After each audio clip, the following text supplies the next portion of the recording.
2% salisilik asid untuk membersihkan pori dan 3 ceramide untuk melindungi kulit, memperbaiki. AHA, BHA dan niacinamide untuk menangani jerawat, untuk kulit bersih dan sihat. CeraVe.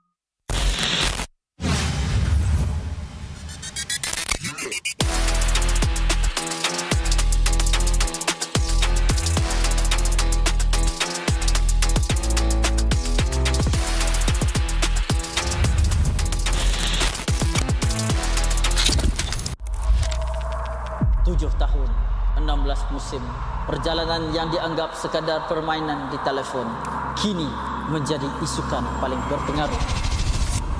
Inilah MPL Malaysia. Era permulaan segalanya, titik mula sejarah apabila Malaysia dan Singapura menjadi tuan rumah MPL pertama di dunia.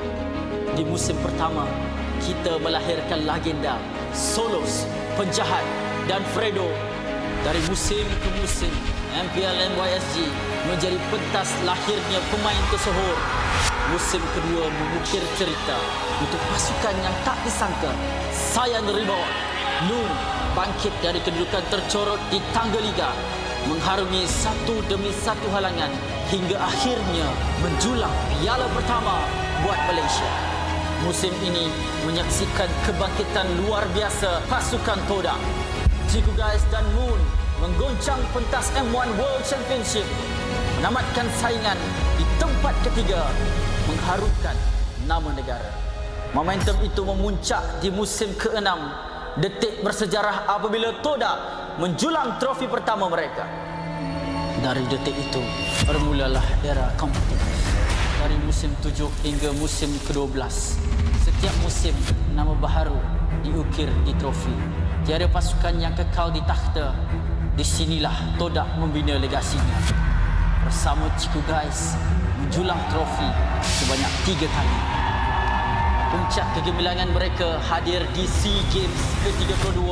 Gabungan superstar team Ripo, Chibi, Zod, Ciku Guys, Izarami, Momo dan Gary menakluk pentas Asia Tenggara dan membawa pulang pingat perak.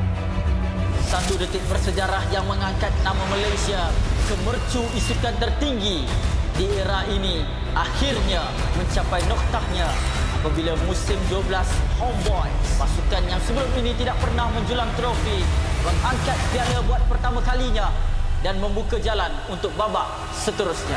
Sorakan peminat bergema bukan hanya kerana nama, namun kerana SRG menjadi pasukan Malaysia pertama menjulang MSC 2024 dan mara ke Grand Final 2 tahun berturut-turut. Sekaligus menyemarakkan api harapan baharu untuk MPL MY. Era ini diterajui oleh Cram, Stormy, Yums, Skies dan Innocent. Bukan sekadar juara, SRG menulis sejarah daripada dominasi di peringkat liga sehingga ke detik terakhir mereka mempertahankannya dengan penuh megah. Musim ke-14 mereka terus membuktikan kekuatan, memecahkan lagi sumpahan menjadi juara bertahan. Musim ke-15 repeat bersejarah yang menobatkan SRG sebagai pasukan paling dominan dalam sejarah MPL MY. Dengan barisan pemain yang sama memperoleh kemenangan demi kemenangan.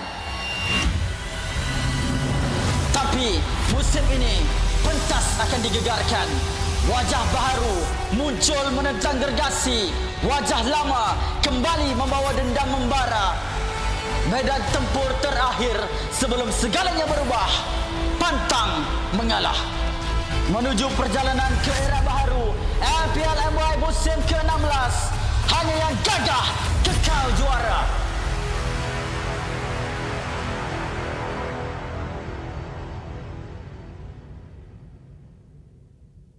What is up, MPL MY? Husky here to give you guys a quick wrap-up of what happened in week 3 and what to look out for moving forward. Now, before we proceed, I gotta introduce you guys to my favorite Filipino. That is... This land is our homeland, and it will soon be your burial ground. You get it, it's Lapu-Lapu. This hero from the Philippines has been tearing up the land of Dawn, ranking first in terms of picks in MPL PH and 6th in MPL MY. Let me tell you why he is so strong. The recent patches have given Lapu Lapu some pretty insane buffs, but the most impactful buff is actually his second skill in the Bravest Fighter form. Storm Sword now grants him 10% damage reduction for every single hero hit. 10%! I want you guys to quickly pay attention to this clip.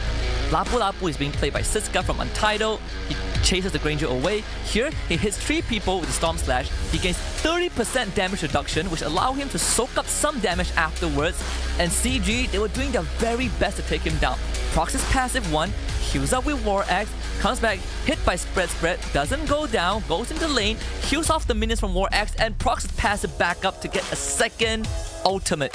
He still goes down, but the earlier damage reduction kept him alive for long enough for the rest of the event to happen. And that is just Lapu Lapu right now. Sometimes teams even would consider picking him in the gold lane to replace a marksman, but it does open up options and conversations, considering the fact that double fighters meta right now, at least in MPL MY, has been quite popular. Bottom line is, if you want a hero that is tanky, deals a ton of damage, can go mid to late game, and is extremely cool, Lapu Lapu just might be the one for you. And now, for my favorite Lapu Lapu clip. Can Cram make magic happen? Bravest Fighter back up! Cram!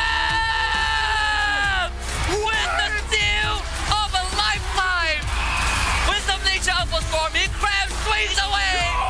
And CG bites the damn dust! Chills. Literal chills. And that's it for the MPL Malaysia wrap up. Enjoy your Lapu Lapu games.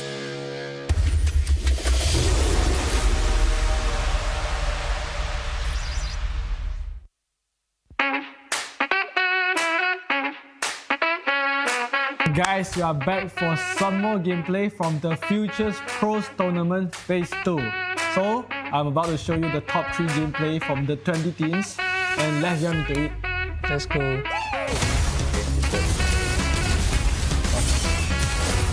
Wow, there's a very coordinated diving actually. This play I like it. It's very aggressive.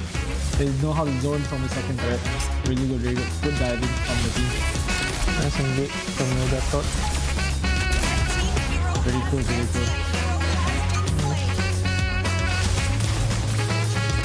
What a counter set for Gatot. Completely dominating them from the 4-man counter threat. The Gatot out into the pot out. Very, very clean mechanic. So I would say that there's a lot of good Gatot player upcoming in our Futures Pros tournament.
much talk of AI and tech today. Virtual worlds, what are they going to look like when we get there? I would like you to meet Ares, the ultimate soldier. What are you? I'm looking for something. Something I do not understand. A malfunctioning program who wants to live. Fascinating.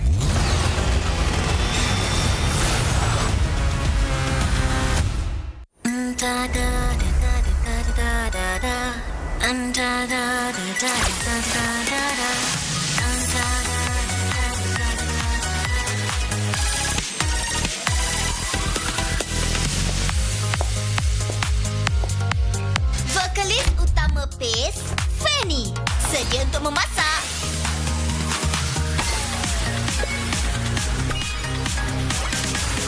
Bagus! Percubaan pertama yang berjaya. Saya ni hebatlah. Fanny baru upload post baru ke? Peminat nombor 1 PACE dah teruja ni. Jomlah! Lambai gloss itu tinggi-tinggi. Tunjukkan semangat kita.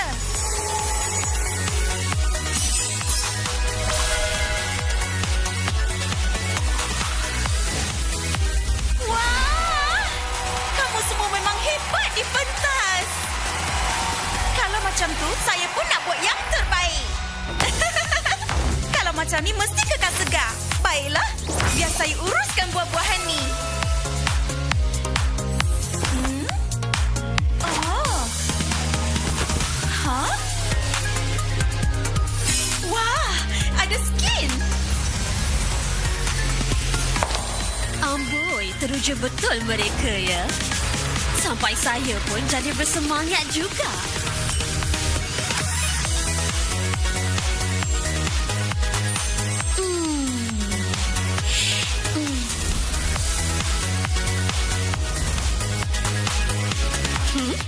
Aksara.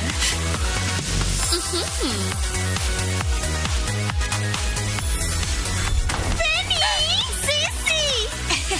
Masa untuk melepak. Ye! Masa untuk lepak.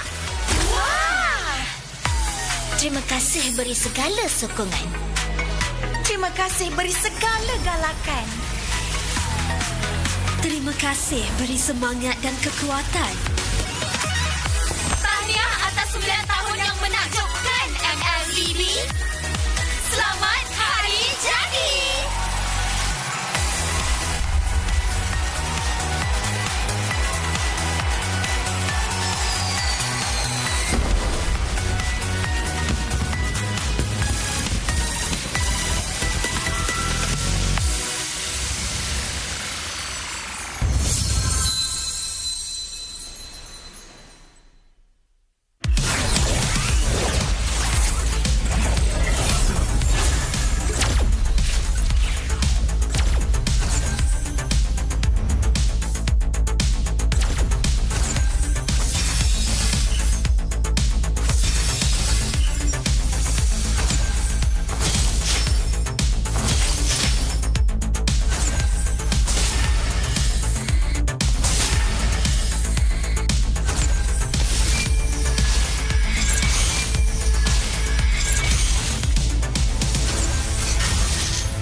Saya boleh ni.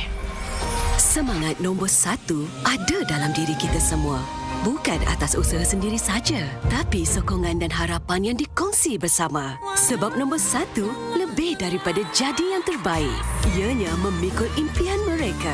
Inilah semangat nombor 1. Inilah prepaid nombor 1.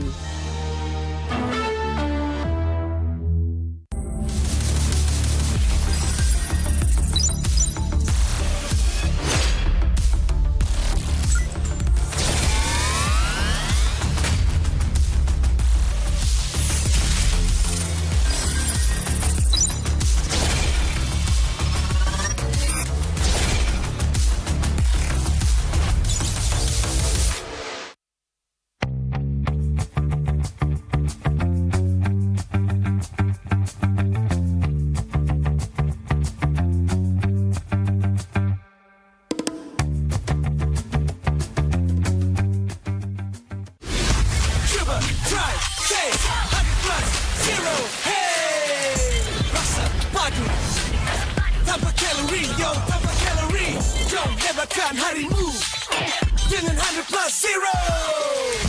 Cuba, try, taste 100 plus 0. Hey!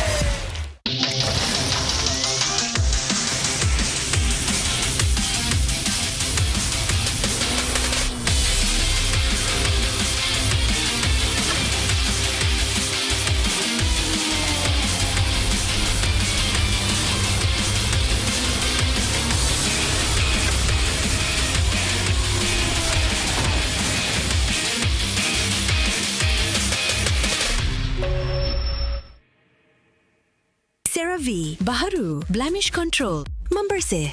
2% salisilik asid untuk membersihkan pori dan 3 ceramide untuk melindungi kulit, memperbaiki. AHA, BHA dan niacinamide untuk menangani jerawat, untuk kulit bersih dan sihat. CeraVe.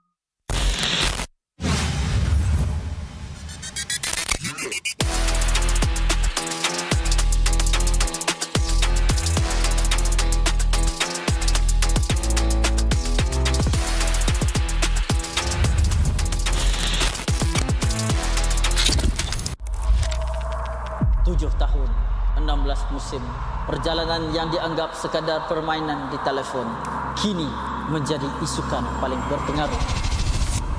Inilah MPL Malaysia. Era permulaan segalanya, titik mula sejarah apabila Malaysia dan Singapura menjadi tuan rumah MPL pertama di dunia. Di musim pertama, kita melahirkan legenda Solos, penjahat dan Fredo dari musim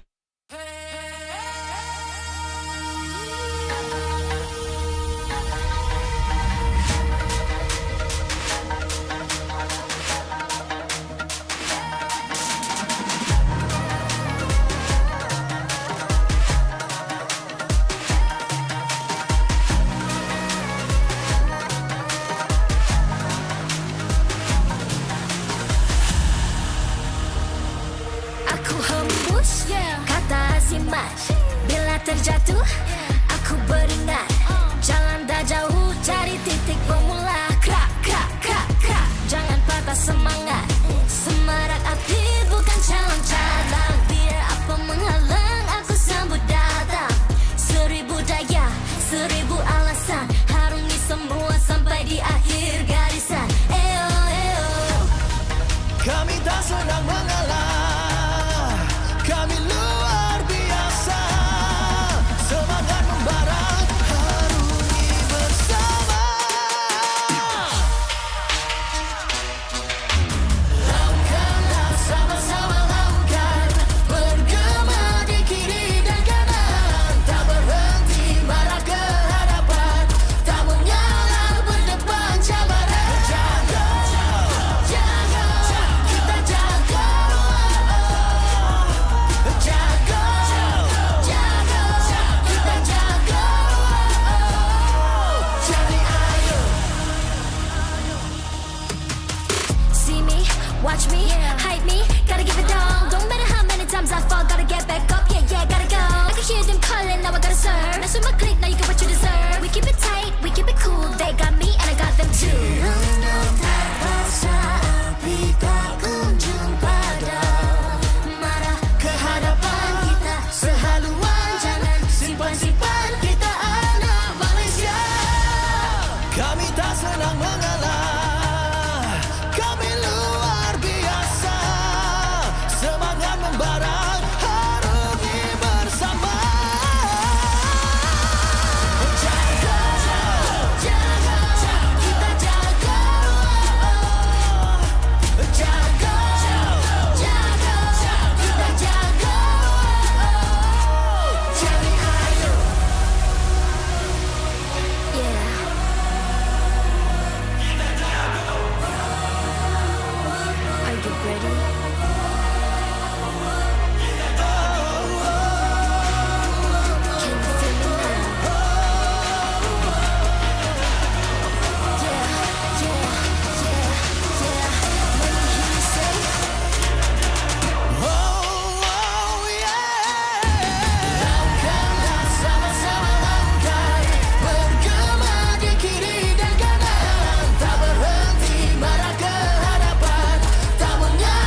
alasan harungi semua sampai di akhir garisan. Eo, eo.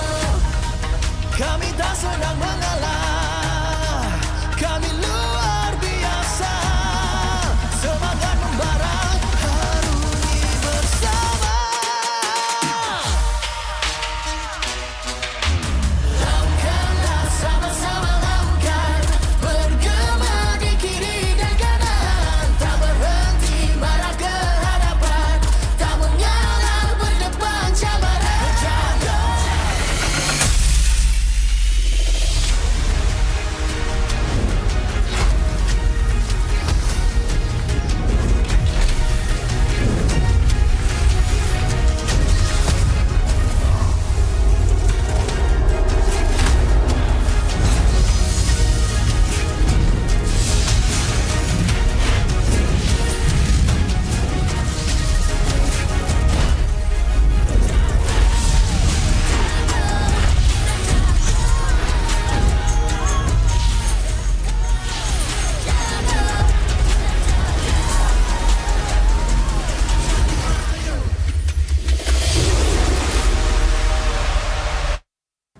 MPL Malaysia Season 16 is powered by Moonton.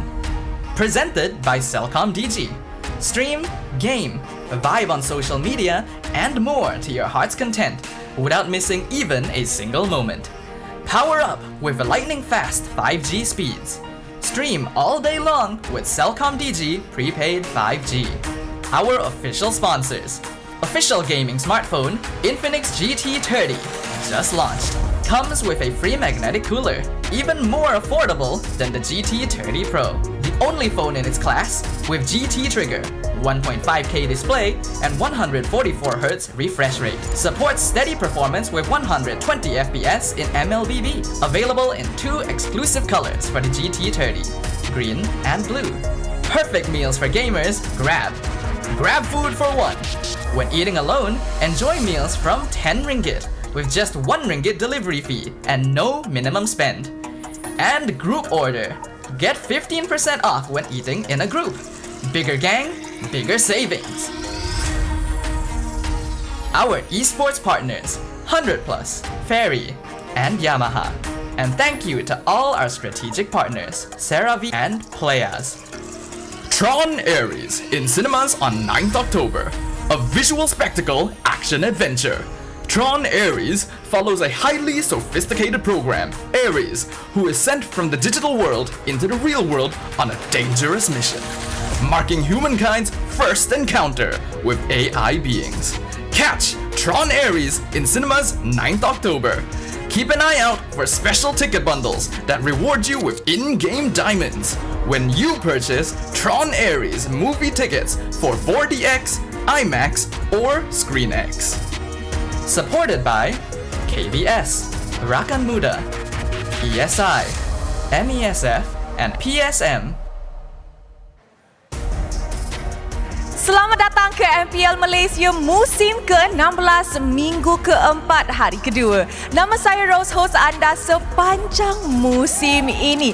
Now, kalau kita tengok perlawanan semalam, top 6 masih lagi buka, which technically means tak ada pasukan yang sudah officially secure playoff slot mereka.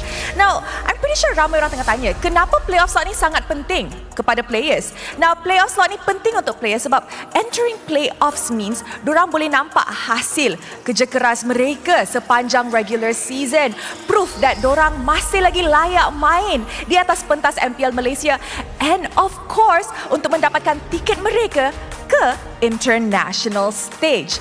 Tapi sebelum kita share ataupun sebelum Rose share pasal playoffs yang akan datang, Rose nak share sikit satu video pasal playoffs yang akan buat kita semua sangat-sangat nostalgic. So without further ado, mari kita tengok video ini.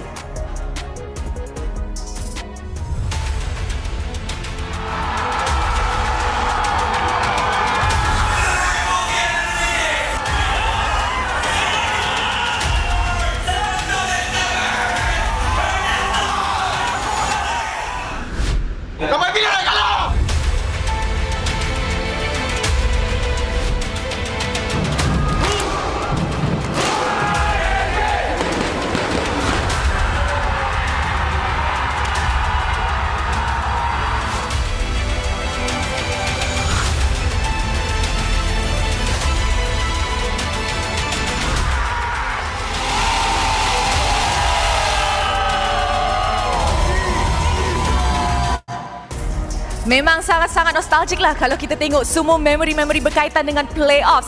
Tapi Dewan Sri Putra, korang nak tahu lebih lanjut tak pasal playoffs yang akan datang? Tak cukup kuat. Dewan Sri Putra, are you ready for the playoffs? So, kali ini Rose nak bagi tahu korang di mana playoffs akan berlangsung. Mari kita 3, 2, 1. MPL Malaysia musim ke-16 playoffs akan berlangsung di MIP Serdang Hall C daripada 13 November hingga 16 November dengan dua kategori tiket iaitu Legend dan Mythic. And of course, kalau korang tengah tanya, Rose, bila kita boleh beli tiket tu? Korang dah ready? Ready? Ready? Ready?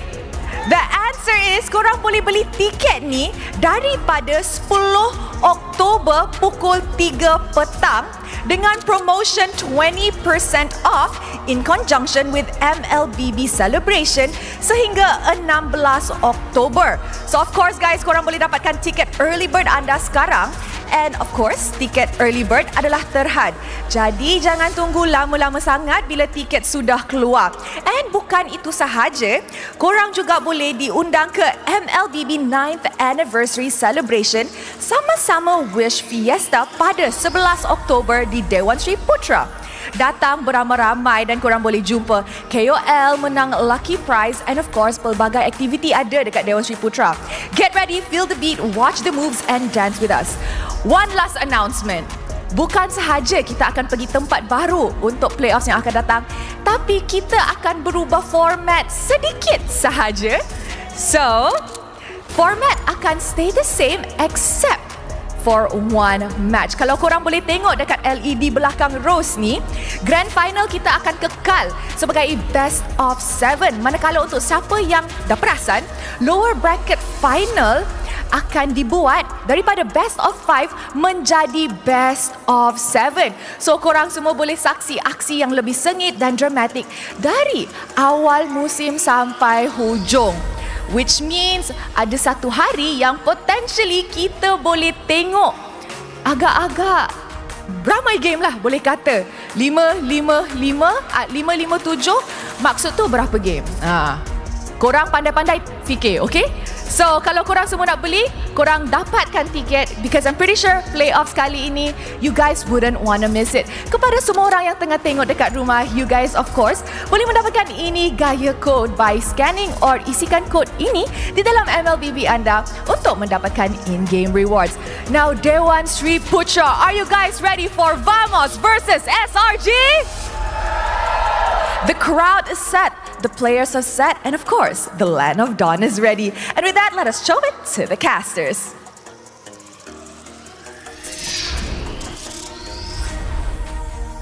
Thanks, Rose. Welcome back, everybody. It is week number 4, day number 2 here at the MPL MY Season 16. Of course, once again, I'm here getting in queue alongside with Mustafa as well as Lafel here on the English broadcast. Welcome to our local viewers and as well as those watching from abroad. But the action doesn't stop here. Yesterday, we already got to see just a little bit of what week 4 has to offer, including the transfer windows. But I feel like most teams are kind of hunkering down saying, no, this is enough. We don't need any more players. We just want our original roster to a degree. Yeah, I kind of feel like most of the teams, they're feeling pretty skibbity now, where they're these are boys, you know? And they all put the fries in the bag. So what they really need to do is just get good. Instead of getting more people and paying them more. Hey, maybe we could just have a longer league, right? Add just another 2 weeks to it, and I think we'll just be like everybody else. But speaking like everybody else, we're looking for those breaking out of the mold. And SRG facing off Vamos might just be the match that you need to watch here today. A best of 3 to never forget. Afterwards, as Homeboys facing off against Torak and finally Untitled versus Team Ray.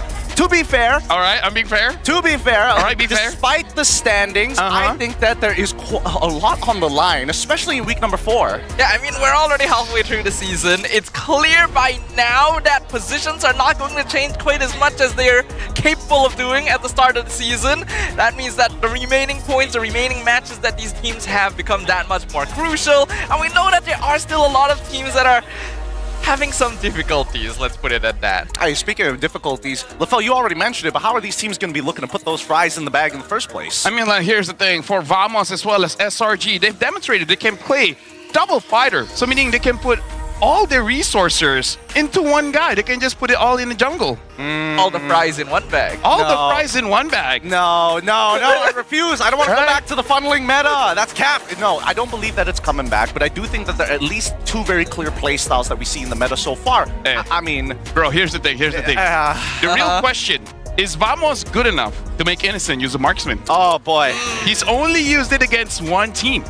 He's only used it against one team. Against EG. Most of the time, he's just playing fighters. We've seen Ruby. We've seen Bane. We've seen it all at this point. I kind of like that he has this second health bar, though. Yeah. It's like that boss fight, right? Yeah, exactly. Right? This is the second beat phase. the first health bar, it's like, all right, cracks knuckles, marks him in time. It's phase 2, as they like to say it. But SRG has been on the up and rise, and a lot of it just absolutely crushing their opponents. It's been really difficult, but I think at this point, let's look at their lineups here and talk about these potential international representatives with Innocent, Yum, Stormy, Sakai's, and Cram. I met Stormy in the toilet just now, and I told him good luck, and he's just like, eh. So he's pretty high. He seems to be in good spirits, at least. And then I'm like, hey, and quick, he's like, bro. That's a very different answer than what I was expecting. Yeah, I was like, bro. It also depends on how he's interpreting it. Is he thinking that you're talking about the game or about the toilet? We share. It's good luck. Good luck with your business, bro. End it quick. Yeah, maybe what I said and what he understood was different. It's like, I need time, okay? This is therapeutic for me. Which I do agree. You know, being in the toilet is pretty Or maybe he had a lot of fiber, you know, and it's all smooth. To be fair, at least he's saying something. I'm really starting to think that maybe players should think about their IGN just a little bit. Just a little bit. But with Team Vamos, we've got Nako, Zoran, Klokun, Chibin, as well as Gojas. They have revamped the lineup a little bit, but I feel like it's got the building blocks. It's getting there. Yeah, I think Vamos has kind of an edge on the competition this season for simply one reason. They know who they are, and they're willing to play the style that they know they're comfortable with. There's too many teams who are trying to experiment a little bit too far out there, and the meta does suit Vamos' style, but just the fact they've decided, okay, if everyone thinks we're villains, let's just play however we want, already makes a big difference. Honestly, Gideon, I gotta agree with Stafa. The amount of people going to therapy, people don't know who they are. Well, if you need to know who they are, let's have a look at their ping test, a mic check. Maybe we'll get some personality. Maybe we'll get some deep secrets. Let's jump right into it. Stay close to me so you don't feel the fear. I never let go, cause I'm just right here, like it's the love. So Syam, hari ni menang first game ke kalah first game Syam? Hari ni kita dah bertukar meta macam. Kalau kita kalah first game, kita menang 2-3 tau. Ya. Kalau kita menang first game, kita kalah 2-3. It looks like both teams are feeling pretty in high spirits. They're looking good. They're not overly hyped. They're at a good pace, still having fun with the majority of the time that they have up on the stage before they actually get into the game. I mean, like, you know what they say, right? When it comes to competition, or everything that you do in life, fun is important. Like food and water as well. That's pretty important. I gotta say, everyone needs it. And if anyone stops that, that's pretty big a-hole, you know? It's like breaking the law. International law. International law, you know, that'd be crazy. I mean, with everything that's happening in the world right now, and with everything that's happening here locally within Malaysia, I think everybody in the MPLs are just seeing how far can SRG go, and is there going to be anybody else who can actually take them on?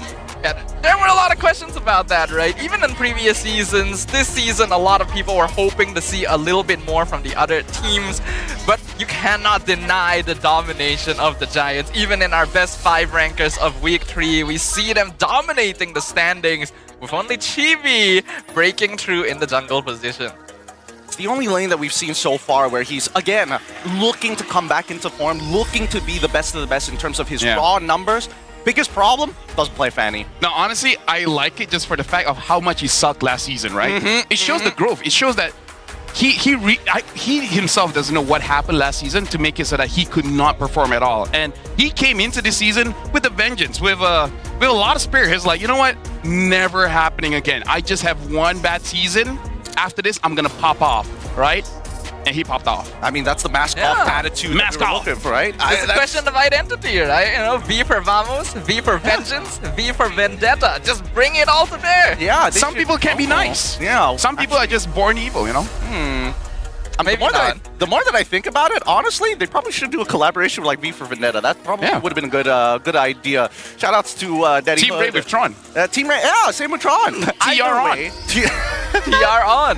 TR on. Look, with everything that has happened so far, we have to talk about the junglers specifically. And I think that the 6-man on the opposite side is probably looking towards Cram and being like, hey, those are my boys at one point. Now, we're enemies on the battlefield. Yep, go just be like, hey, I finally get to share a stage with you guys. Hey, guess who's not warming the bench this time? This looks like some anime splash art, man. I'll show you. You should have put me in the starting spot. Yeah. Cram ain't that great. You wouldn't have gotten FMVP without me.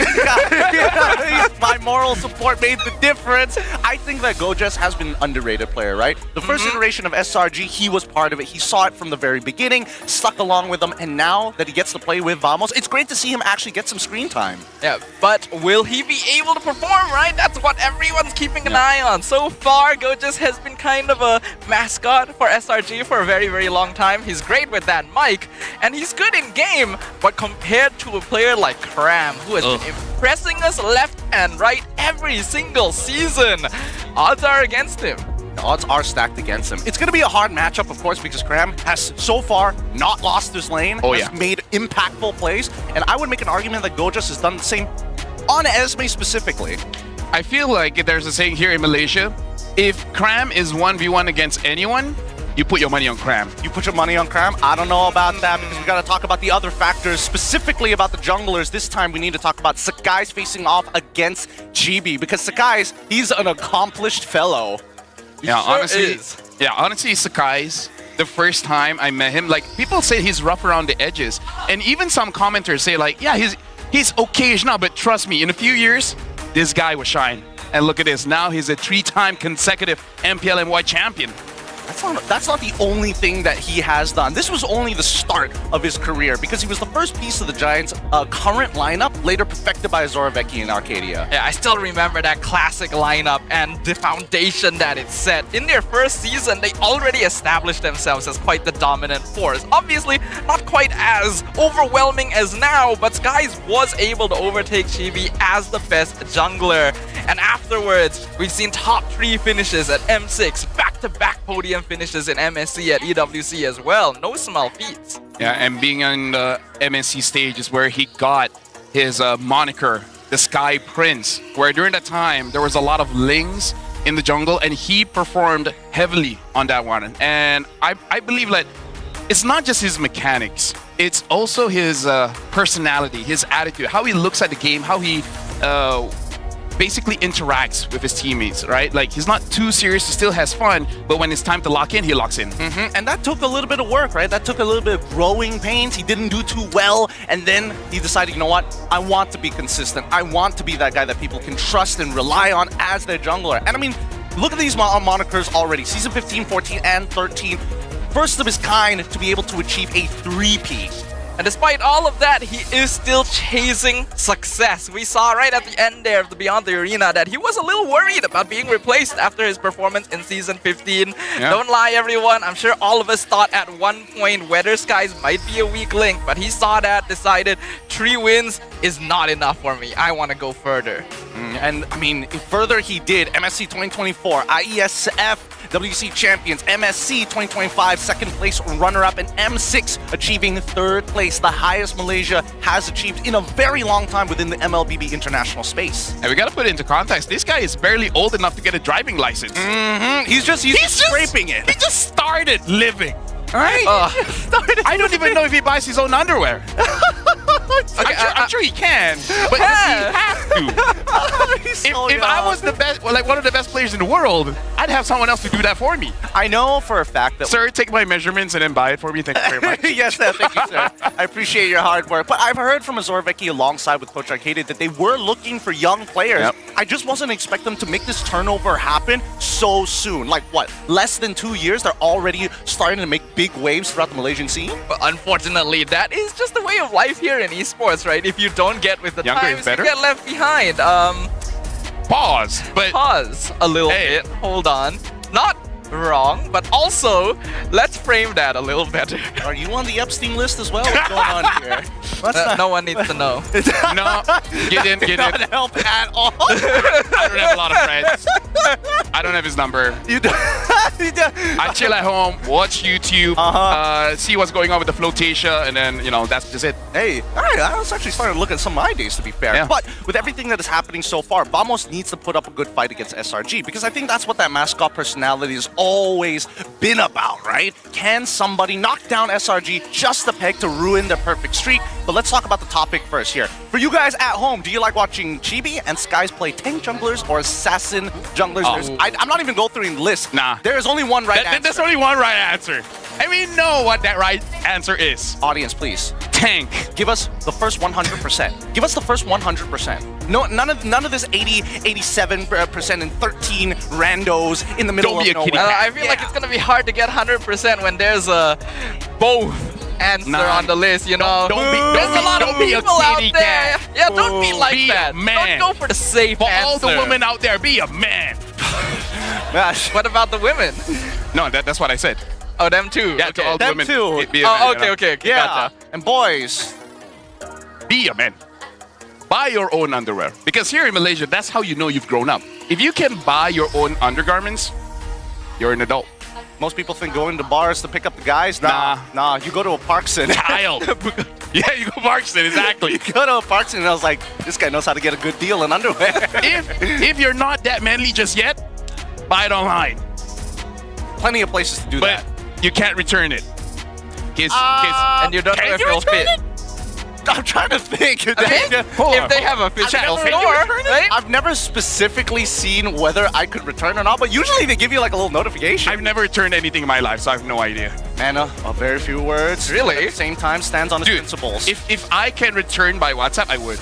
But because I have to physically go there, nah. I have to go to the post office. Honestly, I get you. Right? I get you. I'm with the fella. I have to post it back to you? No, bro. I have to walk back into your store? The reason I bought online is so I don't have to go somewhere. And the worst part is that you have to pay for the packaging to send it back to them anyways, right? And you know what? That's for a hot take for another day. We're getting off topic here. We need to talk about these upcoming games because so far the meta has been pretty interesting. I've been checking out MPL PH, MPL ID.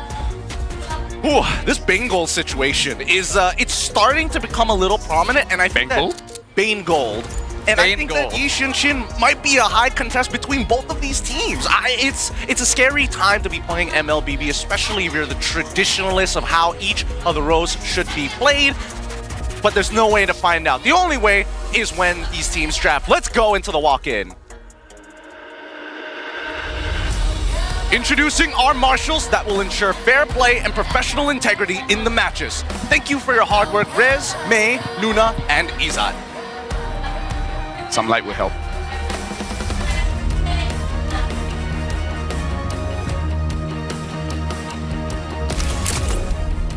Selangor Giants OG eSports. Still keeping their win streak alive after going up against CG last week. The Red Giants are starting this week burning hot, ready to prove no one can stand in their way. Facing an arch rival enhanced with a familiar face, can the Red Giants go full power and will their streak carry on or be struck down? Ladies and gentlemen, please welcome Selangor Red Giants OG eSports!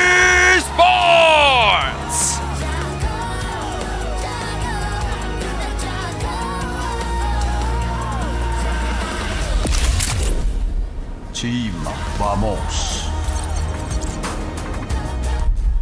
Riding high on their last 4 games, winning momentum. They are challenged today by the biggest threat in the league. After so long not competing at the same stage, they are playing together again by the opposite corner. Will this be a heartwarming reunion, or will it be a heart-throbbing battle? Ladies and gentlemen, ¡Hala! ¡Vamos!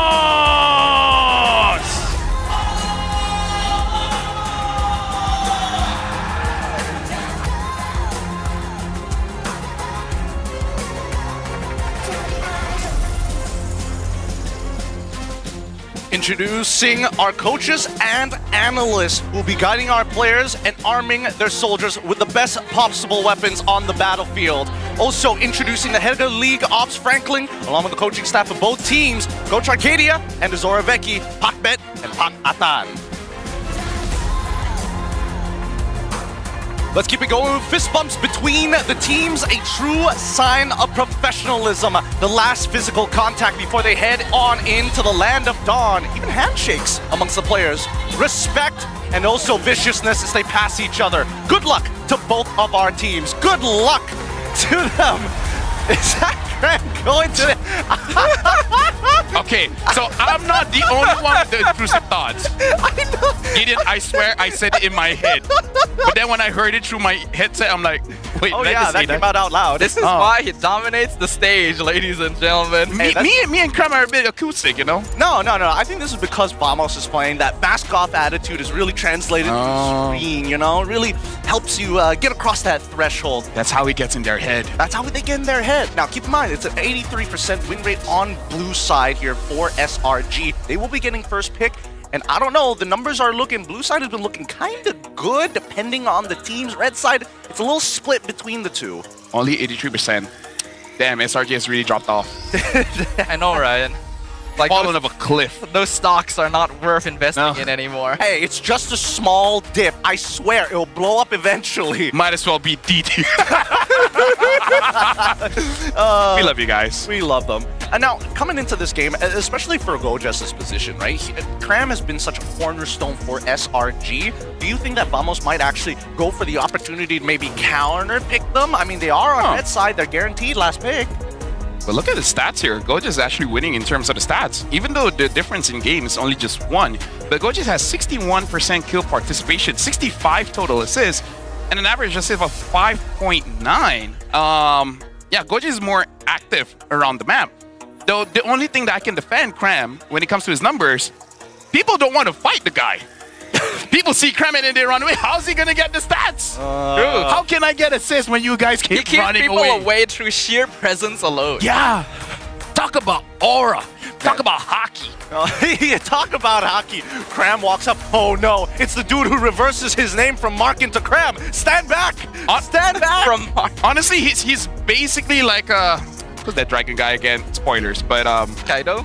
Yeah, he's just like Kaido. He's the strongest beast. He's just there. Yeah. He's ready to go. He's ready to go. And honestly, I would have liked to see a little bit more of the stats in terms of DPM and as well as GPM and to get a rough idea of how much they're actually earning within the resources. But coming into this draft, do you think Yishinjin is going to be a higher priority overall? Or really, if you're red side, you're looking to be like, hey, they could go double fighters. We need to make sure that at least Gojas gets a head start. I think Yishinjin is starting to fall more into a certain conditional pick rather than just something you go for every single game. He's obviously going to be very good on maps like Dangerous Grass, for example, but now that we're seeing games accelerate and a lot more invasions happening after the recent nerfs to roam, it might be risky to go for him.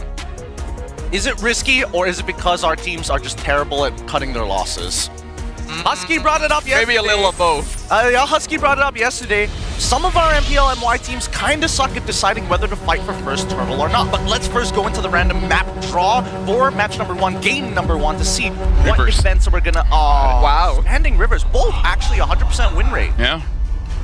It's easier to say for SRG. Now looking at the bans here, SRG already batting out that Jushin does show to me that they do want that Yushin Shin. hey, it's the YSS combo, you know, the Sky, Stormy, and Yums. It makes sense. It makes a lot of sense, but I would hope that somebody bans out like tank junglers. Like, let's get that out of the way first. Let's really just boil it down to, we want to fight 5v5 with some assassins. Let's make some things happen in the map. Actually, for this one, I feel like Double Fighter is better because Rivers. Yeah, I personally am really happy that we're getting Rivers for this first game because these two teams benefit very heavily from it, right? It basically promotes early game rotation. It's a very snowball heavy map, which is suited for Vamos, but SRG has also recently started figuring out how to really get that early game locked down compared to before. So this will be a really good test of both sides, especially with 100% win rate as well. It sets the stage. It does set the stage, but I do think that Vamos is a little scarier when it comes down to like how much they can get away with it because of the expanding rivers. They're banning out the Wanwan, they're also banning out the Fanny, seems pretty normal to me, alongside with the Chip, but we haven't seen a Baxia ban just yet. Kalia hasn't been touched. Yeah, I feel like Kalia is definitely something you want to look out for. For SRG, I still feel like this is more SRG-centric because they're the ones that play Double Fighter the most. So between Innocent as well as Natco, I feel like Innocent has much more practice on it. Especially when we look at the current meta internationally. Good, CC has been banned because CC is definitely one of the more premier gold lane fighters now, and considering SRG is trying to get either Kalia or Yi Sun-shin first pick, you gotta ban out SCC. Fair arguments across the board. They are two very strong opening picks. Are there anything that we need to be aware of? I mean, Lapu Lapu has just been kind of crushing it in these team fights. We've seen it both from Gotas alongside with Pram. Baxia finally getting banned out as well. Yeah, I think Lapu Lapu also deserves some respect, especially with CC already banned out as well. There's not a lot of bad lanes for him, but this is the pick that got SRG all the way up to top 2 in MSC, so they're going to stick with Comfort Kalea opening.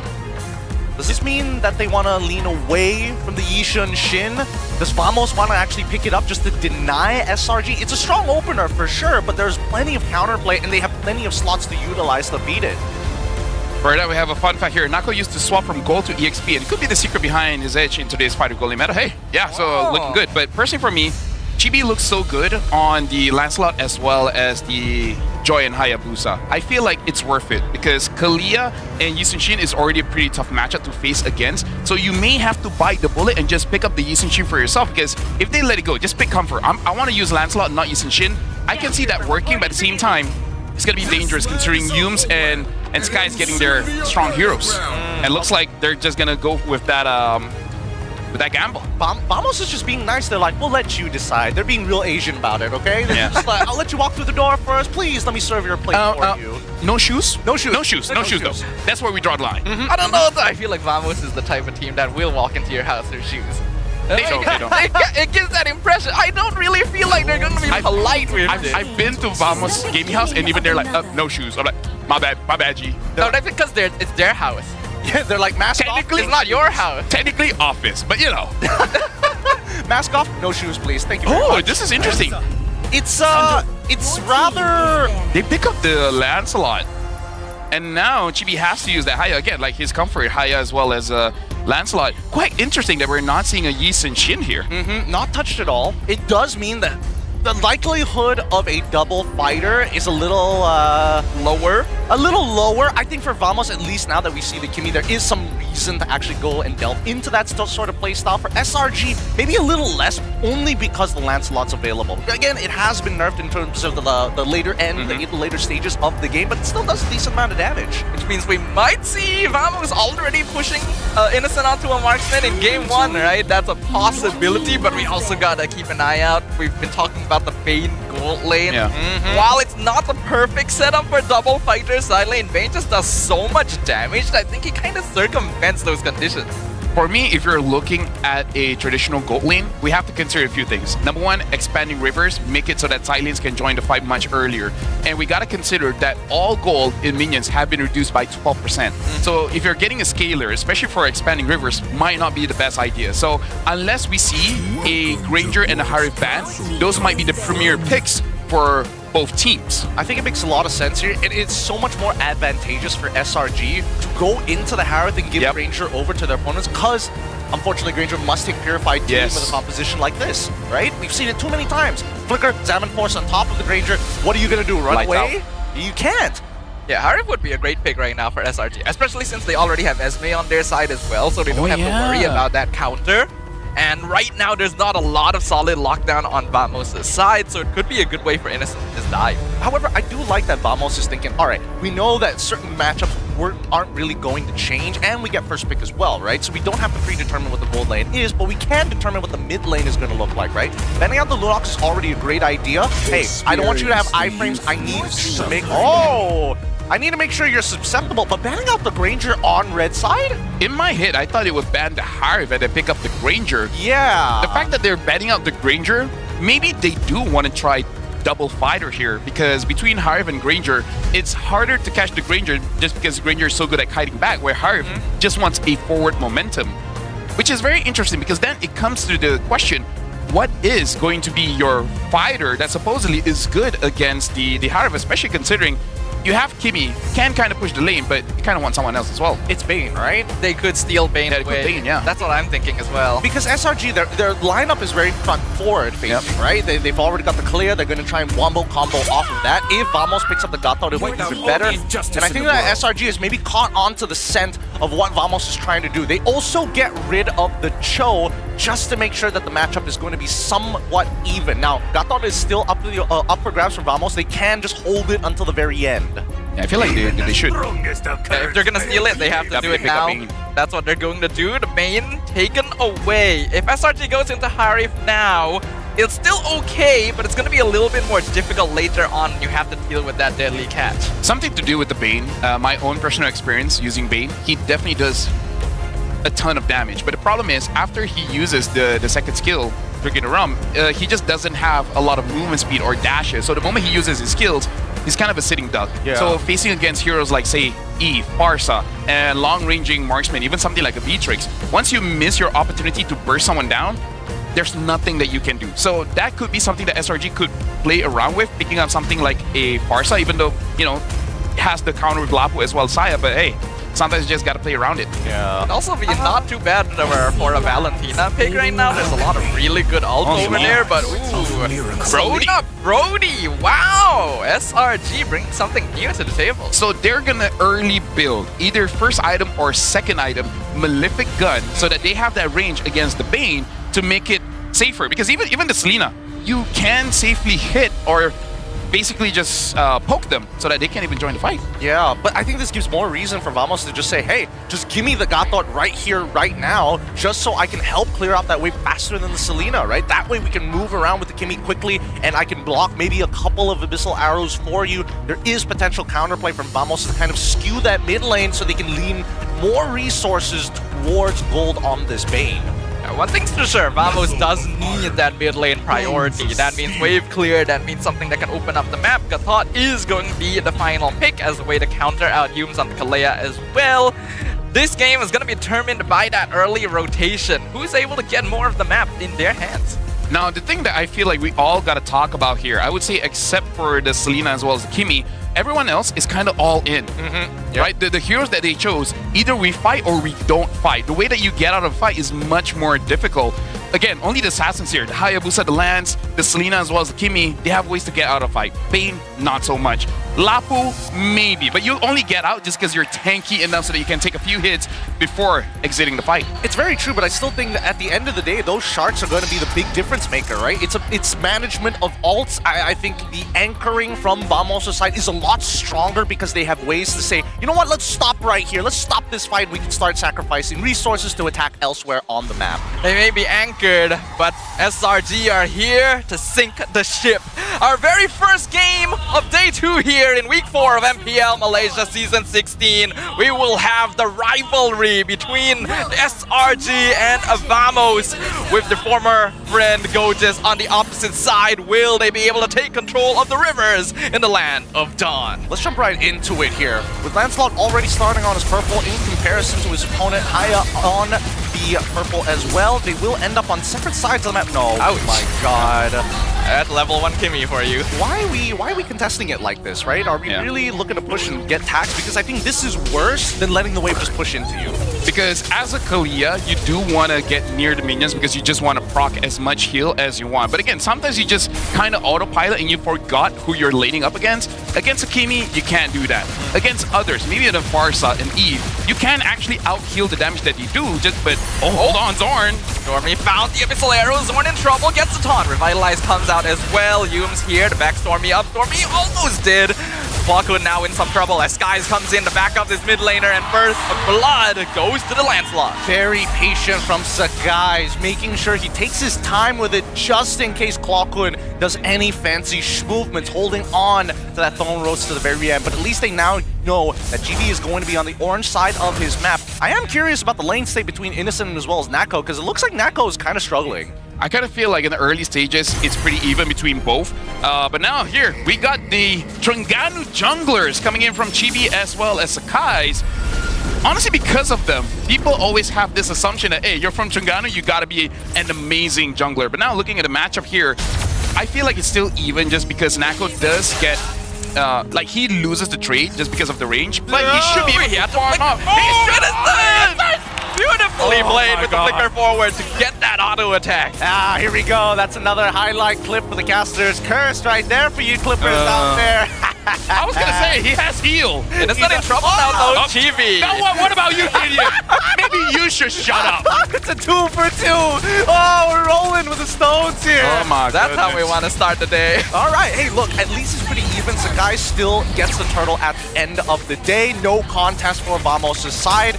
And there's arrow next. Yeah, looks like they're not going to commit on this. They know Clockwood is purified and a little bit too deep. I'm not going to be punished. See how good my boy is, Stormy? He hit the stun and the trap on 2 different people, but he hit both. He hit both. Right? He's spreading that love, man. Exactly. No way he's going to die after this. I sure hope not, especially since it's only Zorn who's keeping them in check right now. Now, Gojes, on the other hand, has lost a good chunk of EXP. It looks like Cram has gotten pretty much all of the EXP crabs in the meantime. And I think that Nako, he's got to be a little careful. Now that he's hit level 4, it's a good sign, but we don't see much movement from Vamos other than towards that gold lane after full clearing. This is why we mentioned the importance of that mid lane control, right? Unfortunately, SRG able to win out that trade thanks to that early gank from Skies, and now it's harder for Vamos to rotate the map. I do have to say, though, we are definitely going to be looking more towards the EXP after this, because we saw the games where Lapu Lapu is in, even if he loses to the Esmeralda in the laning phase, eventually Stormy lands the arrow, Clockwood in trouble, 1 HP and a flicker from Stormy! See my boy not gonna survives all of it. Chibi coming from the opposite side. Stormy playing a dangerous game. Can Chibi find him in the bush? Stormy just goes for it, goes for the poke. Chibi commits the Yogi Shadow kill, gets the kill. Dang. He was trying to max damage that. He was trying to max damage that. Why are we turning away now? Oh god! Nako goes down, and unfortunately, at least for Chibi's side, he manages to get back out before Esme takes him out. He does lose his regenerate, which is a little sad, but now Zorn has to deal with the problems down on bot side. And Brody takes tower so fast. The entire gold shield basically gone. Massive gold injection for SRG. And now we can see Cram cutting the lane, so it looks like both EXP laners should be joining the fight. And because both are divers here, we definitely got to be looking at the goal lane as well as the mid lane. Whoever gets caught first, just like Nako there. Oh my goodness! Nako's just gone! I don't know if Vamos can afford to fight this anymore, but they're still gonna try and contest the first turtle. Skies dodges the jump from Chibi. Chibi commits the Yogi Shadow kill onto Yumes, unfortunately. Not really the target, but he's able to avoid the Tsunami Slam as well. Skies on top of the turtle, and he's able to secure it for SRG, while also picking up the killing spree on Chibi. Innocent also slays Gojes at the same time. A complete victory for the Red Giants. Gotta tell you, Gideon, that never happened to me. Yeah, I've never had that interaction before. Usually it's like, even if you shadow away, you'll just like yoink him out of the air. Yep. And they're still fighting. They're diving Zorn under the tower. Yumas is probably going to die here. The Clockwood stayed a bit too long. Cram goes in. Clockwood flies away, but they lose their tier 1. That's pretty... Oh man, that's so much gold. so early on into the game, right? They take 2 tier 1s, and most importantly, they crack open the mid so early off the second turtle of the game. This has really escalated things. So far, Stormy's arrows really making the difference in these fights. It's turned into 4v5s before they even get to the 5v5. Yeah, Vamos, they don't really have any safe avenues here because even Chibi farming up, he has to be careful of his own positioning, which is kind of scary because some of the habits of the professional players is that they always want to check up the items for themselves and opponents. So the moment you look at the scoreboard, all of a sudden you got stunned. There's nothing much you can do, especially because Nako, he doesn't have a Purify. He has a Flicker. So when he's caught, it's GG, man. Like even if you don't die, Selena will deal enough damage that you are not in the fight. It's just a huge brass tag. Amazing that the Tsunami Slam into the arrow, but Goches actually gets the dash animation out just in time. Good buffering. Really, really good buffering. He's probably just swiping his finger as hard as he possibly can and as fast as he can. Speaking of which, GB might be in some trouble here. Yes, guys. Taking 1v1. Doesn't know Zorn is in the bush, but not gonna full commit to it, especially since 3 members of SRG are pushing up top lane as well. Dude, it's actually so refreshing to see teams actually look for big trades here, right? 3 on top side, 3 on bottom side, both understanding that the pressure on the map is unfavorable if they get caught out in the wrong position, especially for Vamos, not that they're 4,000 behind. But that doesn't mean that they can't bounce back. We have 6 seconds until the next neutral objective. The final turtle of this game, and that's usually where you're expecting Nako to participate, but I think he's too far behind. Yeah, looking at the goal graph here, you have the numbers where it needs to be when you're on SRG side, because the one that has the advantage is the gold, EXP, as well as the jungle. This is where you want the lead to be.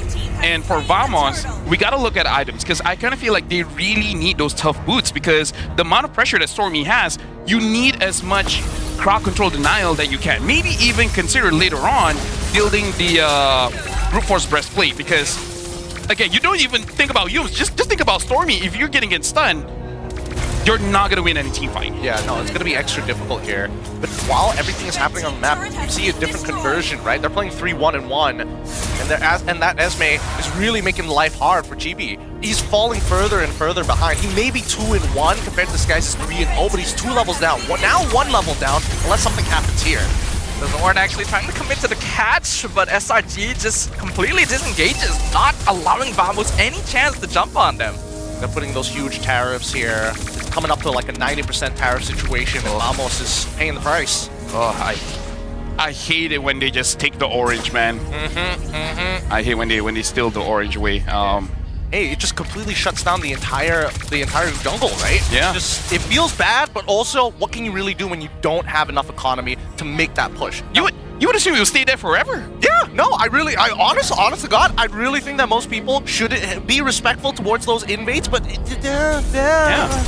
Either ways, first item for Nako, finally at 8 minutes and 20 seconds, having that Holy Crystal, and SRG, they're just speeding up the tempo, making it so that Vamos, they don't have a lot of avenues for them to have a good comeback here, because having Innocent with this Brody, as well as Sakai's on the Lancelot, making it so that they can pressure every single lane very fast. And the thing about Vamos is they do have long lanes to control with the Hayabusa as well as the Lapu Lapu, but they just don't have a chance just because of the Selena roaming around, making it so that it's never a fair fight.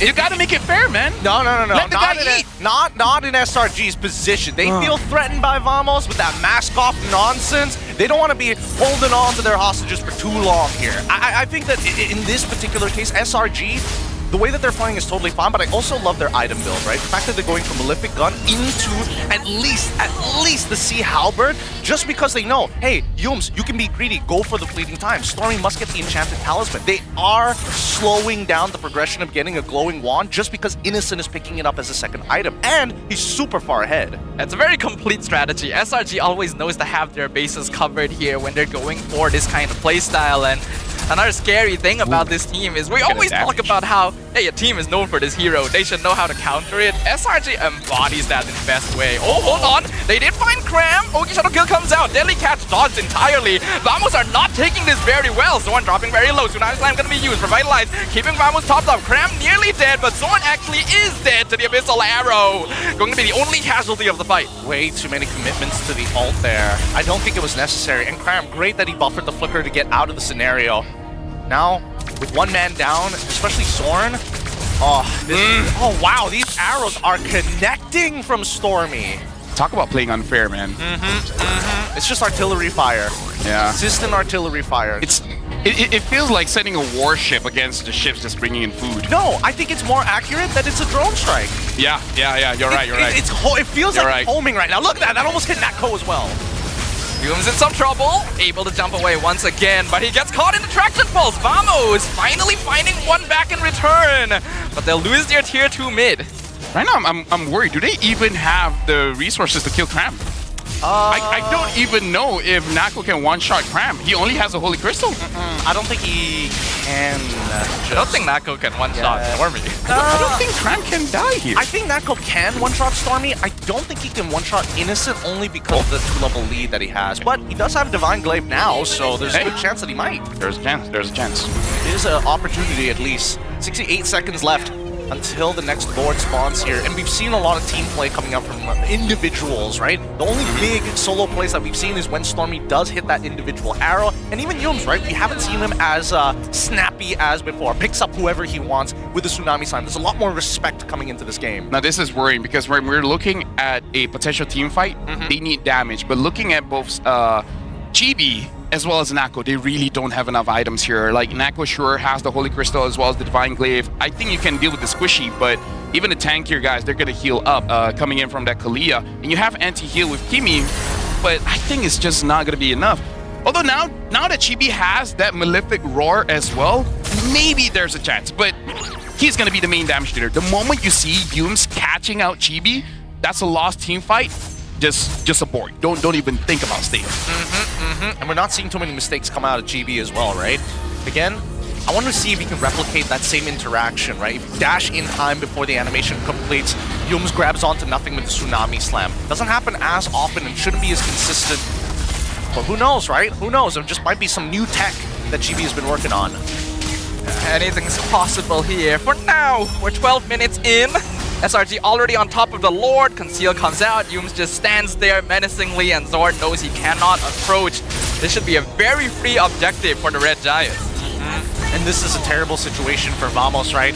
No structures to work with, only inhibitors. The Lord now is going to at least guarantee one. Again, no holy shielding as well as they've all been popped. SRG on the siege. I think Stormy, he's ready for this, right? I feel like Cram probably is going to go for a falling Star Moon as he walks up to the inhibitor as the Lord comes in. But other than that, Stormy, he just needs to sit there. Just keep on launching those motors. Yeah, but for Vamos, they're only 9,000 behind. So, you know, like, they can do something. All they need to do, all they need to do is just clear the minions and don't get hit with any skill shots. Just don't get hit, right? Just dodge. As long as you dodge, it should be okay. All right, so one inhibitor guaranteed to go down here. Innocent, he can easily walk up whenever he wants, and Yums is even trying to get that pressure too. Oh, they actually jump in for this. Yums in trouble. Immortality already popped out. Abyssal Arrow connects, but Yums is gone. Wow, Skies does a lot of damage. Chibi has to back off the base to heal. Goja's going to be in trouble now. Gets stunned once again. Abyssal Arrow sets up the mega kill. Zorn, EOG's in. Revitalized Fuse doesn't really hit anything, actually, but the Abyssal Arrow once again connect with Chibi in the back line. Skies with the poke nearly takes out Clawkun. Natko actually starting to do some noticeable damage, but the Ogi Shadow Kill ends up all being consumed by the Esmeralda. SRG just slowly tightening their grip. This is why I say, just dodge. See what happens when you dodge? Yep, that's fair. That's a fair point. Despite all the dodging, that 10k goal lead has already set them up for checkmate. And unfortunately, at least for Vamos, finding those decent shutdowns, they ended up losing 2 inhibitor turrets. This next upcoming Lord is going to be a huge disadvantage for Vamos, right? They've got long lane already exposed, and they've even gotten the Lord-sided lane also no inhibitor. This is an interesting itemization here because Cram now having that Ice Queen wand make it so that his primary target is going to be Nako as well as Zorn. The moment they get caught, and Gojas as well, not only does he get more sustain from the spell vamp, but he can slow them down, making it so that once they are going for that Lord dance, he just has to touches them, pause, and then they can't get away. So it's easy for SRG to just punish them, either by Yums going in, Innocent just getting free damage. Absolutely everyone can punish whoever Cram slows down. And I think that's great. It works, it peels for Innocent, sets up for Yums, it makes Stormy's job so much easier. It allows Skies to really take his time in the middle of these fights so that he can focus on dodging CC rather than just outputting damage. And it's been so long since we've seen an Ice Queen's wand and an Esmeralda. That just shows how much money SRG is holding on to, how far ahead they are compared to Vamos. Like they can afford to go for luxury items just to make fights lean even further in their favor. Okay, here's the thing. What if Cram slows them down, but Stormy didn't calculate for that one, then he starts missing. Is that one of those situations the best way to dodge is to stand still? Yeah. Speaking of dodging, Yume's not going to be able to dodge Def. They caught him out with the deadly catch, but look at Skies, look at his damage. Coach is nearly dead. Zorn pops to revitalize, not able to really make use of it. Oh, he's going to come down. Cram diving the backline, and SRG is running down Vamos. Unstoppable on Skies. It's a double kill, and Zorn going to be caught once again with the Abyssal Arrow. That is going to be it. Chibi, the only one left in base to try and defend against two. Zorn buying time, but the crystal is already wide open. Skies is godlike, and game 1 will go to the Selangor Red Giants. Eventually. They're just haunting now. They're playing with them. Yeah, they're saying mask off, mask on, doesn't matter to me. We'll still beat you the exact same way we do every time we meet. Game 1 goes to SRG.OG eSports. Good job on that, but at least for Vamos, they gotta fix that early game, man. They can't, again, they weren't expecting, hey, I'm gonna deal with the Brody. I'm going to get solo killed by the Brody after that. The only thing that I can say is that I can't blame them. They're going up against Stormy with a Selena. That has given me flashback of all the great Selena players, like Super Prince himself as well. Yep. It kind of like, yes, you got a good draft. Yes, you got good players.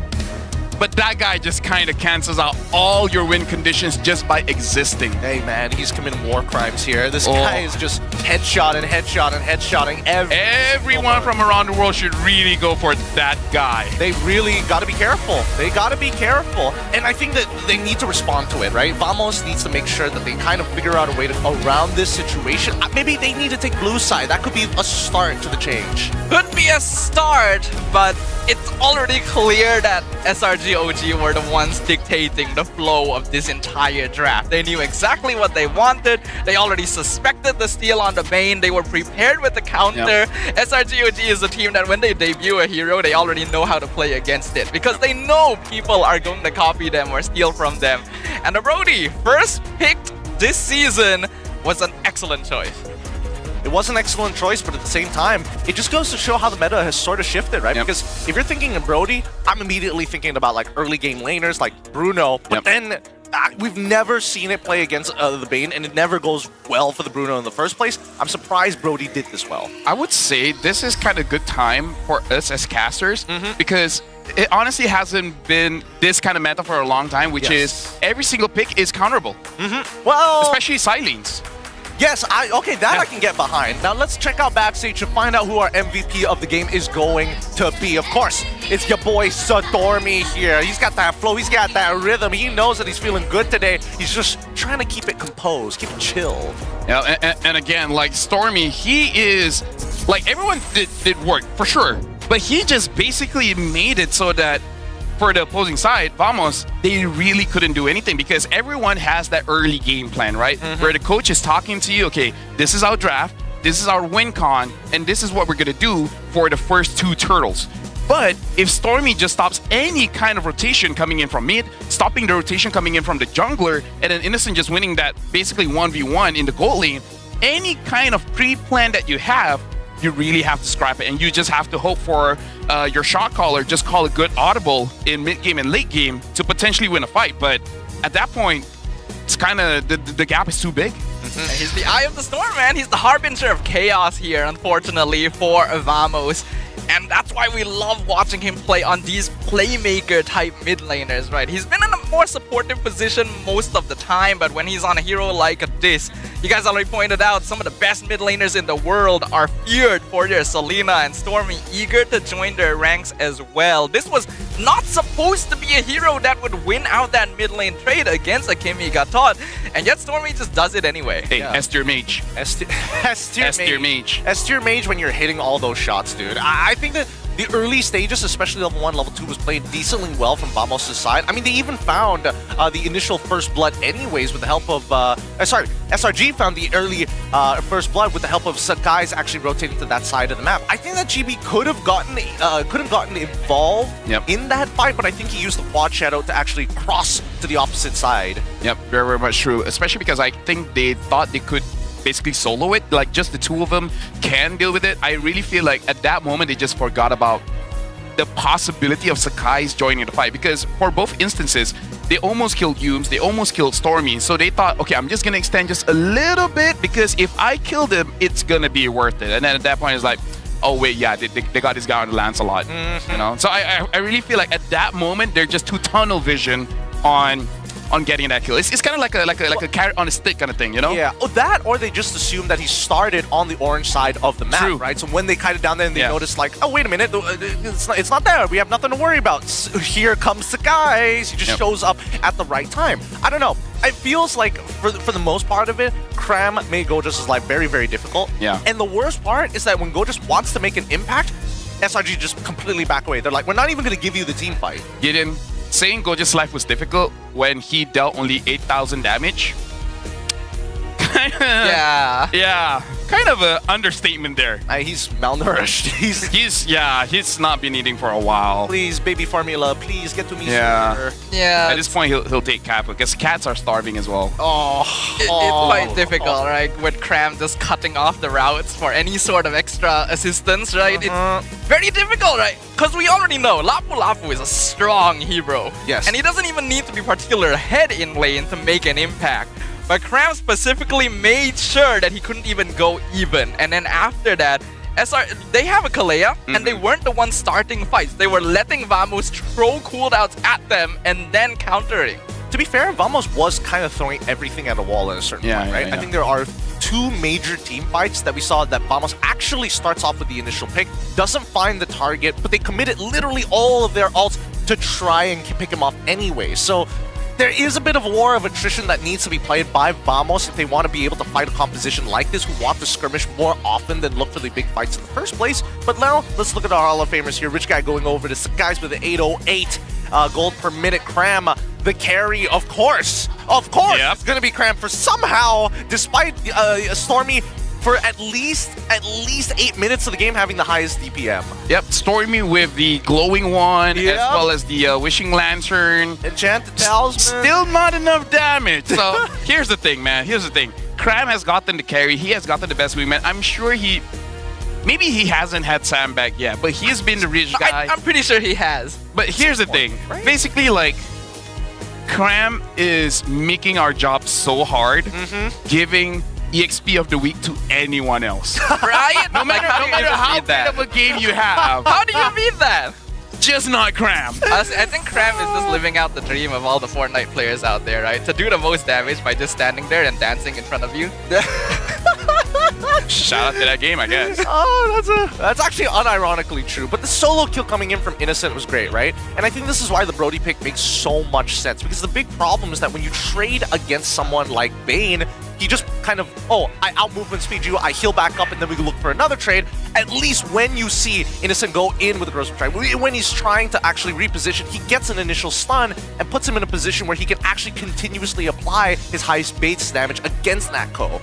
Yeah, but again, I feel like their early game is just too much for Vamos to handle, especially losing the early game to this draft. But it's a risky draft coming in from SRG because with the draft that they have, if they lost the early game, it is going to be quite difficult for them to come back. So it is kind of double-edged sword, and SRG, they just understood that they don't have a lot of room for mistakes, especially for the first 6 minutes of the game. So this is a big shout out for SRG. They're getting a draft and they execute it perfectly. Like I said, like we don't see a lot of mistakes coming in from SRG. But keeping it nice and clean, right? Oh, look at these dodges coming in from the skies. And I think this is also part of the reason why it's so difficult for at least Gojas on this Lapu to get any value whatsoever. It's either the iframe, somebody's too tanky, the person who actually he wants to get on top of is able to just bounce away with a flicker or with his own natural mobility. It's just not, you can only choose one guy, you can't get like 3 or 4 guys at once. And then when you add on to the fact that all the abilities they're supposed to have to keep Cram away from them are merely tickling him, then you've got a huge issue on your hands, right? Vamos were not able to do anything once that game got to a certain phase. And it speaks to how much scarier SRG.OG has become as well, because previously they were known for not being quite as strong in the early game. I mean, that was some of the old times. Now it's a little different. Fingers crossed to see our topic. What's the percentage? Boom! Bro. 62 only? 7% is too much.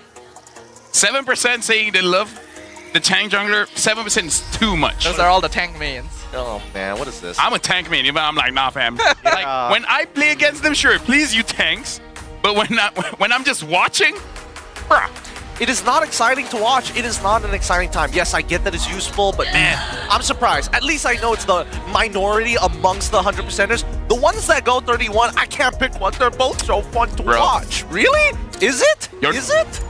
You're not fun at parties. Come on, yo. You can't just be sitting on the fence. You're not a guy where we like, would you rather? I can't even ask the questions on broadcast. But you know what I'm talking about. I know would you rather? But we can't talk about that on broadcast. Oh boy. Hey, look, we've got shoutouts happening in just a little bit, but man, still a little shell-shocked with what happened in that matchup in the first place. I think that at least for adaptation, there are some things that can be done a little better. Now, keep in mind that I've been doing this at least for a very long time, but you guys at home, watching abroad or even locally, you're invited to the MLBB 9th anniversary celebration. Don't miss your shot at becoming the 9th anniversary lucky winner. Get ready, feel the beat, watch the moves, join the celebration and dance with us. Come and celebrate with us. It will be so much surprise happening on that day. MLBB has been there for 9 years, and you've been casting for 6 to 7 years. Bro, you've been here for a while. 8 years to be exact. 8 years. Wow. Woo! I missed Math out is too difficult. Yeah, I missed out on the first anniversary. I know. Did they do an event for the first anniversary? I genuinely don't know. I wouldn't know. It's the first. They were like, how long are we gonna stay, right? Let's not risk it. After the third year, hey. You know what? It's time to be a global eSport. Yeah. At a certain point, it's like, I don't know. I didn't think I'd get this far. All right, look, come back into this game, right? We got 1 minute 15 seconds left to discuss about adaptations that can be done. Because right now, as much as we love SRG being the team that you look up to, we need to knock them down a peg. Where do we attack them if we are Vamos? I know. Just use the advantage that right now, up until the playoff, there's still a transfer window. God damn it. Just get Sanford, man.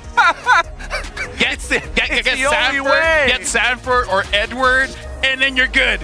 You say that like you can just pop into the supermarket and grab them off the shelf. Dude, the world has proven with enough money, anyone will do anything. Hey, I don't know, because if we're talking about money, I feel like someone like Chippy would have been the person who was like, oh yeah, he prefers his performance. Last season, our performance dropped because we were overconfident beating SRG. After losing 2-0, we stayed disappointed for too long and it affected our morale. That was our mistake. This season, we want to beat him.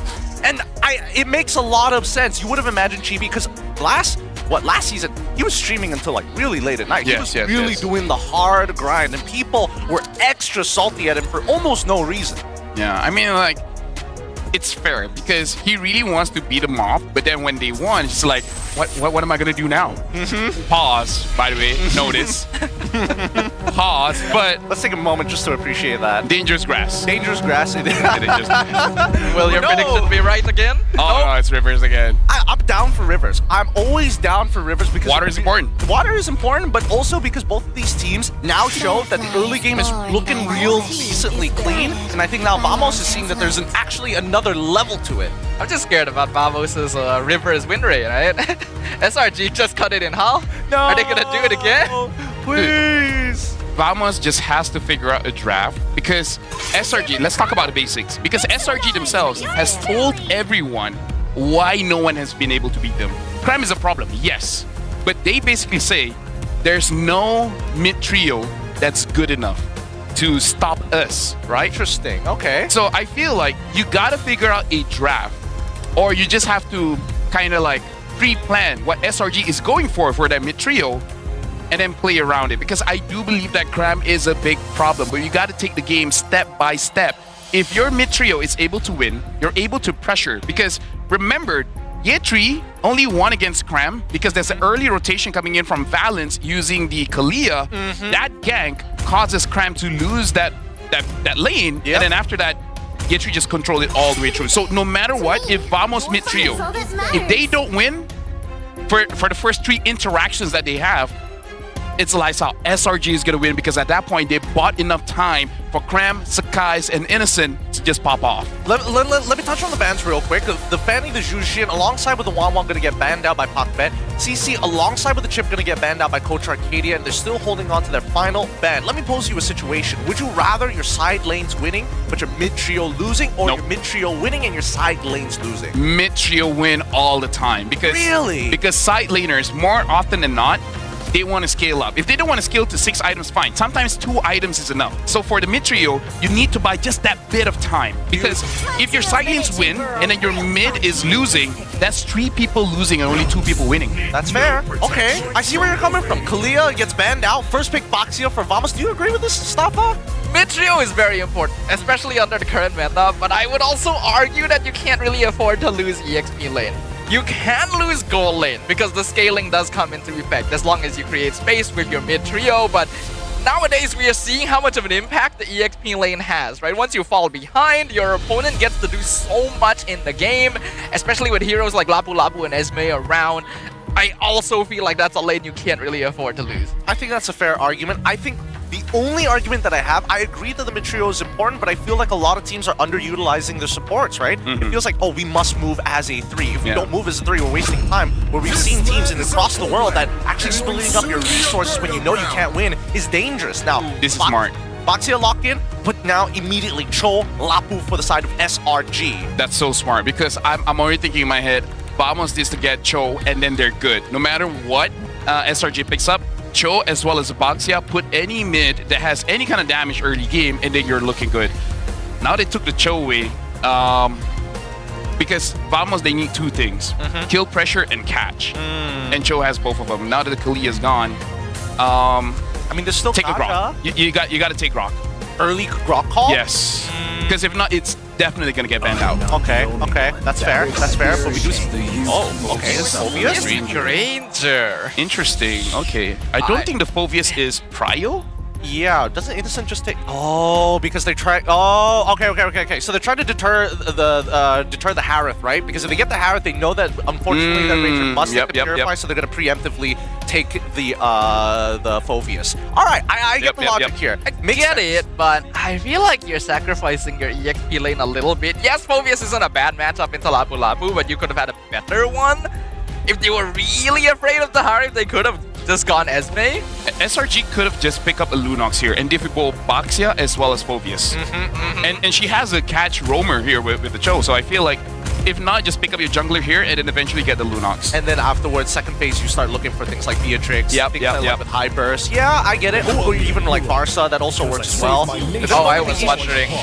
I was actually wondering if this was going to be Yisun Shin because every time SRG picks a fighter this early, I'm already thinking, are they going to flex this?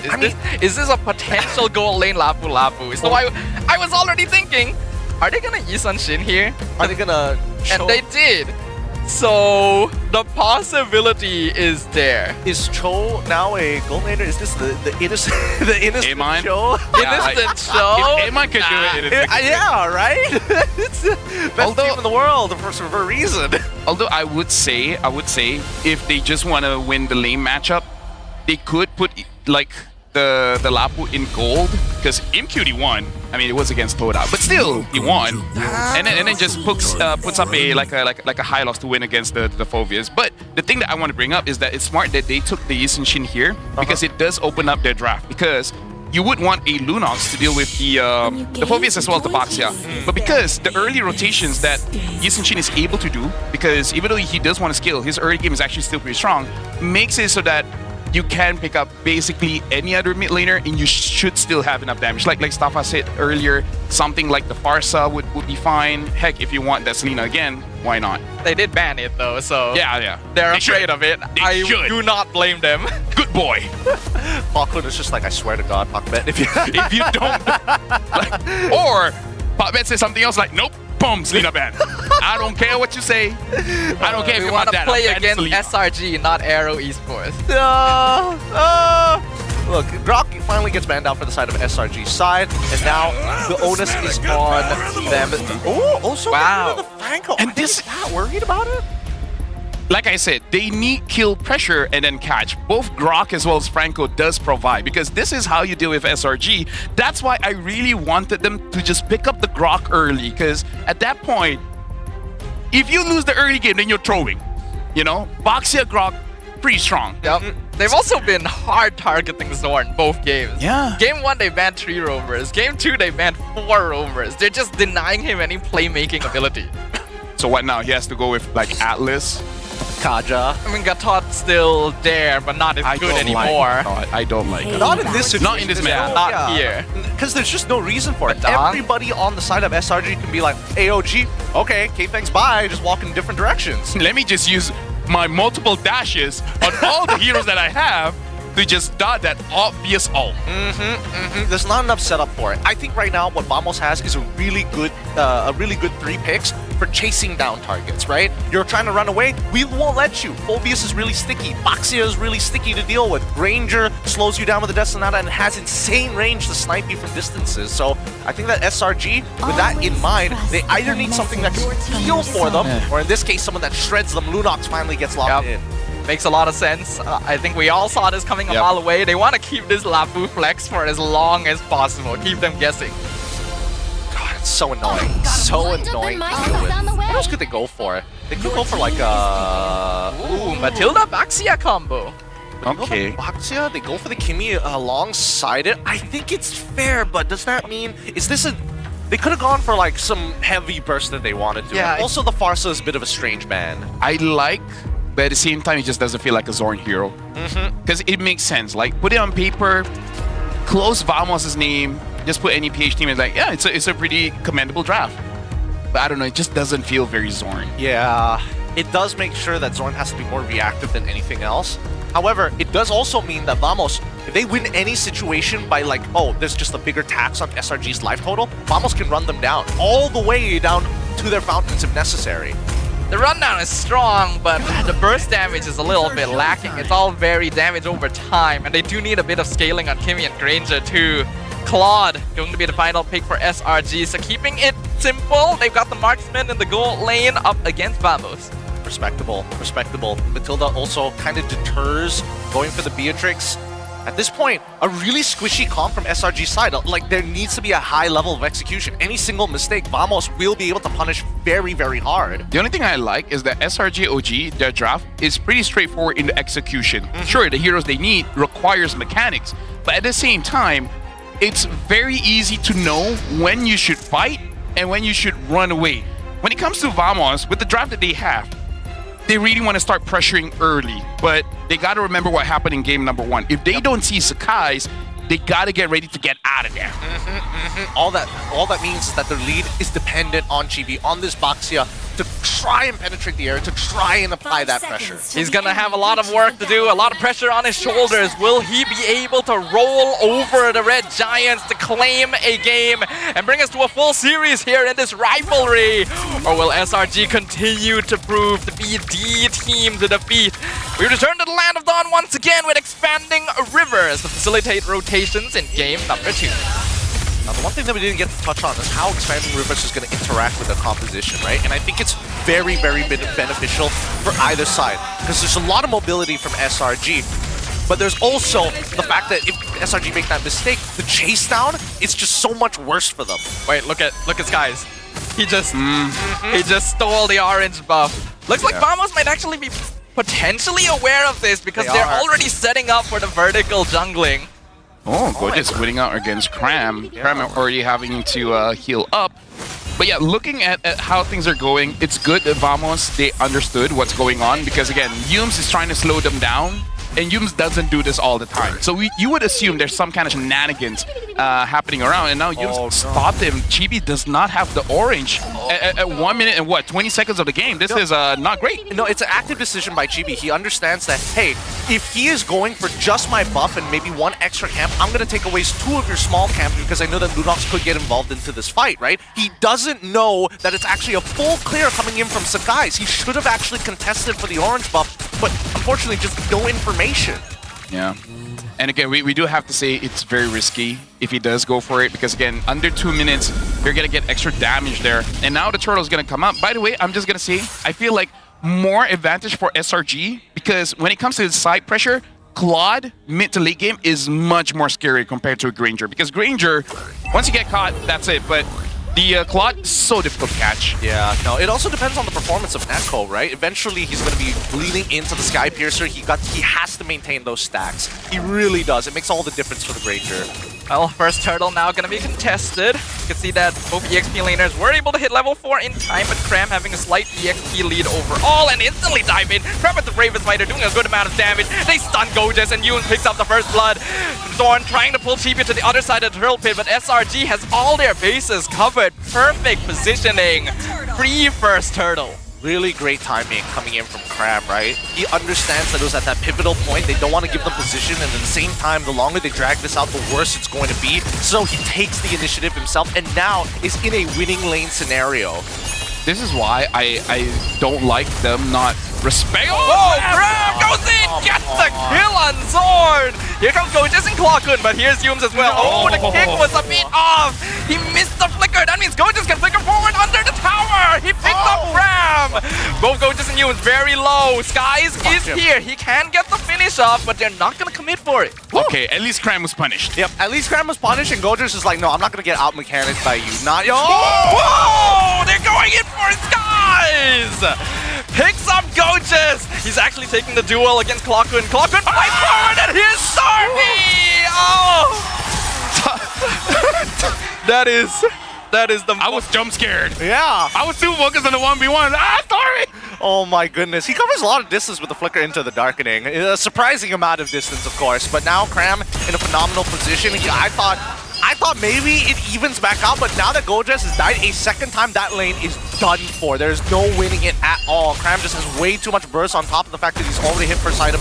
First item War Axe, by the way. Look at him. What are you going to do about this, Gojas? Try me. Try me, fool. Goodness, and here's Stormy as well, just for the backup.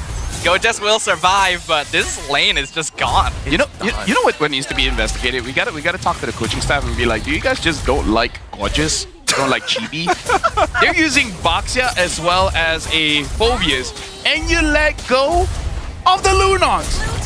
It's not like Lunox is a niche pick. We've seen this all the time. Cram's going in once again. He's actually committing to it. Gojas able to dodge with the Infernal Pursuit. Now Cram in a 1v3 situation. He's in a lot of trouble. Looks like he will go down. Wait, no! Joking! He survived! You're joking! He's able to heal off that. Oh my god! Goodness! No! Stop! What did he do to you? If I was in the Vamos camp, I would throw things away. Nako got a kill, sure, but bro! That felt personal. That felt a little, I don't know, a little hold on. Oh, nice dodge from Innocent. Just a clean sidestep. This is what happens to you before you look for therapy. Yeah. What did Gojas do? Did he leave like the SRG house and say some racial slurs, and that's why they're just targeting him this hard? 1 in 3, dude. Like the poor guy. Well, Sky's already got the second turtle. Zorn a little too late with the circling eagle. And Stormy just stands there, does so much damage. Vamos, they're trying to commit to this, but Yoon just goes in, forces out the guiding winds. Vamos can't do anything here. I don't know, Gideon. Maybe God just said Mabuhay in a different way. Yeah. in a dialect they really don't like. Yeah. You don't say Mabuhay that way, man. No, you don't ever say that way. Oh, Yoon's messed up the kick, actually. That's a really nice stun coming in from Clockman, but they still lose Chibi. Go just trying to fight Stormy, but they can't. Stormy picks up the killing spree, and Vamos still can't get anything in return, and Nako now being dived under the tower. Dexter gets the last hit. Just to add insult to injury, Skies almost dead. Zorn picks him off. This is looking more like MPL ID than MPL MY, man. The fights just keep on going. Yeah, but every single time they fight, SRG is actually winning out more. Yeah. They're getting not only more kills, they're getting more structures, more important camps overall. The level leads are now very apparent in every single one of these lanes. And I think that even for Yums, being a level ahead of Zorn is already pretty impressive, but that's only because he's been finding kills and assists. We look at the goal difference, right? Look, 1.8k. The biggest winner is Cram. Gorgeous is the poorest guy here. 2,406 minutes as an EXP leader. This is why he be like, can I just buy the Roam boots? I can't. Zorn is not even profiting from the Roam boots. Let me use Roam boots, man. Oh, that's so funny. Oh, this is a tough situation for Goat. Some changes need to be made. Yeah, some changes do. If you're the lowest goal in your team, you're allowed to buy Roam. At least that. Would that be necessary? That would just revert it to like the old one, right? Maybe. I guess that could be a change that could be implemented, but now GB can't even walk into his own jungle. Look at that. Traction Pulse does find Stormy though. The burst is a lot. Brilliance doing some damage, keeping Stormy alive. He's able to back off, and Cram has already dived the back line. Vamos trying to disengage. GB taking the front. Cram very low on HP actually. He will get punished. Vamos with the small victory here. Good timing. They made sure that Cram was in the middle of his animation before they tried anything else so that he wouldn't get that much spell vamp afterwards as a follow-up. They're going to be giving up this... Oh, wait, these guys might contest it. Doesn't look like they're willing to give up the last turtle. Yums with the conceal in backline actually misses the knockout. Nako able to dodge away. Yums gets punished for it. Vamos starting to hit back. SRG, I don't think they can contest anymore. Yup, they're just going to have to back this off. GB with his first turtle of the series. There we go. Finally, mistakes coming out from SRG's side. That's why there is a mechanical aspect to their composition. They mess up just a little bit. That's when Vamos is going to clamp back just a little bit harder. However, the gold lead is still in SRG's favor. They need, at least for Vamos, they're hoping that SRG messes up at least 2 more times before they get the gold difference back. Yep, this is a breath of fresh air for Vamos. Now that they got a good momentum going in, and Nako actually dealing quite a lot of damage, and Yums maybe he needs to contact Daniel again and be like, how do you play Cho again? when do you press the flicker? Making a lot of before mistakes, doing or actually. after? It's after, right? Vamos wants to commit in the mid lane. It's going to be a 5v5 brawl. Zorn goes for Innocent, but realizes, SRG is all here. Cram dives in on him, and Skies blows him up. Humans finally gets the kick he's been looking for onto Chibi, delivers him into the hands of the Red Giants, and the Baxia is gone. Innocent jumps forward. The rest of Vamos will be able to escape, but man, that was some damage. It is a tug of war between Vamos and SRG. The battle lines are continuously shifting between the two, and when somebody gets caught, somebody else needs to start trying to zone to create that space so they don't get followed up upon. That's what Cram is trying to do. That's what Gorgeous is trying to do, and even GB, but unfortunately, he can't necessarily run away now that we're so close to completing the Trinity from Innocent. The fact that the kicks coming in from Yums almost guarantees that GB can't get out of it. He has no flicker. He has to take Retribution as a jungler, and Stormy, he's just waiting for it. He's waiting for the rest of his team to serve these kills to him on a platter. And this is the other side of the caster curse. We were talking about Yums not hitting those kicks, and immediately gets a kick. It just do be like that, you know? It do be like that. Do be like that. Do be. Oh, that's the analysis for this one. Sometimes it do be like that. Sometimes it. I can't wait for Elgin to be like, hey guys! Sometimes it do be like that. Sometimes it do be like that. Well. English comprehension, man. Hey man, love you Elgin. Shout out to you. Innocent, on the other hand, he's already completed the Trinity build at this stage of the game, and he's a legitimate threat, right? If Vamos try to play this tug of war, they're going to get some rope burns unless they commit everything. TV going to starting things out. Cram actually taking a lot of hope from Nako. We can see the Granger damage really starting to lock in here. We're 10 minutes in. That first Lord looking very, very juicy as both teams take up positions on opposite ends of the pit. Right now, honestly, someone has to bait out Stormy, man, because this... hold on. Oh, here's the conceal. They see Yums.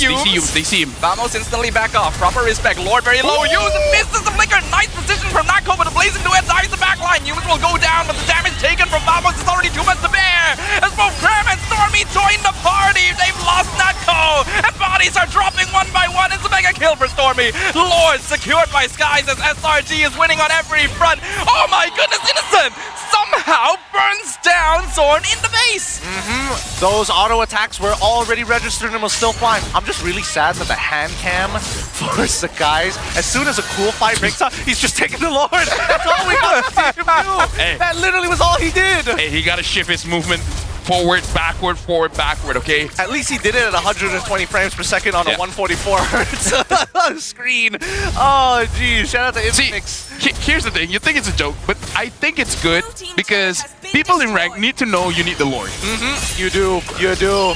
It could have been an exciting, flashy play. But now, the crashing down on the inhibs. Yeah, they will be able to clear it up. Vamos not taking too much damage to the tower just yet. Guy's in trouble. Nice knockup from Gojas, but he dashes into mid lane, circling Eagle. Not able to stop his descent. Yums might be sacrificed for this. Stormy trying to engage the fight. 1v1 against Gojas. He picks him off, and Cram. Look at Cram go. That's the captain right there. Speaking Landshaker connects. He's gonna back this off. He's already done his job. SRG is out of here. Make it through.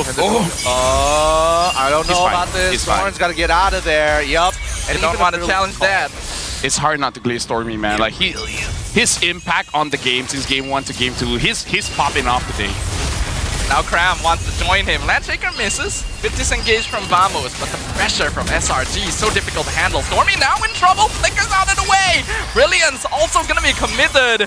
And Vamos just can't chase him. In my head, I was like, if you die now, I swear to God, I'm taking off my headphones. That's the silver script right there. That was going to be one for the books.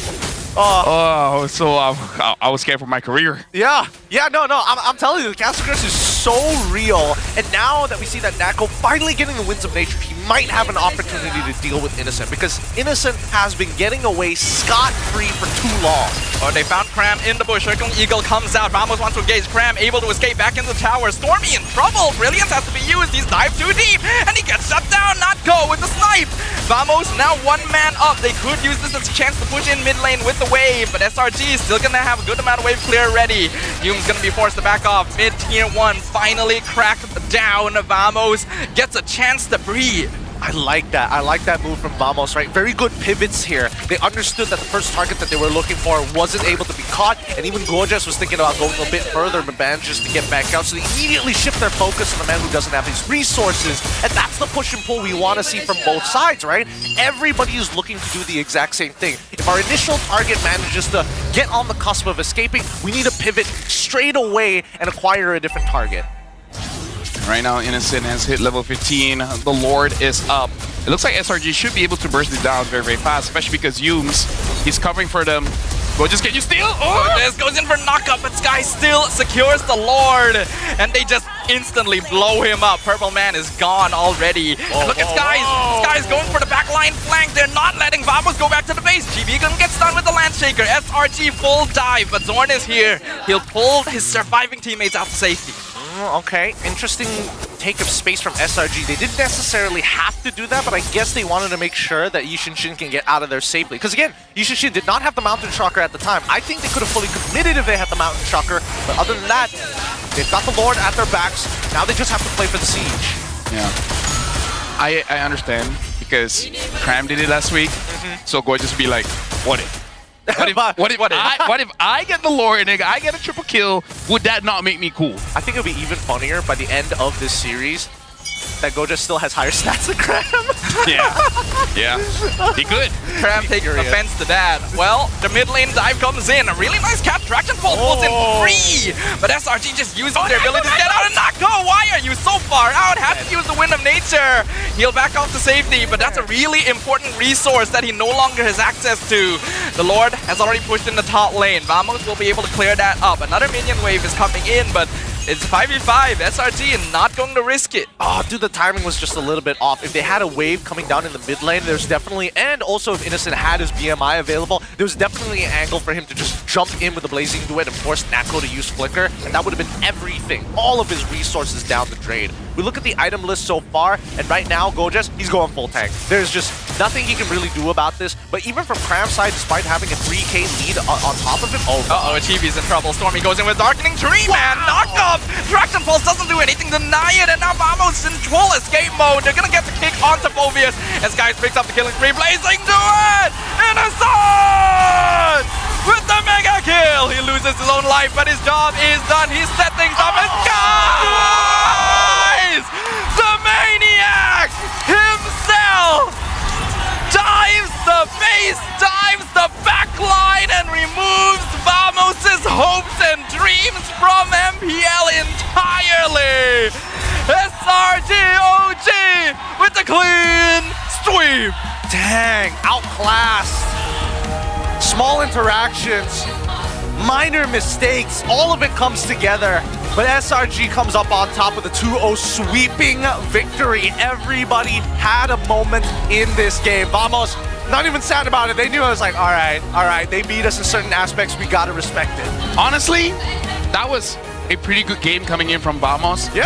Especially if we're looking at them week by week, we definitely see improvements coming up. I really feel like the thing that they could have done better was the draft, because again, I feel like for both games, the EXP as well as the jungle, they didn't really have a good time, but despite that, props to them. They really should start building up as we're going to playoffs. For sure, for sure. Very exciting to see how they're going to continue to progress here, right? And both sides, you see that nobody's disappointed with that match.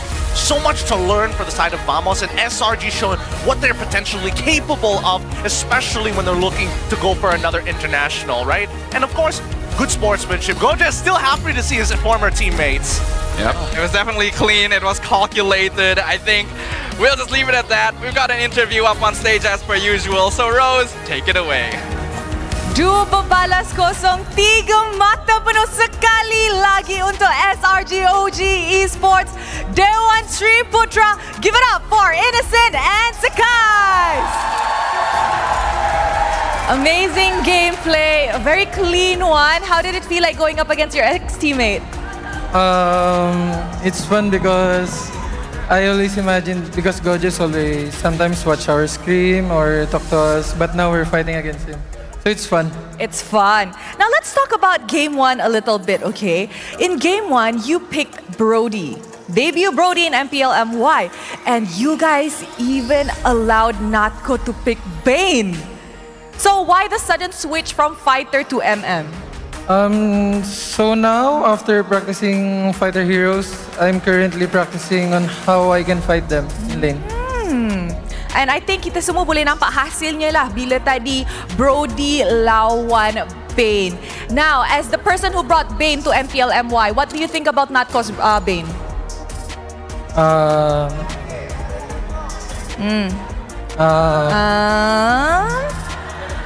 I'm asking. They also want to know. No comment. Sige na, a little bit. For me, I think my hero is a win lane. That's why it's hard to Bane. And I think because Stormy said he always catch the arrow. Jawapan play safe. Semua guna nama kawan. Stormy. Everything on stage, Stormy. Yeah. Yeah? So no comment, huh? That's their only comment. No comment. Okay, any tip for him if he wants to play Bane again? If he wants to play Bane, just hide at the bush. Okay, just hide. Ambush. Okay, thank you very much, Innocent. Now guys, kita tadi saksikan perlawanan yang sengit, seru, very much fun untuk opening match untuk hari kedua. Tapi hanya seorang yang boleh menjadi MVP of the game. Korang rasa siapa? Okay, I'm hearing different types of names, so mari kita tengok MVP of the game in 3, 2, 1. MVP jatuh kepada... Dun. Siapa? Stormy! Alright, Stormy, come up on stage. Stormy! Mana kita punya Mage Prodigy? Alright, Stormy, come. Semangat sikit, Stormy. Dorang tak suka pagi, I rasa. Alright, hi Stormy, congratulations. Another MVP in the bag. You okay? Okay, macam tak ada apa-apa Okay, I think soalan yang ramai orang nak tahu, kenapa di game pertama, masa dorang dekat base, kenapa you kejar-kejar Zon dekat base korang pula? Benda boleh end dah, masih lagi nak face off dekat base korang? Sebab comel, nak main lari-lari. Comel ke? Tu je, sebab comel. Tak ada point yang penting pun? Tak ada? Sebab boleh JN sebenarnya. So, ya, tahu boleh Diorang semua dekat base. You je yang tengah kejar-kejar. Comelan. Comel sangat, Stormy. Comel. Korang suka kejar-kejar You guys like to play catch. Is there anything that you want to say to Gorgeous? Just good luck for his next game. Just good luck. Okay, now, thank you very much, Stormy. It's Adik's turn. Adik sini. Adik. Dalam satu video, Rose nampak dorang suruh Gorgeous pilih nak Skies ke nak Chibi. Dia pilih Chibi. So, macam mana tu? Apa perasaan adik? Tak apa, sebab saya faham dia dekat tim Vamos sekarang. So dia kena cakap politik bias sikit. Tapi you rasa dalam hati Gorgeous dia pilih adik lagi? Of course. Tetap Skies di hati? Dia from day one kot. From day one. Kita bincang sikit pasal day one, Bila korang masuk ke MPL Malaysia, you guys were in the same team kan? Yep. And now you're going up against Gorgeous. Tapi since season 13, you guys tak pernah main di satu stage dekat MPL MY sama-sama pun. And now you guys actually got the chance to. How did it feel to be in the same stage as Gorgeous again? It's kinda hurt that what I want to say, but before our match, I talked to Gorgeous. I will say something if we won, which is I will say we will show you why you deserve that place in SRG. Alright. Wow. Adik ganas adik. Tapi but he said okay. I already minta kebenaran. He cakap okay. See, and then he also like challenge lah. So it was okay lah. It's okay. And minggu lepas bila Rose interview Gorgeous, dia actually cakap satu heartwarming thing lah, di mana dia cakap perlawanan ini sangat-sangat istimewa untuk dia. It's more special than any grand finals pun. Do you think it's a special match? Yes, it's really a special match lah untuk season ni. Again Vamos sebab Gorgeous after a long time bincang mat. Ui. Member ni pandai-pandai je. Adik, is there anything yang you nak cakap kepada Gorgeous? Mungkin untuk bagi dia lebih semangat ke untuk match-match yang akan datang? Dah start dah. Memang Stormy yang punca semua benda. Yes. Dalam poket ada keramak. Tak ada. Ke poket bocor Poket bocor. Nampaknya EXP laners di Malaysia banyak ruang dekat poket mereka, ya? So, thank you very much kepada Skies, Stormy dan juga Innocent. Is there anything yang nak cakap kepada fans? Tengok full house hari ni. Before that, untuk Vamos saya harap tak ada tragedi tu ulang lagi, iaitu dah korang tak nak menang, harap tak ada lah. And untuk fans, harap korang terima kasih lah untuk support kita orang, and teruskan support kita orang untuk match ke hadapan. Alright, thank you and congratulations. Tanpa membuang masa, mari let's straight back to the casters to analyze apa yang menjadi dalam clean sweep perlawanan ini. Casters, back to you guys. Thanks, Rose. Whew, man, MVP of the game going over to Stormy. Your boy's doing some work here. Selena game 1, Lunox game 2, coming up with some pretty spicy KDAs as well. Now, here's the thing. This is interesting because he only participated in 62%, and yet he has 3,000 damage per minute. Right? Put it into context. That's insane. Meaning you don't join all of the fights, and yet your damage per minute is insanely high, which again kind of shows why Lunox is one of the favorite mages in this current patch, just to deal with all of these tanky lineups. And I hope that game shows for everyone that said, I want to see them using tanks. No, make them use assassins. I hope they use assassins, but even against the Lunox, she's kind of good against both, right? By the way, I kind of feel like for the international audience, just to translate what happened in the interview, it's the guys that say like, this match we're going to show you why you were a substitute and not the main lineup. That's number one. But to be fair, they and Gorgeous like agree like, yeah, it's cool. You can do that. And they say, you know, Vamos, make sure you don't have any excuse for losing the other matches. Looking forward to see you guys play off. Goodness, I really hope that Gorgeous had a banger line, and I'm curious to know what it was. Because if they're asking for permission, I'm sure that they both had to agree on like one of the spicy stages to go throughout. Either way, we look at the rest of the team, and I think that at least from Vamo's side, they wanted to play clean, right? Game 2 got a little scrappy, admittedly, but it's an understandable scrap, right? You want to come out ahead. You don't want to just walk away even. Yeah, unfortunately, Vamos' plans were kind of sussed out and identified once again, I feel like, from SRG, because the Matilda-Baxia combination is very strong early. We've already seen games won purely off of the pressure that this combo can have. But SRG is well aware that most likely they're going to be together, so Skies can just start vertical jungling, stealing camps away, and that already puts Chibi behind. And then by getting mid lane prio, they instantly gank Cram to make sure that Go just can't really do anything in the game. And then it just becomes so much more difficult. Vamos did have moments where they were able to get some space back because SRG overextended themselves, but it still was a little too late. A little too late. And I think that at least we are seeing them get past the 42k mark, right? This time it got a little bit further, and yes, SRG did have a little bit of a lead, but it didn't come without some risks that needed to be taken. Vamos put up a fight, right? They tried to keep those walls up. They tried to make sure that SRG were going to disrespect that territory, and then they were looking to pull them in all the way into their territory. But it was tough. So many ways to dodge and so much mobility. I gotta give it to Innocent, right? He was waiting for the right time to catch multiple people and not just Natco when that Winds of Nature was down. But again, I kind of feel like Vamos, they just lost the draft because they are not able to do their job. And the job that they wanted to do was that Chibi wants to frontline, giving a lot of space for both Clockwood and Natco to give free damage.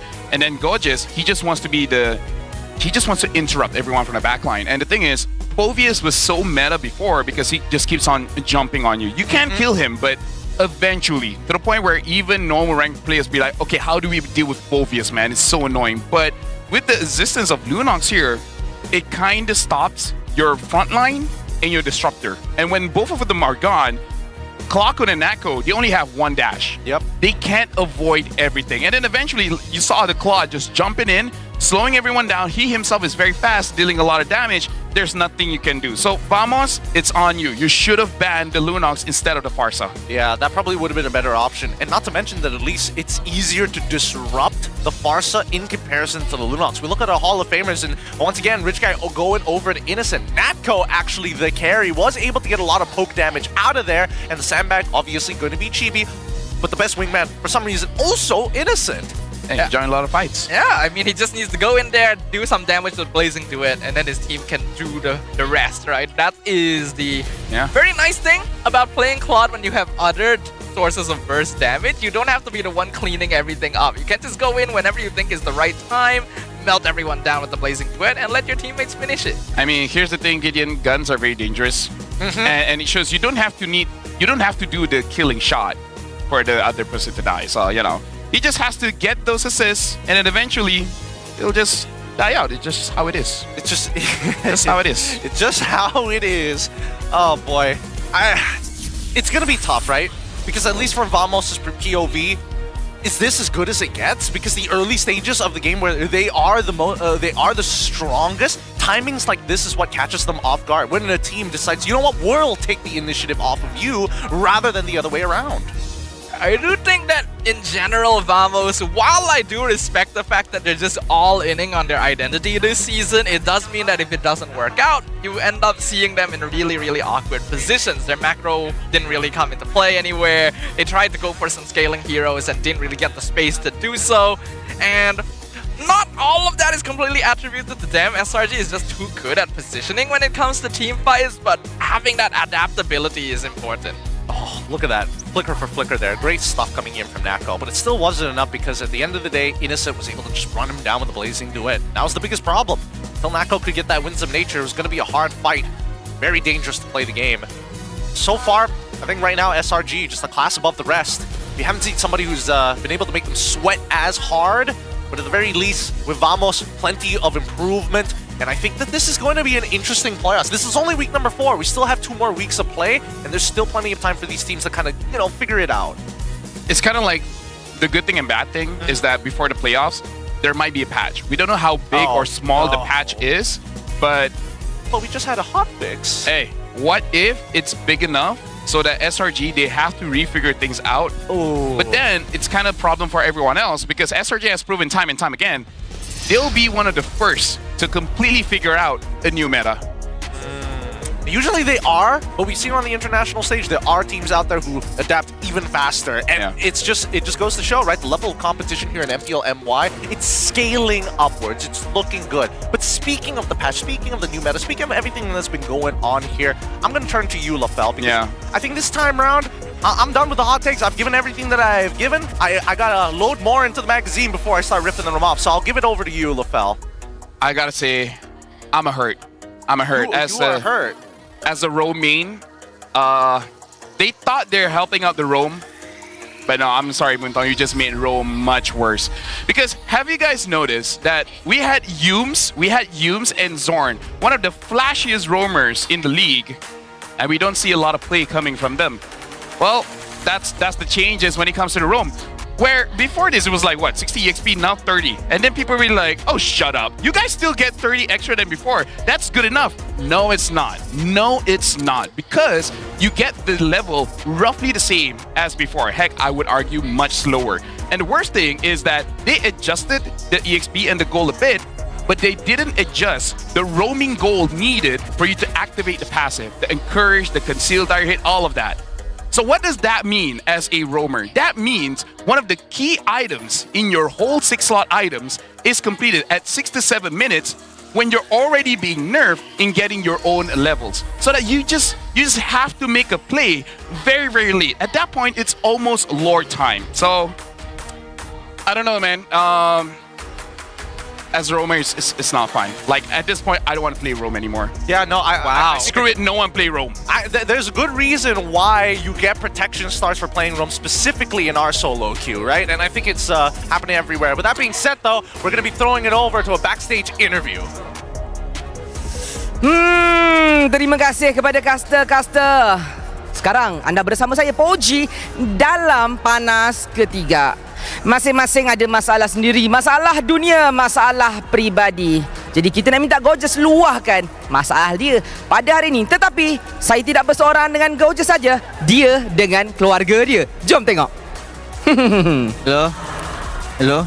Ya, dengar. Okay, Gorgeous. First sekali, Gorgeous cakap kan, memang ada keluar poster. Pocket tak cukup untuk Kram. The pocket is not enough for Kram. You will bring your own bag. Sebab dia lagi muat. Tapi hari ni Kram dah tunjuk dia buat plastik je, bungkus korang semua. So, what happened sebenarnya dengan korang? Saya tak bawa pun bag tu. Cakap je nak bawa, tapi tak bawa pun bag tu. So, what happened today? Alhamdulillah, kita menang 2-0.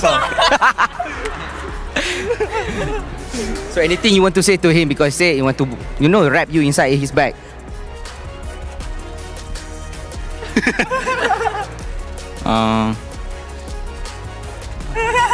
Apa? Cakap apa? Orang je lah. Itu je yang berlaku sebab macam Kram macam tak payah cakap, orang dah faham. Soalan yang kedua saya nak tanya dekat dia. Last time Zon ada cakap. Zon cakap okay. Zon yang cakap sebab apa yang membuatkan korang actually Vamos tak ready untuk sepanjang season. Bila first time jumpa Selangor Red Giant terlampau kuat. Jadi mentalnya macam kita dah tak boleh terima kenyataan. Sakitnya hati. Jadi sepanjang 6 minggu tu tak reset. Tapi season kali ni dah lebih bersedia. Dengan kemasukan awak sekali dekat dalam ni, dan memang awak faham Skies main macam mana, You main macam mana, ini main macam mana. Memang dah dapat soalan bocor. Tapi rupa-rupanya tak bocor. Apa yang jadi sebenarnya? Ada masalah dengan draft ke, meta ke, perancangan ke, ataupun sebenarnya memang ditakdirkan SRG lah paling kuat? Betul. Ditakdirkan SRG lah yang paling kuat. Jawapan Daddy. You macam ada benda nak cakap tu? Kata Zon. Okay. Tapi kan dekat dalam mic check kan, tadi kita semua orang satu Malaysia nampak dekat dalam mic check. Okay, ingat guys, kalau kita kalah game 1, kita menang game 2, game 3. Kalau kita menang game 1, kita kalah game 2, game 3. Rupa-rupanya game 1, game 2 pun kalah. Apa jadi tu? Semua mimpi ke? Tak tahu cakap apa. Aku tidur. Aku tak tahu jawab apa tu.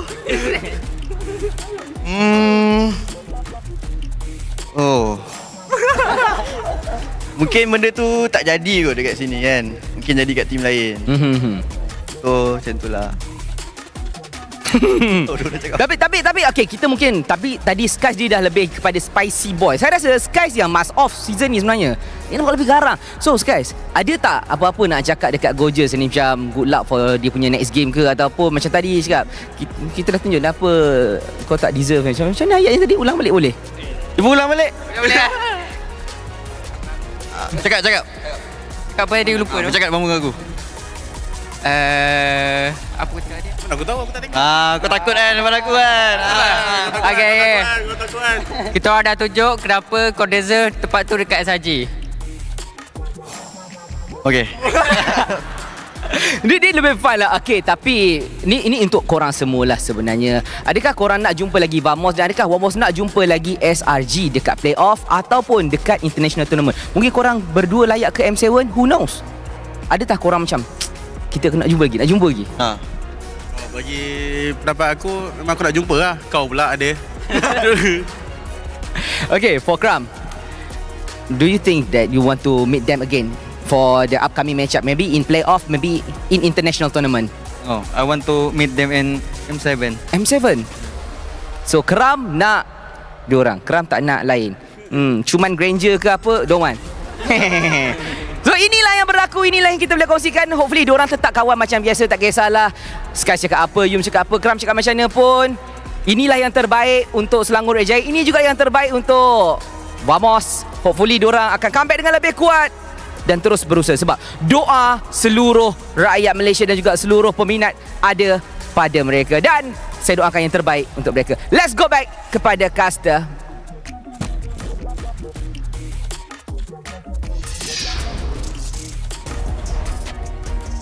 Good vibes, good times amongst the SRG boys and Gorgeous.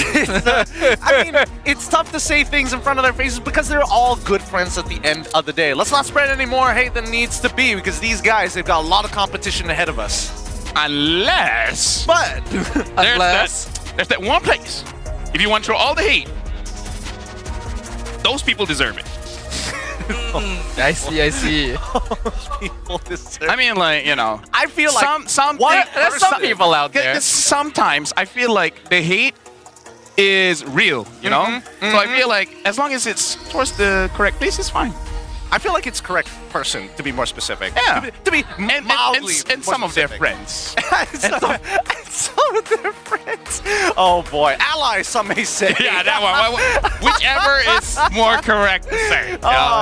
Hate isn't always bad. Hey man, PC all day long. All right, look, Homeboy is facing off against Torak in our next matchup. We still have 2 more best of 3s ready to go. Stafa, for this upcoming matchup, Homeboys, are you feeling Todak still?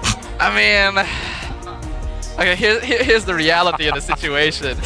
Does anyone still feel Toda? Like for real, you know? Like genuinely? Hey, I'm allergic to seafood, man. So hey, yeah, you can't feel that. Different later. It's up to you, the audience, to decide. Up next, Homeboys versus Todak. We're gonna go on a short break, and when we come back, it's gonna be more Mobile Legends action. We'll see you then. Nanti ya. Amir bang. J. Ayo nur satu, Cok. Ayo man. Ayo nur satu, Bang. Jasiro. Sini. Go. Apol ya. Isi ayah, Bang. Go, ayah. Estaya. Go. Lapo kasih. Give me. Let's go. Dito skill job boleh ya? Lapo. Boleh. Nonton. Penalty. I go pen. Aku mati ya. Hayabusa kat belakang. Aman. Nolti ya. Just kill. Nice one. Lagi dah. Nice one. Boleh kan? Lanjut tukar. Ada di dash ah. I go geng. Aku depan. Geng Nafika. I kill this. Depan. Tengok. Geng Nafika. Go. Nice. Atau saya tembak. I take it. Bisa. Got it. Let's go there. It's our time there.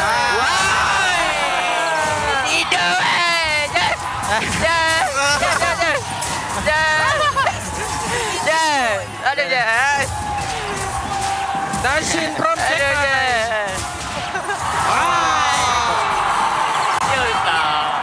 baik.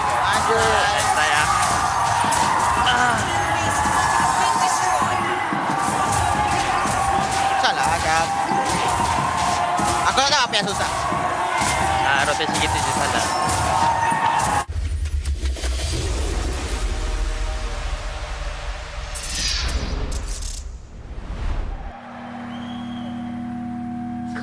Bye. Saya boleh ni. Semangat nombor 1 ada dalam diri kita semua. Bukan atas usaha sendiri saja, tapi sokongan dan harapan yang dikongsi bersama. Sebab nombor 1 lebih daripada jadi yang terbaik. Ianya memikul impian mereka. Inilah semangat nombor 1. Inilah prepaid nombor 1.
CeraVe baru blemish control membersih 2% salicylic acid untuk membersihkan pori dan 3 ceramide untuk melindungi kulit, memperbaiki AHA, BHA dan niacinamide untuk menangani jerawat untuk kulit bersih dan sihat. CeraVe.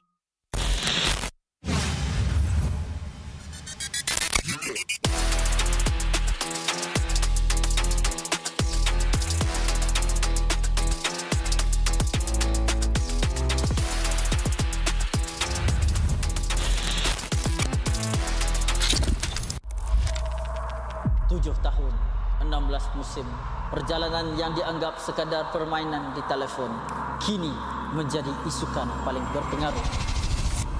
Inilah MPL Malaysia. Era permulaan segalanya, titik mula sejarah apabila Malaysia dan Singapura menjadi tuan rumah MPL pertama di dunia. Di musim pertama, kita melahirkan legenda, Solos, penjahat dan Fredo. Dari musim ke musim, MPL MY S16 menjadi pentas lahirnya pemain tersohor. Musim kedua mengukir cerita untuk pasukan yang tak disangka. Sayan Rimau, Nun bangkit dari kedudukan tercorot di tangga liga, mengharungi satu demi satu halangan hingga akhirnya menjulang piala pertama buat Malaysia. Musim ini menyaksikan kebangkitan luar biasa pasukan Todak. Ciku Guys dan Moon menggoncang pentas M1 World Championship, menamatkan saingan di tempat ketiga, mengharumkan nama negara. Momentum itu memuncak di musim ke-6, detik bersejarah apabila Todak menjulang trofi pertama mereka. Dari detik itu, bermulalah era kompetitif. Dari musim 7 hingga musim ke-12, setiap musim nama baharu diukir di trofi. Tiada pasukan yang kekal di takhta. Di sinilah Todak membina legasinya. Bersama Ciku Guys menjulang trofi sebanyak 3 kali. Puncak kegemilangan mereka hadir di SEA Games ke-32. Gabungan superstar team Ripo, Chibi, Zod, Ciku Guys, Izarami, Momo dan Gary menakluk pentas Asia Tenggara dan membawa pulang pingat perak. Satu detik bersejarah yang mengangkat nama Malaysia ke mercu isukan tertinggi. Di era ini, akhirnya mencapai noktahnya apabila musim 12 Homeboy, pasukan yang sebelum ini tidak pernah menjulang trofi, mengangkat piala buat pertama kalinya dan membuka jalan untuk babak seterusnya. Sorakan peminat bergema bukan hanya kerana nama, namun kerana SRG menjadi pasukan Malaysia pertama menjulang MSC 2024 dan mara ke Grand Final 2 tahun berturut-turut. Sekaligus menyemarakkan api harapan baharu untuk MPL MY. Era ini diterajui oleh Cram, Stormy, Yums, Skies dan Innocent. Bukan sekadar juara, SRG menulis sejarah daripada dominasi di peringkat liga sehingga ke detik terakhir mereka mempertahankannya dengan penuh megah. Musim ke-14 mereka terus membuktikan kekuatan, memecahkan lagi sumpahan menjadi juara bertahan. Musim ke-15 repeat bersejarah yang menobatkan SRG sebagai pasukan paling dominan dalam sejarah MPL MY. Dengan barisan pemain yang sama memperoleh kemenangan demi kemenangan. Tapi musim ini pentas akan digegarkan. Wajah baharu muncul menentang gergasi. Wajah lama kembali membawa dendam membara. Medan tempur terakhir sebelum segalanya berubah. Pantang mengalah. Menuju perjalanan ke era baharu MPL MY musim ke-16. Hanya yang gagah kekal juara.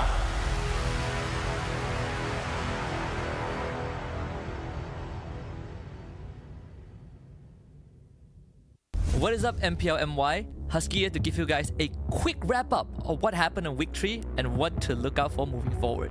Now, before we proceed, I gotta introduce you guys to my favorite Filipino. That is... This land is our homeland, and it will soon be our burial ground. You get it, it's Lapu-Lapu. This hero from the Philippines has been tearing up the land of Dawn, ranking first in terms of picks in MPL PH and 6th in MPL MY. Let me tell you why he is so strong. The recent patches have given Lapu-Lapu some pretty insane buffs, but the most impactful buff is actually his second skill in the Braver Spider form. Storm Sword now grants him 10% damage reduction for every single hero hit. 10%! I want you guys to quickly pay attention to this clip. Lapu-Lapu is being played by Siska from Untitled. He chases the Granger away. Here, he hits 3 people with the Storm Slash. He gains 30% damage reduction, which allow him to soak up some damage afterwards. And CG, they were doing their very best to take him down. Procs his passive 1, heals up with War Axe, comes back, hit by Spread, doesn't go down, goes into lane, heals off the minions from War Axe, and procs his passive back up to get a second ultimate. He still goes down, but the earlier damage reduction kept him alive for long enough for the rest of the event to happen. And that is just Lapu-Lapu right now. Sometimes teams even would consider picking him in the gold lane to replace a marksman, but it does open up options and conversations, considering the fact that double fighters meta right now, at least in MPL MY, has been quite popular. Bottom line is, if you want a hero that is tanky, deals a ton of damage, can go mid to late game, and is extremely cool, Lapu-Lapu just might be the one for you. And now, for my favorite Lapu-Lapu clip. Can Cram make magic happen? Braver Spider back up! Cram! With the steal of a lifetime! Wisdom Nature outpost for me, Cram swings away! No! And CG bites the damn dust! Chills. Literal chills. And that's it for the MPL Malaysia wrap up. Enjoy your Lapu-Lapu games.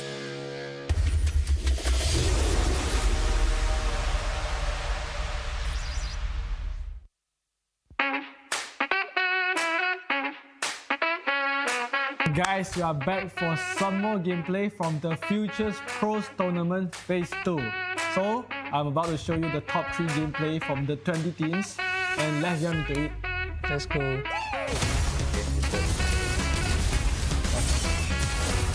Wow, there's a very coordinated diving actually. This play I like to use, very aggressive.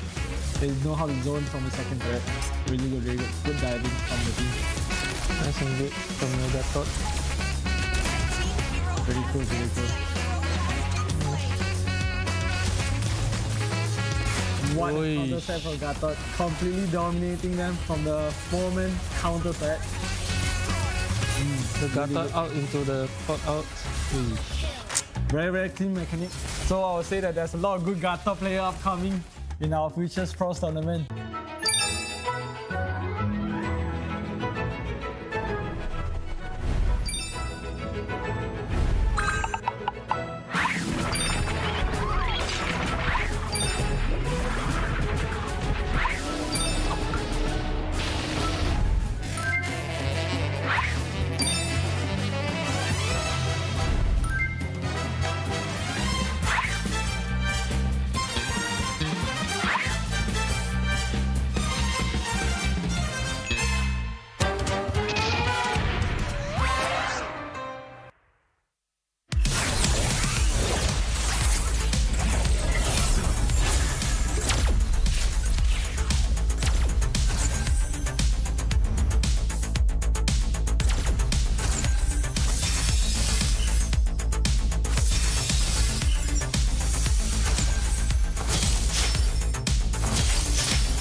So much talk of AI in tech today.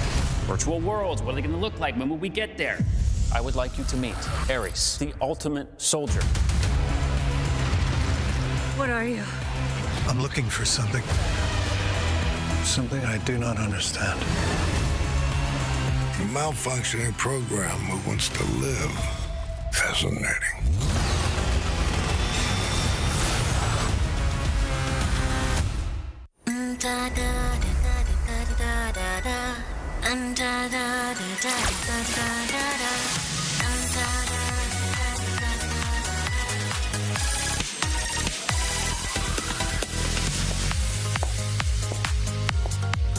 Vokalis utama PACE, Fanny, sedia untuk memasak.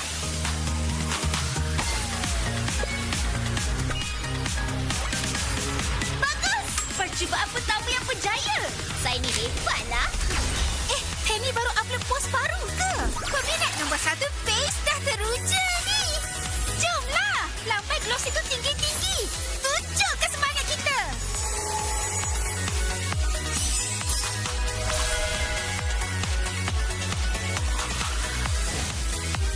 Wah, kamu semua memang hebat di pentas. Kalau macam tu, saya pun nak buat yang terbaik. Kalau macam ni, mesti kekal segar. Baiklah, biar saya uruskan buah-buahan ni.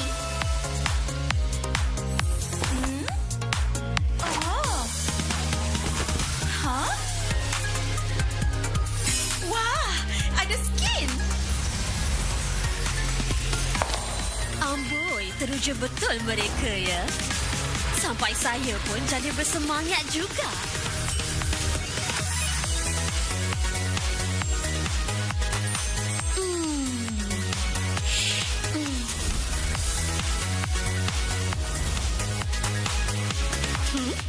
Acara?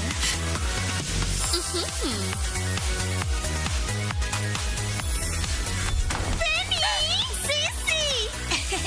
Masa untuk melepak. Yeay! Masa untuk lepak! Wah! Terima kasih beri segala sokongan. Terima kasih beri segala galakan. Terima kasih beri semangat dan kekuatan. Tahniah atas 9 tahun yang menakjubkan MLBB. Selamat Hari Jadi!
Saya boleh ni. Semangat nombor 1 ada dalam diri kita semua. Bukan atas usaha sendiri saja, tapi sokongan dan harapan yang dikongsi bersama. Sebab nombor 1 lebih daripada jadi yang terbaik. Ianya memikul impian mereka. Inilah semangat nombor 1. Inilah prepaid nombor 1.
CeraVe baharu, blemish control, membersih.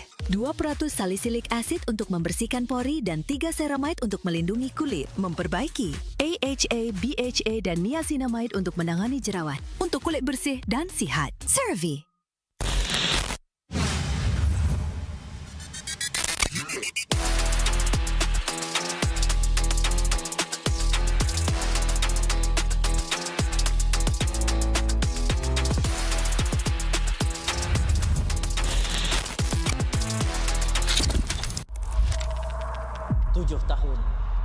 musim, perjalanan yang dianggap sekadar permainan di telefon kini menjadi isukan paling berpengaruh.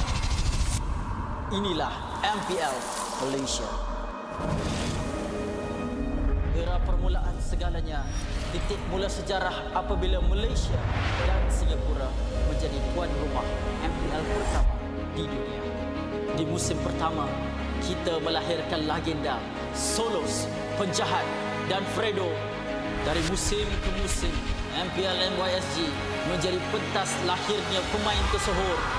Musim kedua mengukir cerita untuk pasukan yang tak disangka. Sayan Rebound, Noon bangkit dari kedudukan tercorot di tangga liga, mengharungi satu demi satu halangan hingga akhirnya menjulang piala pertama buat Malaysia. Musim ini menyaksikan kebangkitan luar biasa pasukan Todak.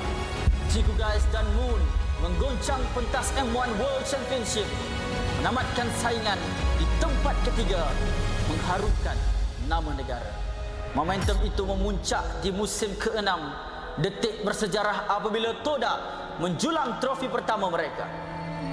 Dari detik itu, bermulalah era kompetitif. Dari musim 7 hingga musim ke-12, setiap musim nama baharu diukir di trofi. Tiada pasukan yang kekal di takhta. Di sinilah Todak membina legasinya. Bersama Ciku Guys menjulang trofi sebanyak 3 kali. Puncak kegemilangan mereka hadir di SEA Games ke-32. Gabungan superstar team Ripo, Chibi, Zod, Ciku Guys, Izarami, Momo dan Gary menakluk pentas Asia Tenggara dan membawa pulang pingat perak. Satu detik bersejarah yang mengangkat nama Malaysia ke mercu isukan tertinggi di era ini akhirnya mencapai noktahnya apabila musim 12 Homeboy, pasukan yang sebelum ini tidak pernah menjulang trofi, mengangkat piala buat pertama kalinya dan membuka jalan untuk babak seterusnya. Sorakan peminat bergema bukan hanya kerana nama, namun kerana SRG menjadi pasukan Malaysia pertama menjulang MSC 2024 dan mara ke Grand Final 2 tahun berturut-turut. Sekaligus menyemarakkan api harapan baharu untuk MPL MY. Era ini diterajui oleh Cram, Stormy, Yums, Skies dan Innocent. Bukan sekadar juara, SRG menulis sejarah daripada dominasi di peringkat liga sehingga ke detik terakhir mereka mempertahankannya dengan penuh megah. Musim ke-14 mereka terus membuktikan kekuatan, memecahkan lagi sumpahan menjadi juara bertahan. Musim ke-15 repeat bersejarah yang menobatkan SRG sebagai pasukan paling dominan dalam sejarah MPL MY dengan barisan pemain yang sama memperoleh kemenangan demi kemenangan. Tapi musim ini pentas akan digegarkan. Wajah baharu muncul menentang gergasi. Wajah lama kembali membawa dendam membara. Medan tempur terakhir sebelum segalanya berubah. Pantang mengalah. Menuju perjalanan ke era baharu MPL MY musim ke-16. Hanya yang gagah kekal juara.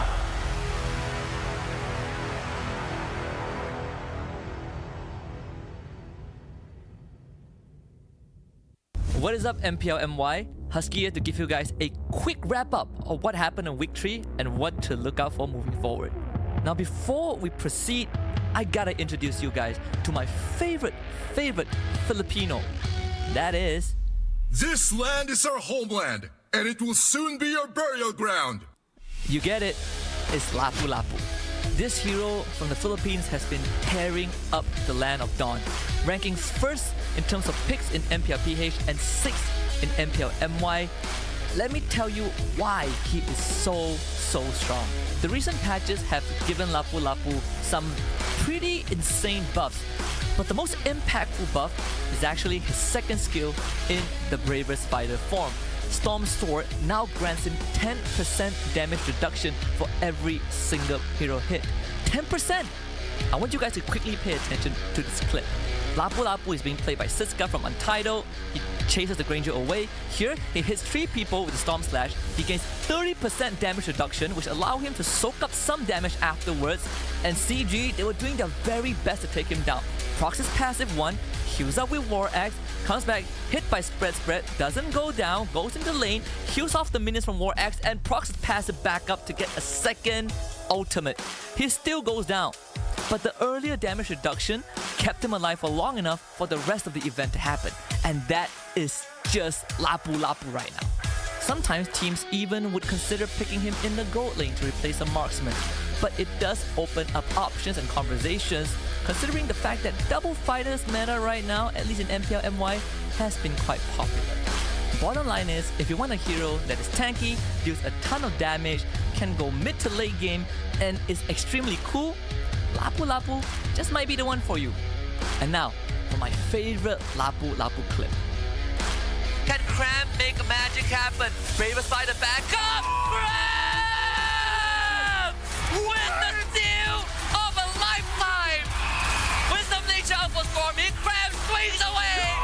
And DG bites the damn dust! Chills. Literal chills. And that's it for the MPL Malaysia wrap up. Enjoy your Lapu games.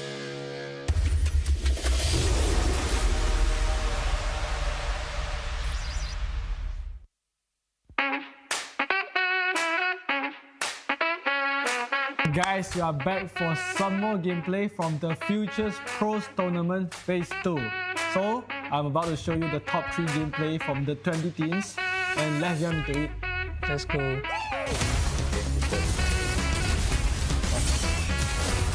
Wow, there's a very coordinated diving actually. This play, I like it. It's very aggressive. They know how to zone from the second turret. Really good, really good. Good diving from the team. Nice and good from the Gatot. Very cool, very cool. One counter set for Gatot, completely dominating them from the 4-man counter threat. The Gatot out into the pot out. Very, very clean mechanic. So I would say that there's a lot of good Gatot player upcoming in our Futures Pros tournament.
So much talk of AI and tech today.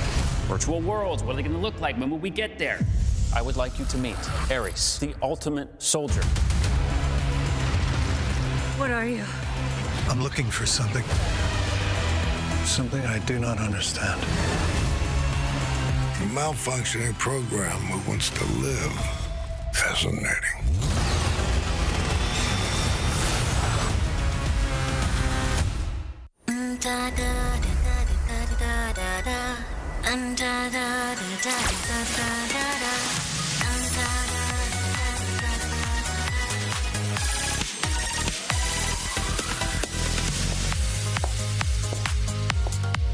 Vokalis utama PACE, Fanny, sedia untuk memasak.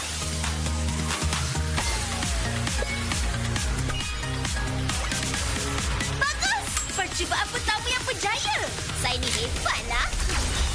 Fanny baru upload post baru ke? Peminat nombor 1 PACE dah teruja ni. Jomlah, lampai gloss itu tinggi-tinggi. Tunjukkan semangat kita.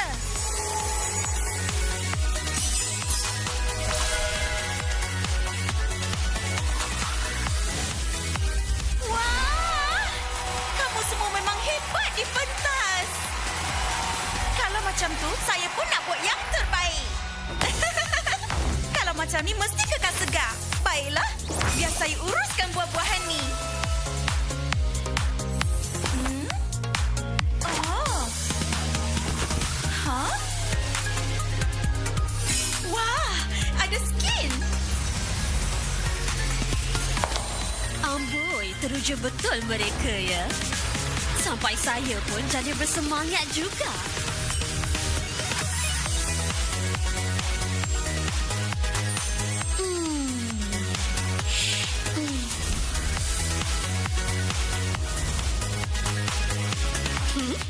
Acara?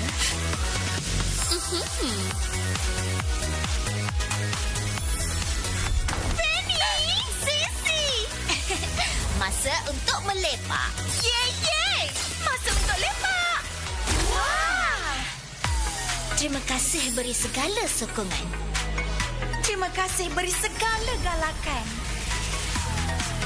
Terima kasih beri semangat dan kekuatan. Tahniah atas 9 tahun yang menakjubkan MLBB. Selamat Hari Jadi!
Bye. Saya boleh ni. Semangat nombor 1 ada dalam diri kita semua. Bukan atas usaha sendiri saja, tapi sokongan dan harapan yang dikongsi bersama. Sebab nombor 1 lebih daripada jadi yang terbaik. Ianya memikul impian mereka. Inilah semangat nombor 1. Inilah prepaid nombor 1.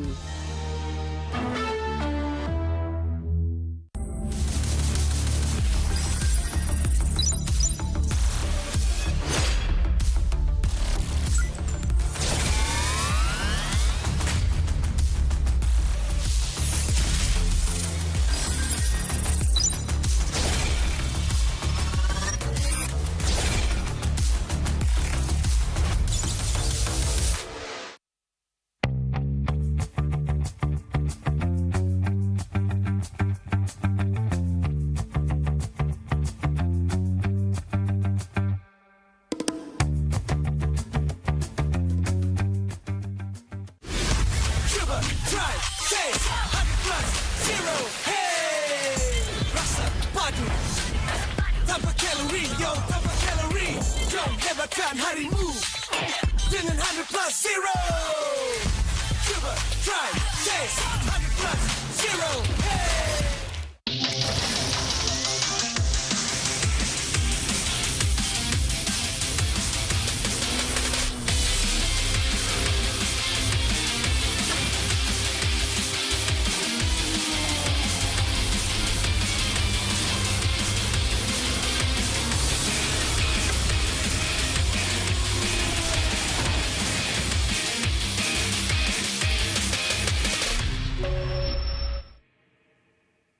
CeraVe, baharu, blemish control, membersih. 2% salisilik asid untuk membersihkan pori dan 3 ceramide untuk melindungi kulit, memperbaiki. AHA, BHA dan niacinamide untuk menangani jerawat, untuk kulit bersih dan sihat. CeraVe.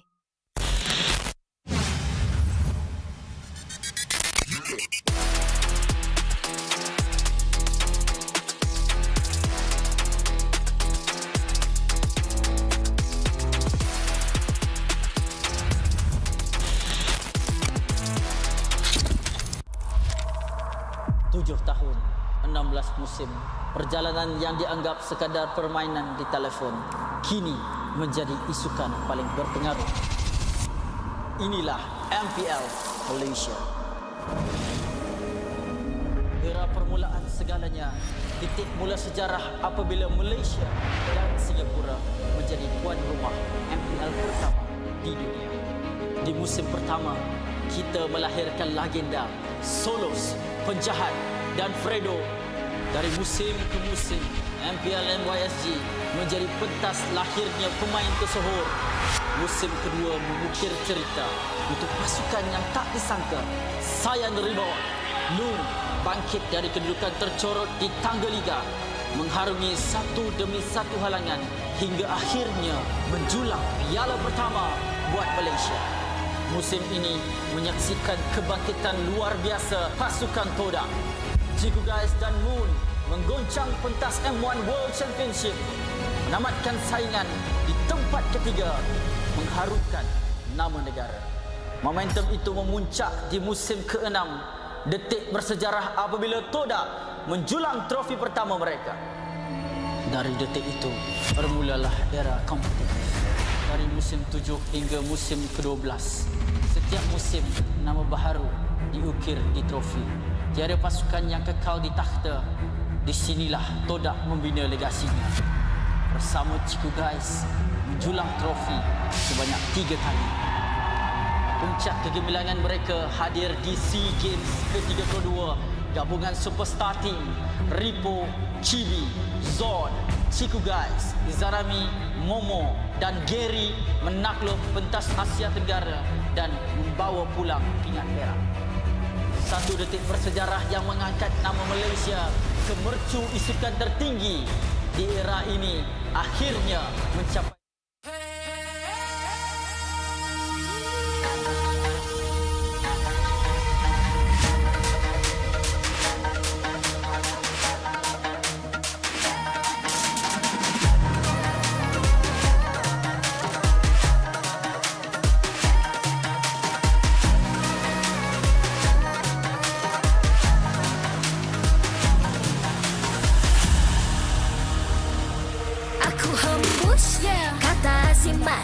Bila terjatuh, aku beringat jalan dah jauh, cari titik bermula. Krak, krak, krak, krak. Jangan patah semangat.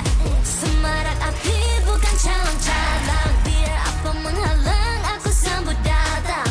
1000 daya, 1000 alasan, harungi semua sampai di akhir garisan. Eo, eo. Kami tak senang mengalah, kami luar biasa. Semangat membara, harungi bersama.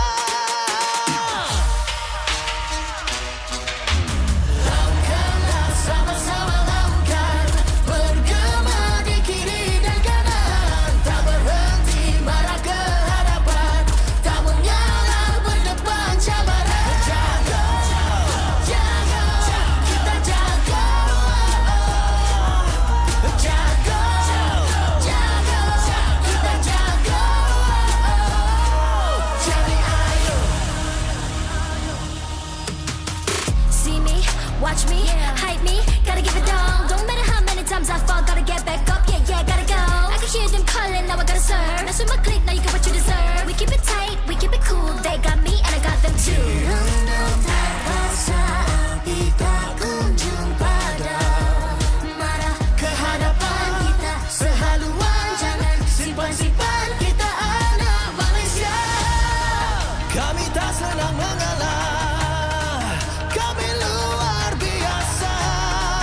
Semangat membara, harungi bersama. Jaga, jaga, kita jaga. Jaga, jaga, kita jaga. Jadi ayo.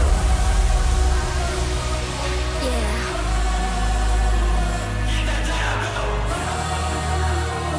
Are you ready?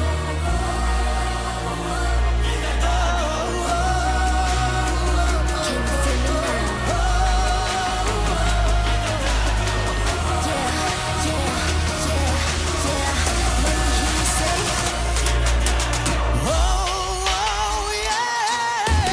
Langkahlah sama-sama langkah, bergema di kiri dan kanan. Tak berhenti marah ke hadapan, tak mengalah berdepan cabaran. Jaga, jaga, kita jaga.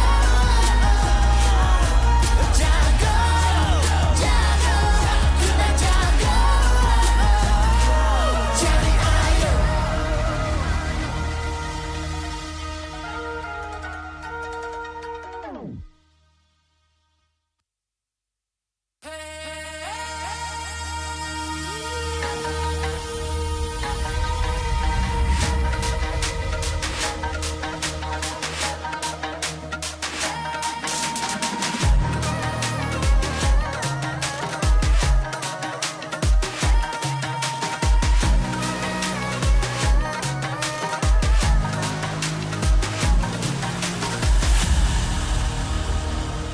Aku hembus kata azimat.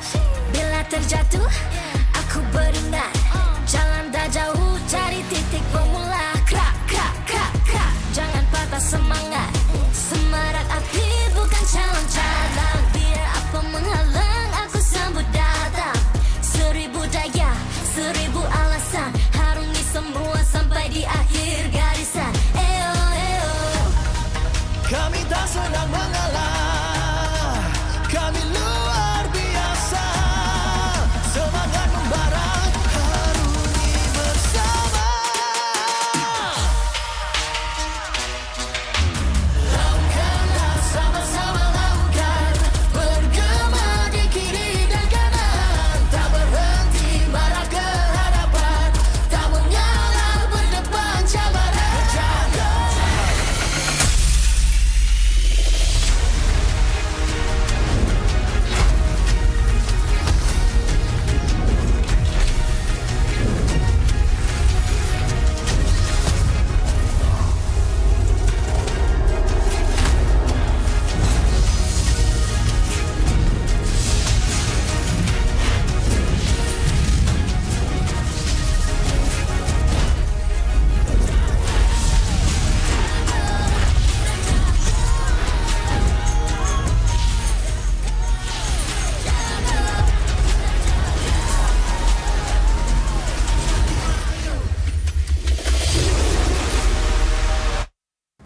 MPL Malaysia Season 16 is powered by Moonton.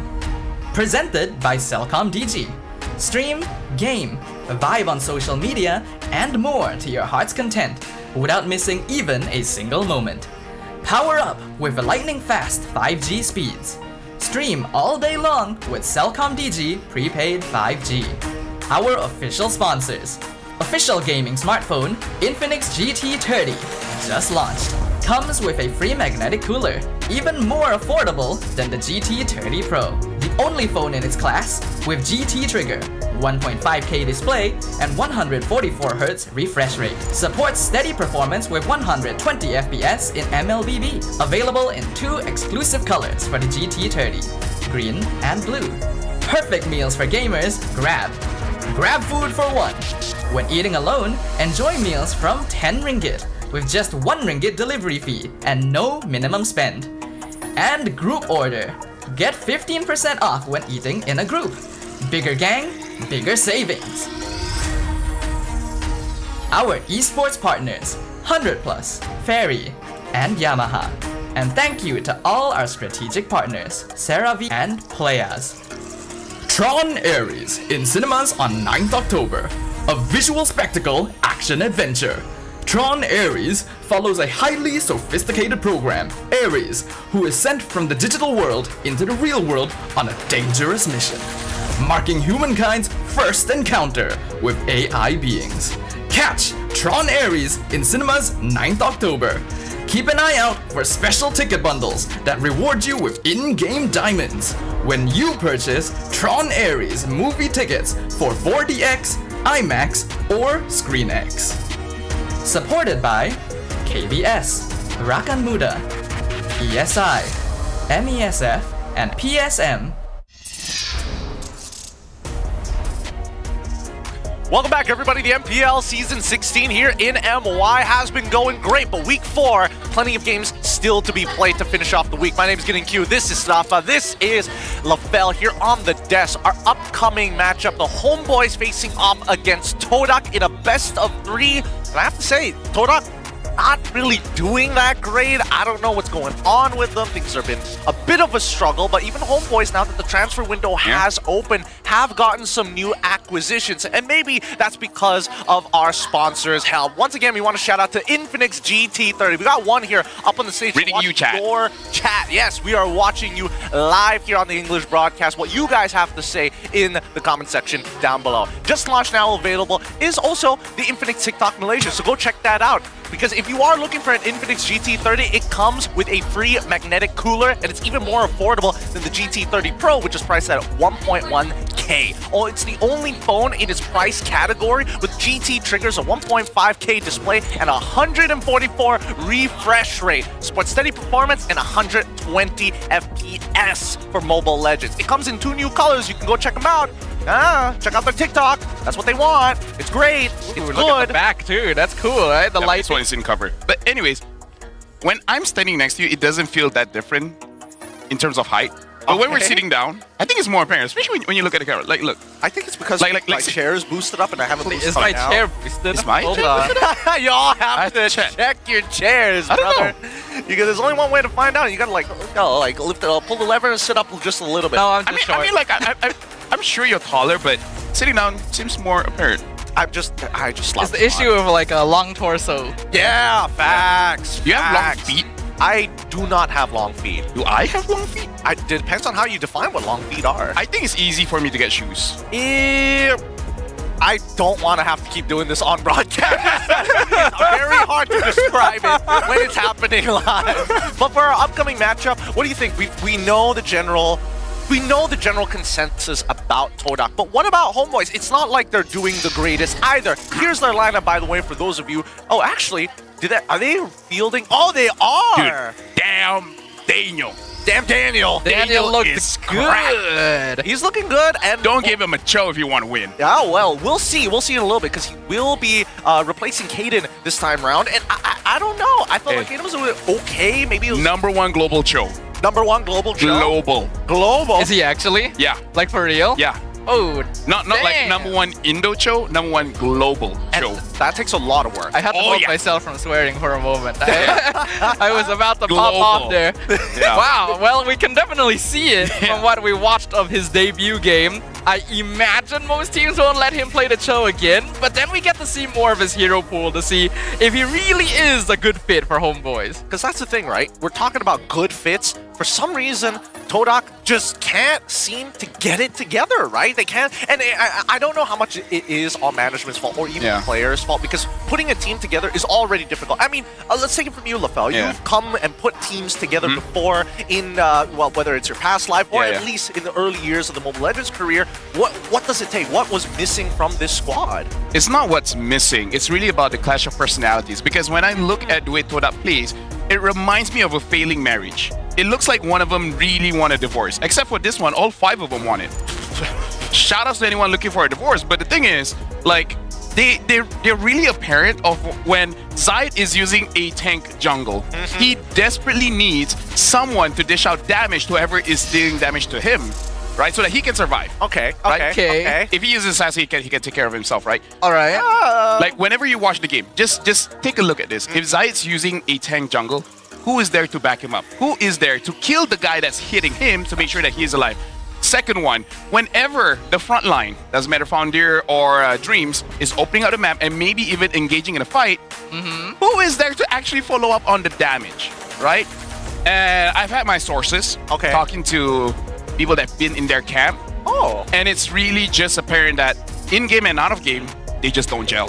Really? Sometimes they pomade, but they definitely don't gel. I see. So they need like better communication. They need to be more supportive of each other. Yeah, they need to go to marriage counseling, basically. Yeah. I mean, it's tough. It is really tough to watch, especially when you've seen this family be together for so long. And I'm talking about the family of Todak, because we look at Todak's journey across the eras for MPL Season 4 all the way to 15, with their breakout coming in from MPL MY S16 Season 4 with the E1 roster, and eventually also finding championships in the Season 5. But finally, Season 6 is where you see them really pop off. Let me try to name all of them. E1, Nanas, Formis, X-Ray, Moon, Yumes, Rival, Chiku, Zen Senpai, Gary, Yanlord, and Zayed. It's nice that I can remember everyone. But yeah, honestly, there's a lot of rosters. They all do well. The only one that didn't do well was the previous one, and this season doesn't look to be convincing as Honestly, well. I miss Yanlord. I'm kind of sad he's not around. Like, yeah, he's the one that said Manitalo, you know? Yep.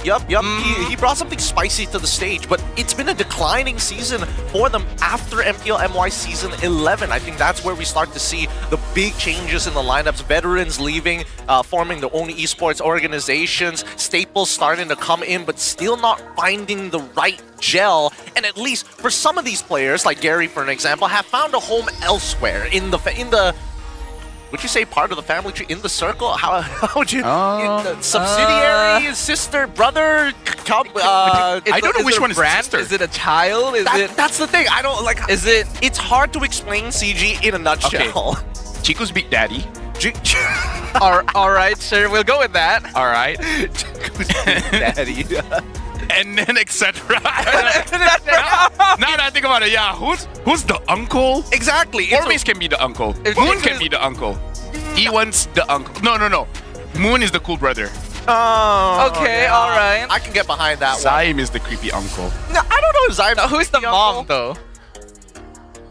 Moon could be. He has long hair. I wish I hadn't. I thought I had an answer. I really didn't. Guys, what do you think? Which one of these here heroes do you think Todak must ban going up against the homeboys? Daniel's Cho. He was 0-1 and 14 in the last match. Amal's Joy. He was 6-2 and 13 in the last match. Or Izanami's Zushin. 6-2 and 15 in the last match. This one, it's up for grabs. And there is no clear answer for this. I feel like Amal's hero pool is quite wide, so you can't target him. Jushin, you gotta deal with, because even SRG banned that out.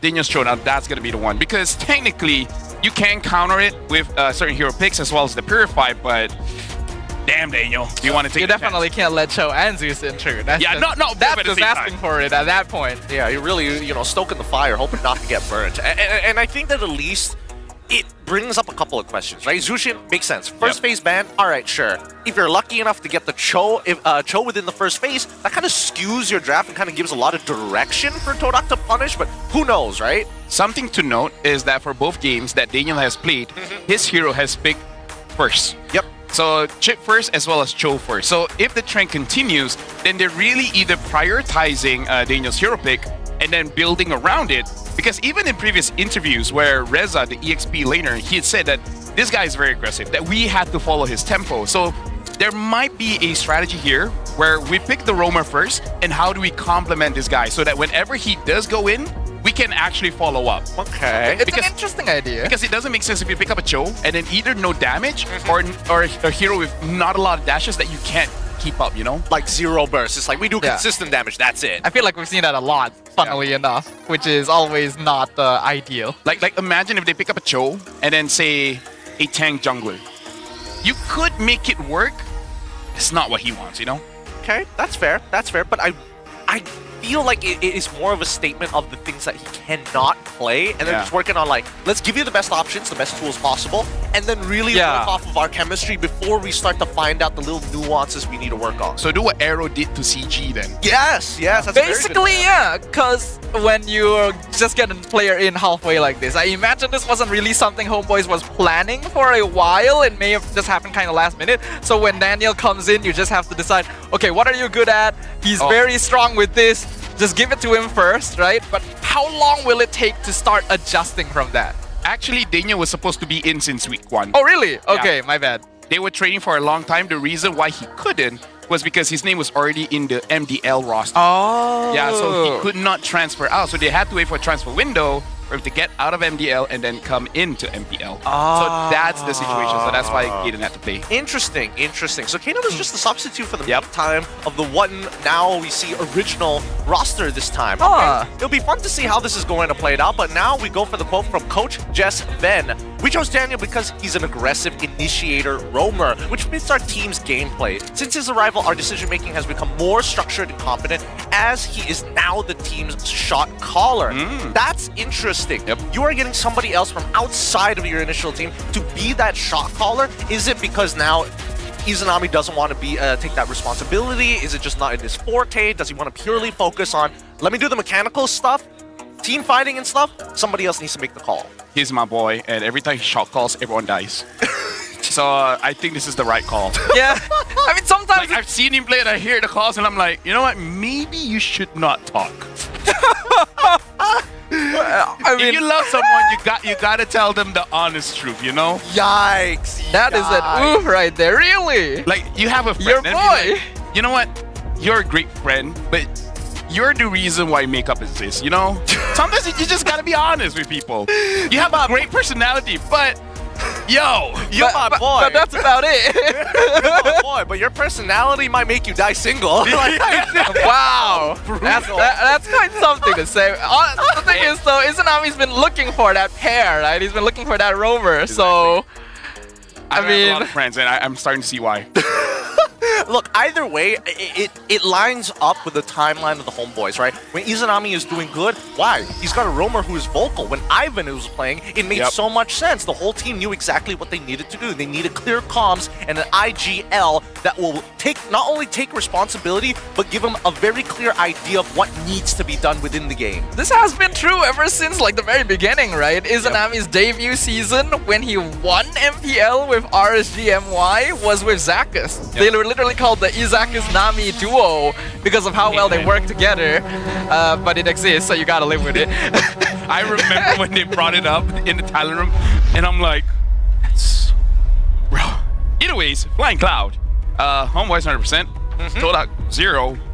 As of right now, we gotta look at the Banser, betting out the CC as well as Jushin, good, but Homeboys being second pick is very dangerous for Todak because even if there's no Cho, the chip will be open. Yes. So either way, Daniel will have a good hero. They will have some pretty decent heroes to work with, and I think honestly, to a certain degree, Todak might actually get advantages on, well, I wouldn't say advantages, but might get a free pass in the laning phase just because of Flying Clouds. You get really good reset timers with this new mechanic for this particular map. And with Chip already gone, it looks like, you know, Todak NFR is thinking the same path, the same line as you, Lafel. But Staffa, looking at that second half of that ban, specifically from that Homeboys, what are we setting up for if we're getting rid of Baxia alongside with Angela? It's interesting to get rid of Baxia Angela, because if Homeboys wants to go like a very early Cho again, it's a hero that actually deals with Angela fairly well. So my impression is that they want to play something that's a bit more assassin focused, maybe a Joy on Amal that might be vulnerable to early ganks. Honestly, or honest. Oh yeah, maybe even Fanny. Maybe. Them banning out this full tanks. Like the thing about Amal is what hasn't he used? He even used the Benedetta in the jungle, right? Yes. So Bennett, Joy, Yi Sun-Shin, Fanny, Lancelot. Maybe even Hayabusa. I don't remember him on that. Oh no, he does have a me in Hayabusa. But either way, Yi Sun-Shin picked first here. Homeboys, they can delay the jungle just because, again, maybe you just want to see the matchup first. So maybe Lapu and Cho or Lunox Cho instantly. Not bad as well. If they want to go that route. Yeah, if they want to go that route. The Lunox blind pick just seems to be relatively safe at this point, right? And even getting the Lapu just to make sure that at least if we've seen the most common matchup for Lunox is usually Kimmy Lunox, right? And now that we go into it, Brock actually gets locked in very early on for Todak's side, alongside with Arlet. So they've got CC and plenty of Vengeance resetters. Yeah. Good setup. Feel sad because you can't pick up the Phobias here. Yeah. It would be good against the Arlet and Yuzichin. It would. I mean, you could if you flex the Lapu. Yeah. Hey, if you can be the bravest fighter, anything's possible. Trap used a Phobias goal lane. He didn't win, but he did use it. He did use it. I think there's definitely an argument for Ruby at this point. But even so, homeboys, they gotta make their last pick count, because I'm expecting if Chip is already gonna get banned in the first place by Todak, Cho is probably gonna be a very likely follow-up. Yep. Either way, Homeboy's lineup right now really doesn't tell a lot, because again, this Lapu can be flexed, and I kind of feel like Todak, these picks are okay against the Lunox. And yes, indeed, there it is. Has been picked up. So now for Homeboys, I kind of feel like the only worry right now, personally, is Loliel. Because I kind of feel like no matter what Zion Senpai picks up, he's probably going to be a non-factor.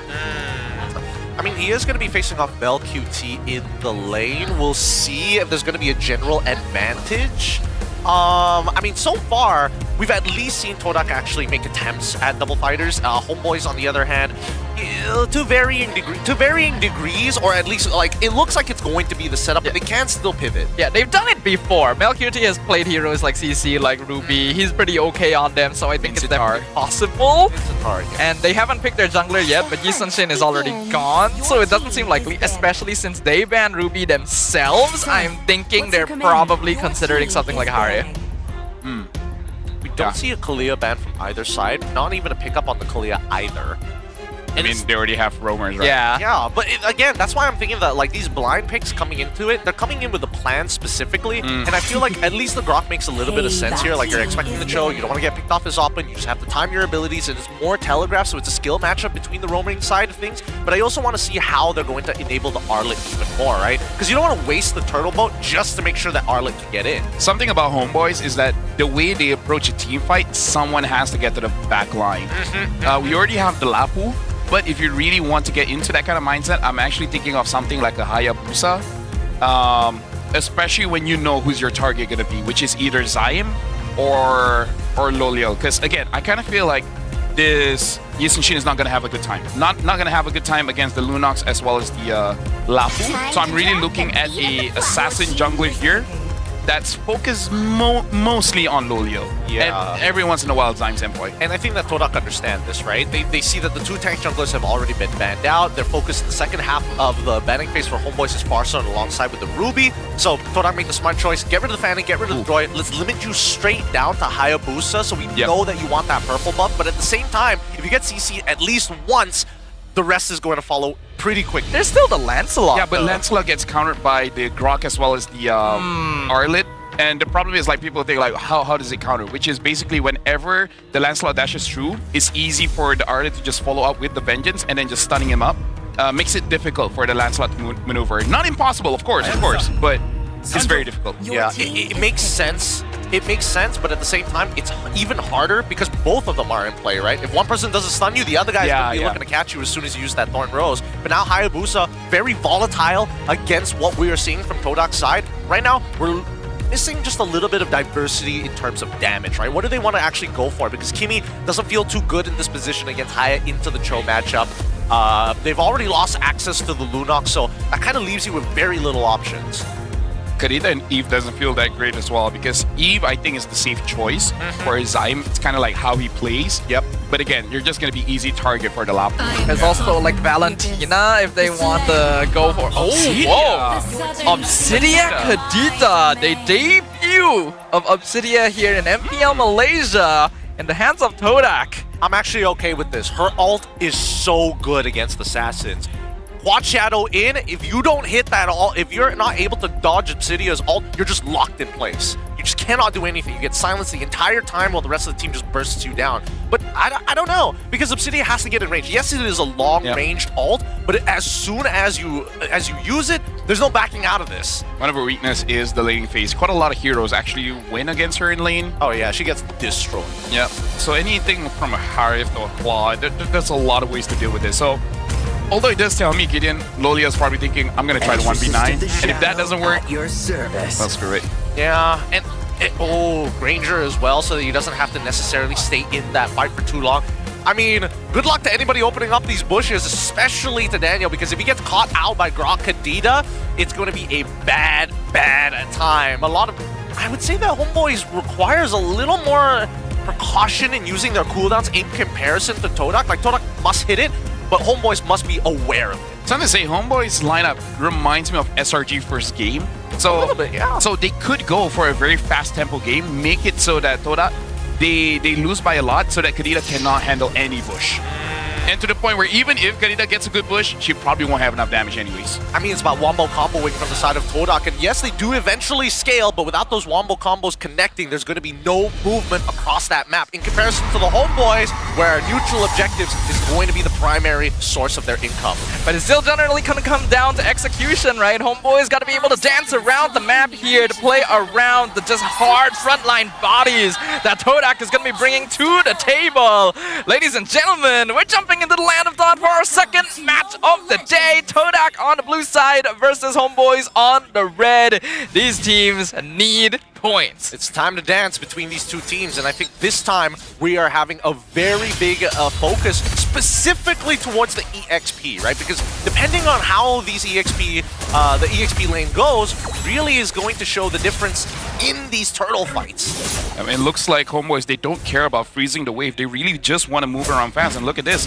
Homeboys, they're already thinking about stealing the camps away from the side. So this is already, we're seeing that Homeboys really wants to speed up that tempo, making it so that get as much farm as they can. Not sure if Zaim got it or Emo.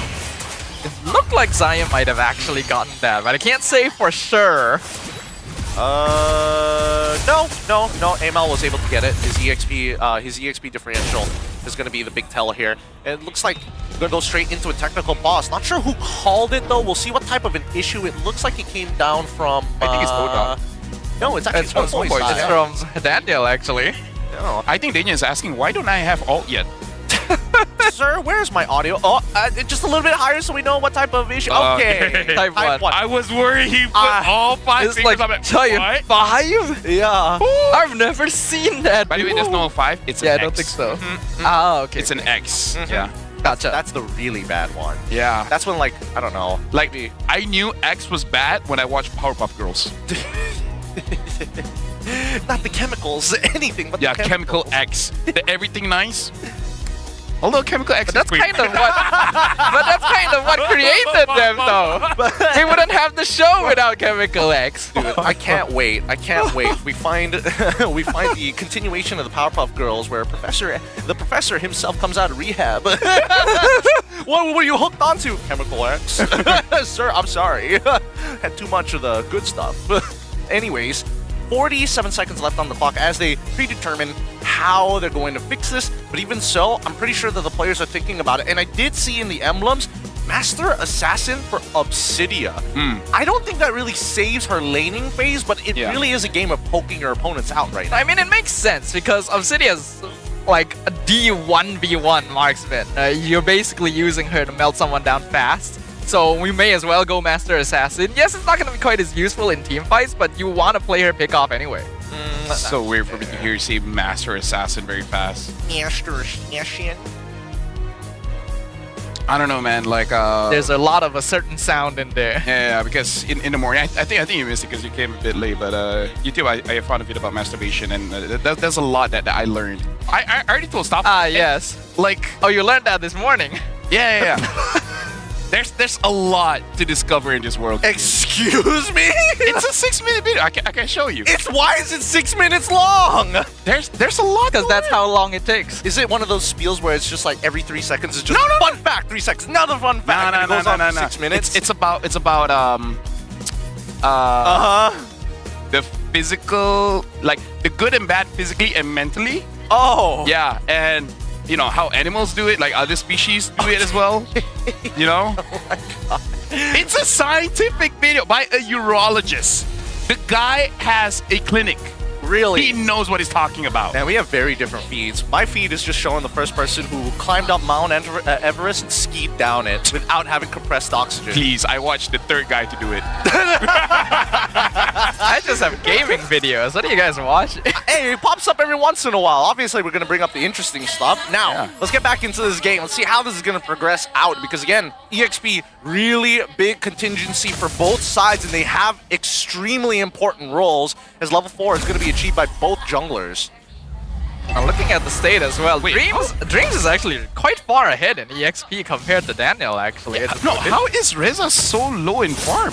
Wonder's already level 4. There's 2 EXP cannons there. Oh, right. He just hasn't cleared the wave. He's getting there. Yep, there we go. Now that he's hit level 4, let's see how this is going to play out. Because I'm 10 point. He's looking for a pick, and Izanami's getting dangerously close. Careful there, Izanami right now. We can see Fondir and Daniel trading blows inside the pit. Zimsempoy misses aim. Final slash going to find one. Forces out the brilliance. Fondir now stuck outside, but the wall comes in. A beautiful tectonic charge. Sets it up. Zayed gets the first blood. And they will trade for Fondir as well on Homeboy's side. And nobody gets the neutral. Boliels. Again, this is why this laning phase is rather difficult until you have those stacks. Boliels will just have to eat it up for the time being, or at least try to contest for these crabs, but every single time LQT is holding him on a leash because of it. Daniel goes in for the kick onto the Grok, sends it into Izanami. Dreams gonna flicker out of the way. Neither team gonna pursue the issue. Not bad actually. Finds the right opportunity to do so. They know for a fact that Dreams doesn't actually have his flicker anymore, and he did use his tectonic charge earlier, so... Fondir and Dreams currently being zoned out. Amal on the turtle, getting very low. Landshaker connects. Amal secures it easily. And Homeboys will just back it off. Yeah. Something to note as well, I guess this is good for Toda to pick up hero like Obsidia, because Lolia honestly is an amazing weak side gold laner. Not sure what's going on. It's another one. You can hear the audience. Yeah. They were like, okay, we respect the first one, the second one. Oh no, it's the same. It's the same. Oh man. And the thing is, he's #1 global chill, so I feel like he will notice when something's a bit off. He's like, hold on. Sure. It says 3 ping here, but it feels like 12. Yeah. Do you know what's the difference between 3 and 12? Because honestly, some adults don't. But either ways, that's a different story. Excuse me, my phone skipped one of my 120 FPS. Was there a screen? Was there a frame rate error? What's going on? What's going on? Usually when I dash, I get this amount of distance, but then now I only get this amount of distance. Explain yourself, sir. My Cho put his foot down like a 0.1 second later than usual. I think something's wrong. You know, I feel that every single time we're in this esports bubble and you have conversation with just normies who have nothing to do with esports, and they hear conversations like this of like, what's the difference between 3 ping and 24 ping? And it's like, bruh, boy, don't be cringe.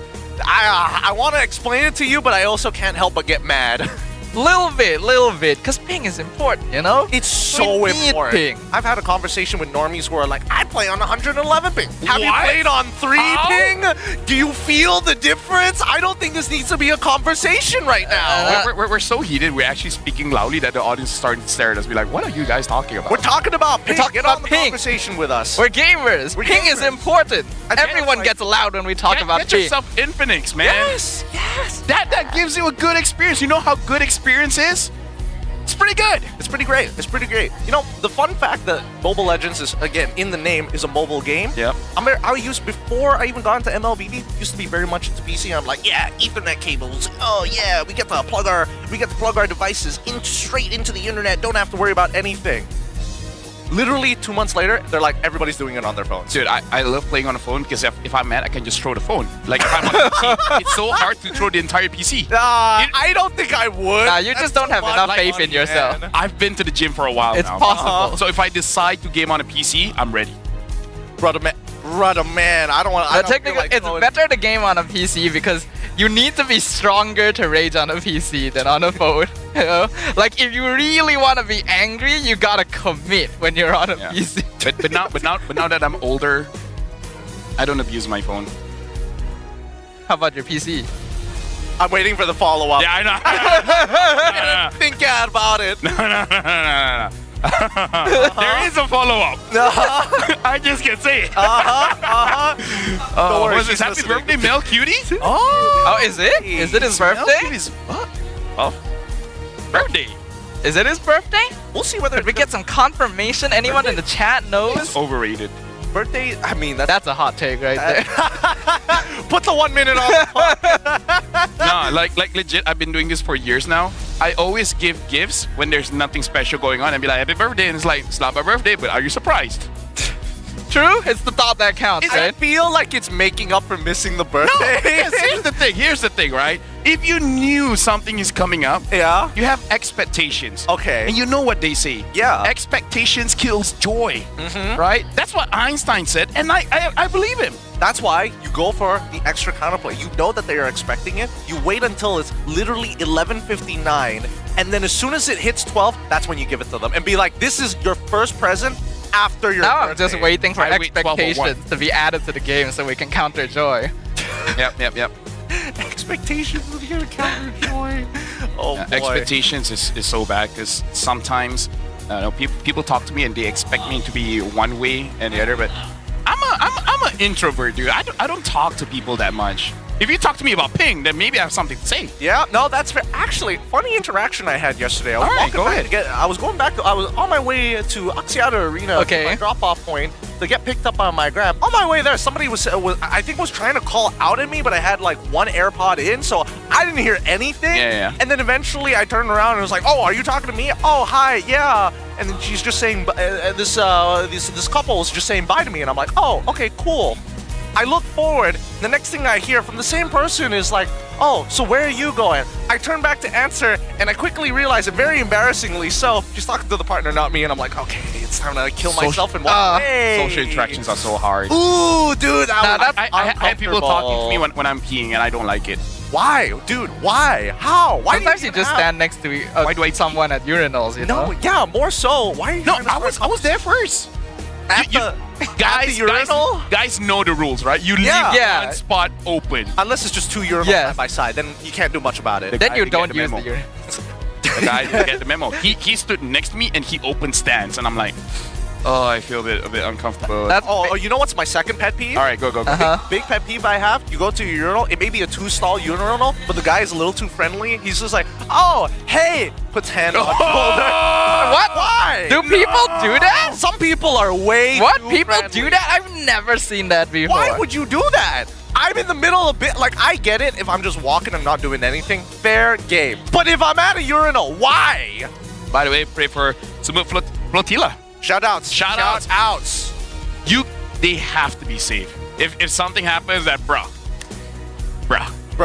I'm gonna be cinching up all of here. Thank you very much. You're lovely. You're wonderful. She's shy. Wait, no, that's not her name.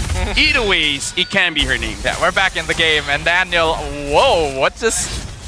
Did he just get smacked through the air? Yes, he's number one. He animation buffered, so the animation still goes through, he gets knocked up. It's just the way the game works. Maybe that's why he asked for a pause. Like, that's not how it's supposed to work. He's just he like, saw my the future. animation ain't buffering. What is this? What is this game? So far, I mean, it's 1-1. Nothing much has really escalated other than the first turtle of the match, only giving Homeboys a 1.1k lead.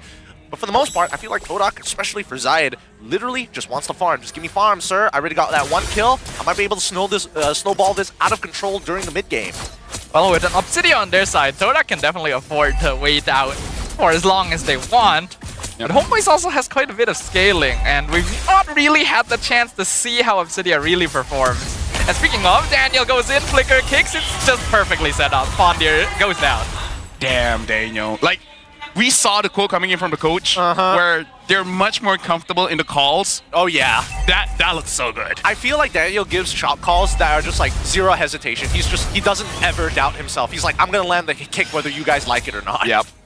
He's basically saying like, we're going to kill him. And then they're like, how? We're going to kill him. That's it. It's like he just puts the All Might pose, you know, because I am here. Exactly. It's like, guys, details is for JMX. And speaking of, he's here once again, gets the kick, gets cancelled with the final slash. Tectonic Charge only lands on Daniel, actually finds Izanami as well. And the Rocks gets bursted down.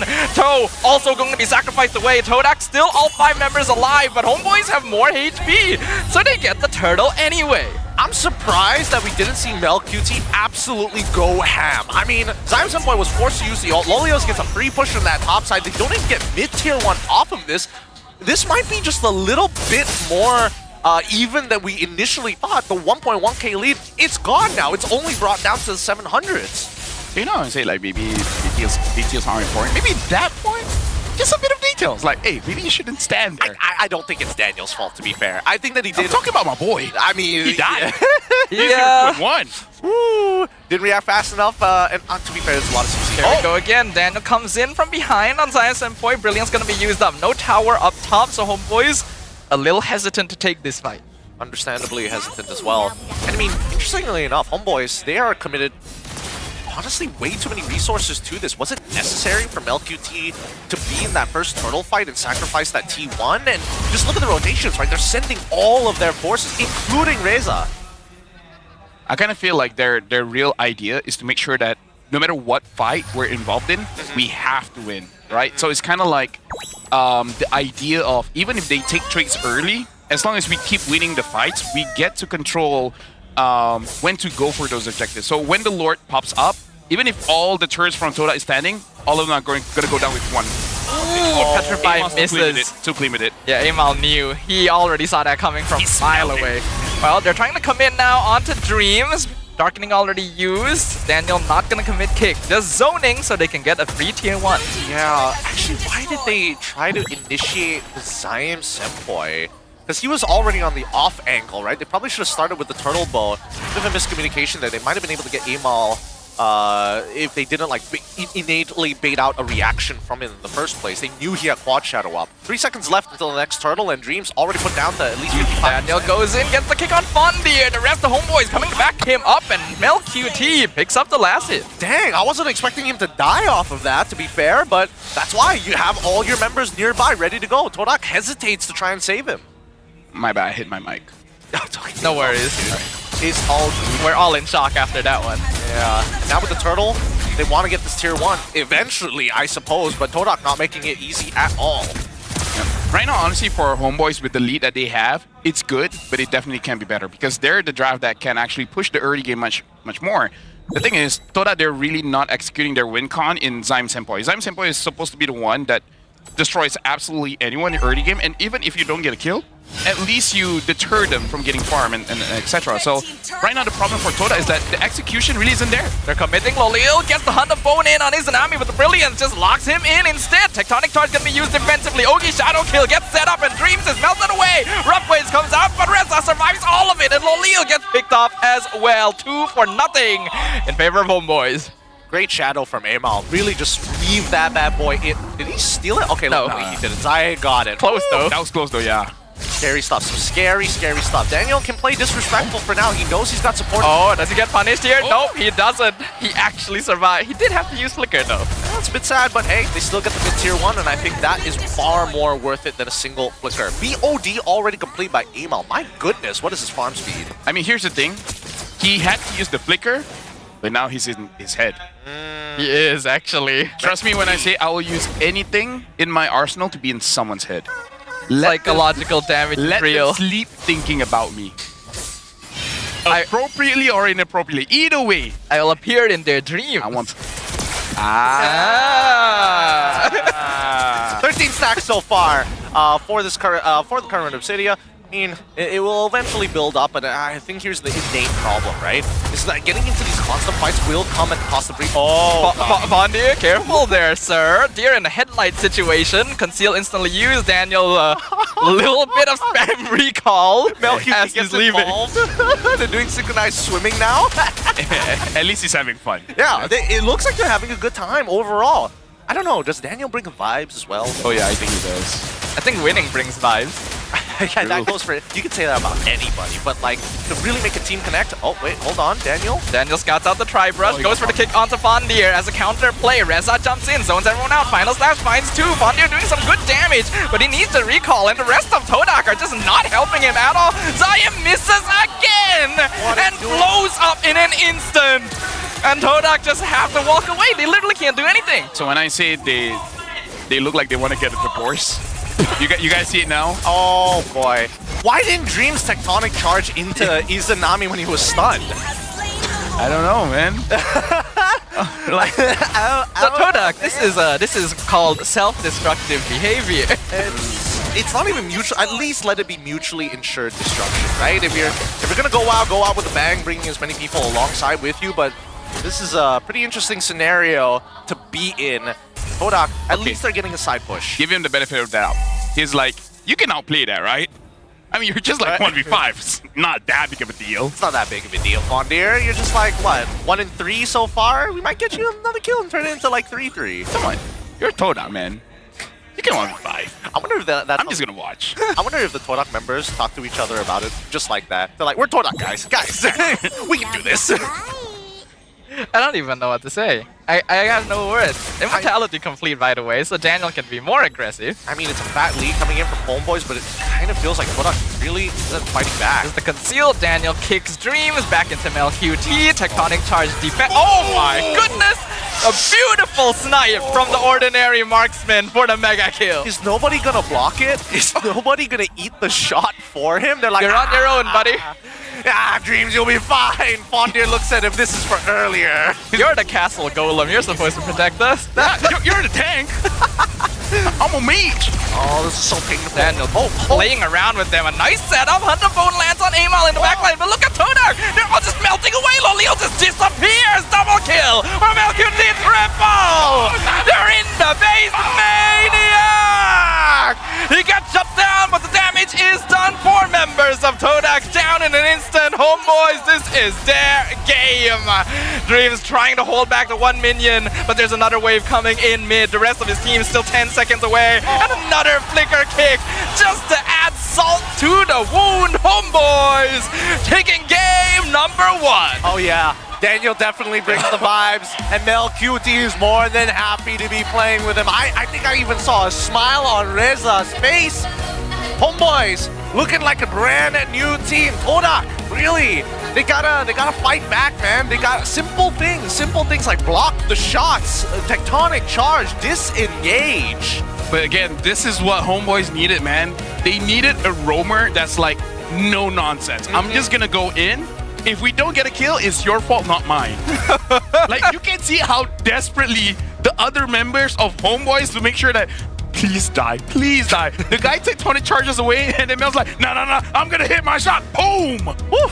Downtown as well. Oh, goodness. A brutal defeat from Todak's side. Big confidence boost coming in for Homeboys at least, right? They're going to be walking back out there with more fire. And just look at those immaculate vibes on that stage.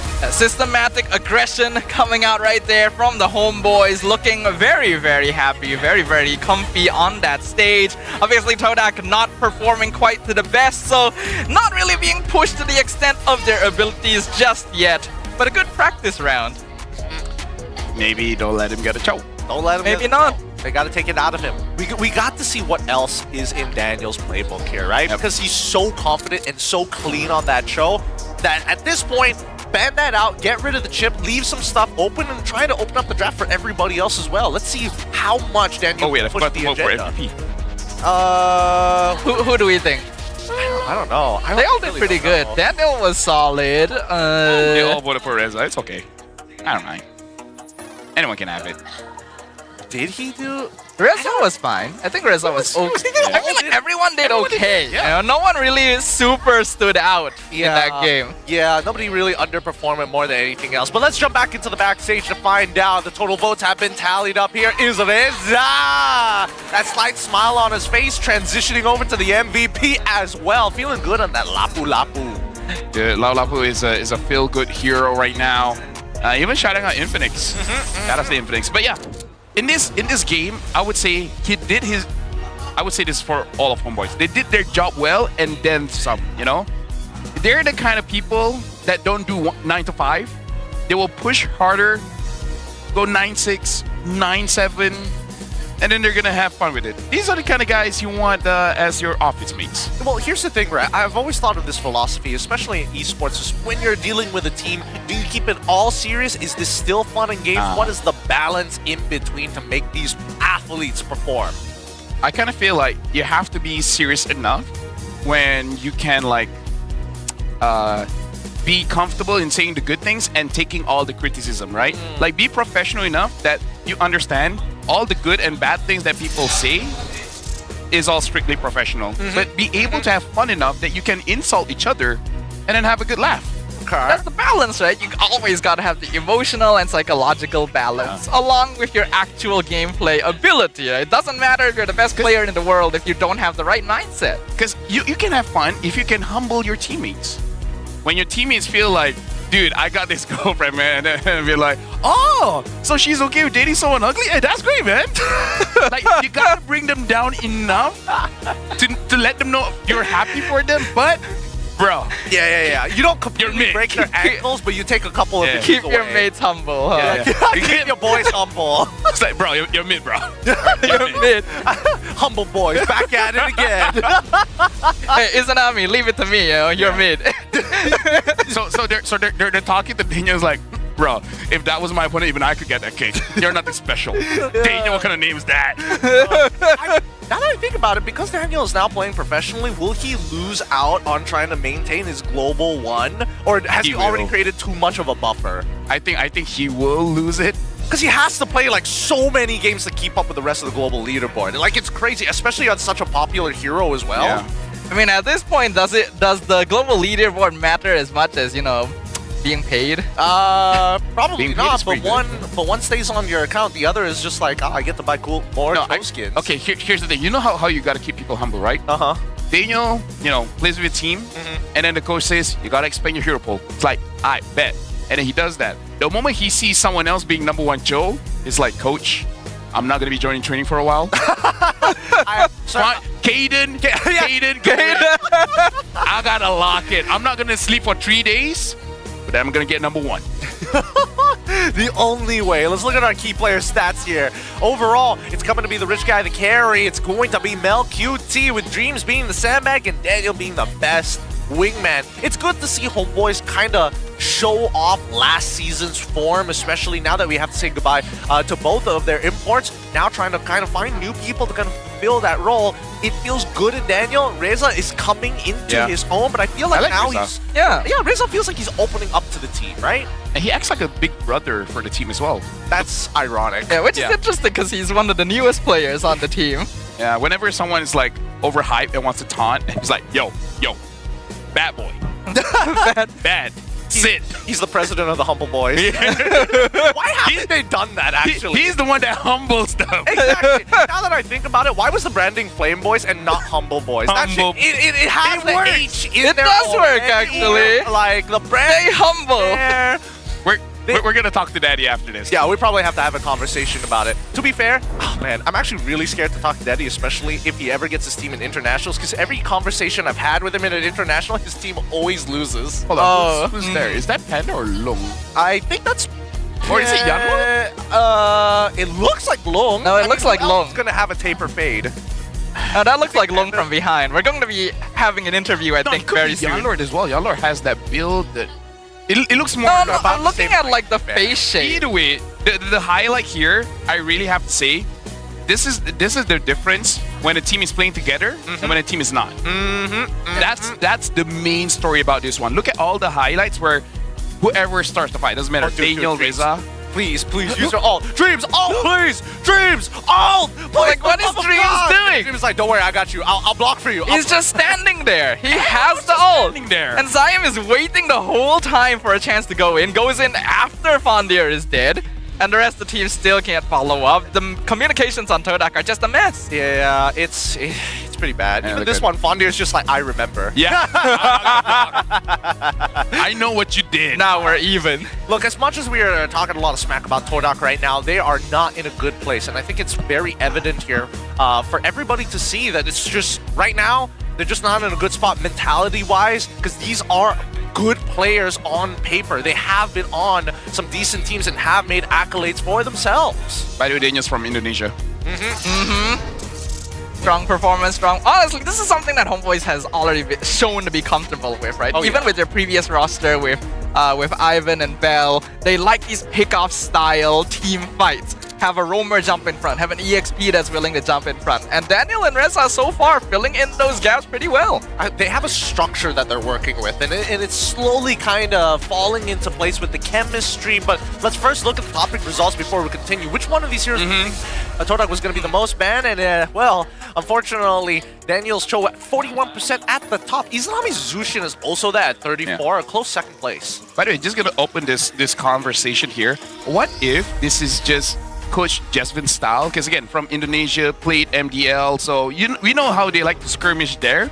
Maybe it's part of his influence, saying that my players have good mechanics, so how about I just teach them the art of aggression, just skirmish as much as you can, and then just hope that the players themselves can transition that into a more Malaysia macro style. Because honestly, Malaysia has been moving towards more macro than all these crazy team fights, but Homeboys is one of those teams that when the opportunity presents itself, they will take a fight. I think it's not impossible, but I personally worry about whether we'll see the same thing happen from the previous draft, right? Because Ivan and Vel kind of mastered the pick-off teamfight style with Homeboys. That's why they did so well in MPL. But when other teams started figuring out, hey, we just out-macro them, there wasn't a lot they could do to respond because they like rotating as a full death ball, right? Will that happen again? Well, I feel like it could be just influence from SRG and how they're performing, and that's why a lot of teams are leaning into that. But looks like we're already getting the word here. We've got an interview with Poji by our stage. Not entirely sure who it's going to be, but let's throw it over to Poji and find out. Terima kasih kepada caster-caster yang cantik dan juga lawa dan juga handsome. Anda bersama saya, Poji. Game tadi di antara Todak dan juga Homeboy, saya mengharapkan very long game. Tapi apa yang berlaku adalah very short game. It's okay, kita tak dapat long, kita dapat short. Tapi sekarang kita ada long daripada China. Malaysia lah. Oh, Team China. Team China. Alright, long. Buat apa dekat Malaysia sekarang? You tak main dah dekat sana ke? Jadi coach? Sekarang have the break lah. So, balik nanti malam tak balik. Malam balik dah sana? Tak balik. Okay. So, sebab kita dekat MPL Malaysia sekarang, you sokong team mana dekat MPL Malaysia? SRG. Sebab ada Stormy, dia good. Oh, kawan lama. Ya, kawan lama. SMG. Okay. Tapi dekat, you tahu tak? You tercalon dalam Legenda Award. Ada ke? Ya. Hah? Ya, you macam considered as one of our legends in Malaysia. Baru tahu tu. Oh ya, baru tahu. Macam it's okay. Tapi kalau dia tak tahu, kita bagi tahu ini adalah salah satu legenda. So, kalau boleh korang undilah Long. Nampak ramai yang sokong you. Okay, tapi kalau tadi you cakap you sokong SRG kan, nak top up sikit lah. Game ni you sokong siapa? I support Zaim lah. Zaim. Sokong SRG, support Zaim. Okay. You nak balik China dekat DFYG? Yes. Kalau you boleh bawa satu player Malaysia main dekat sana, you nak bawa siapa? I bawa Stormy. Kenapa tak Zaim? Stormy lebih power kan, dia berapa champion dah. Zaim champion? In your heart? Di hati saya lah. Tak apalah, tapi anyhow I tetap juga suka you datang, you support kita punya scene MPL Malaysia, and then you nak cakap dekat Zaim yang tengah tengok sekarang, dia juga untuk tim Todak.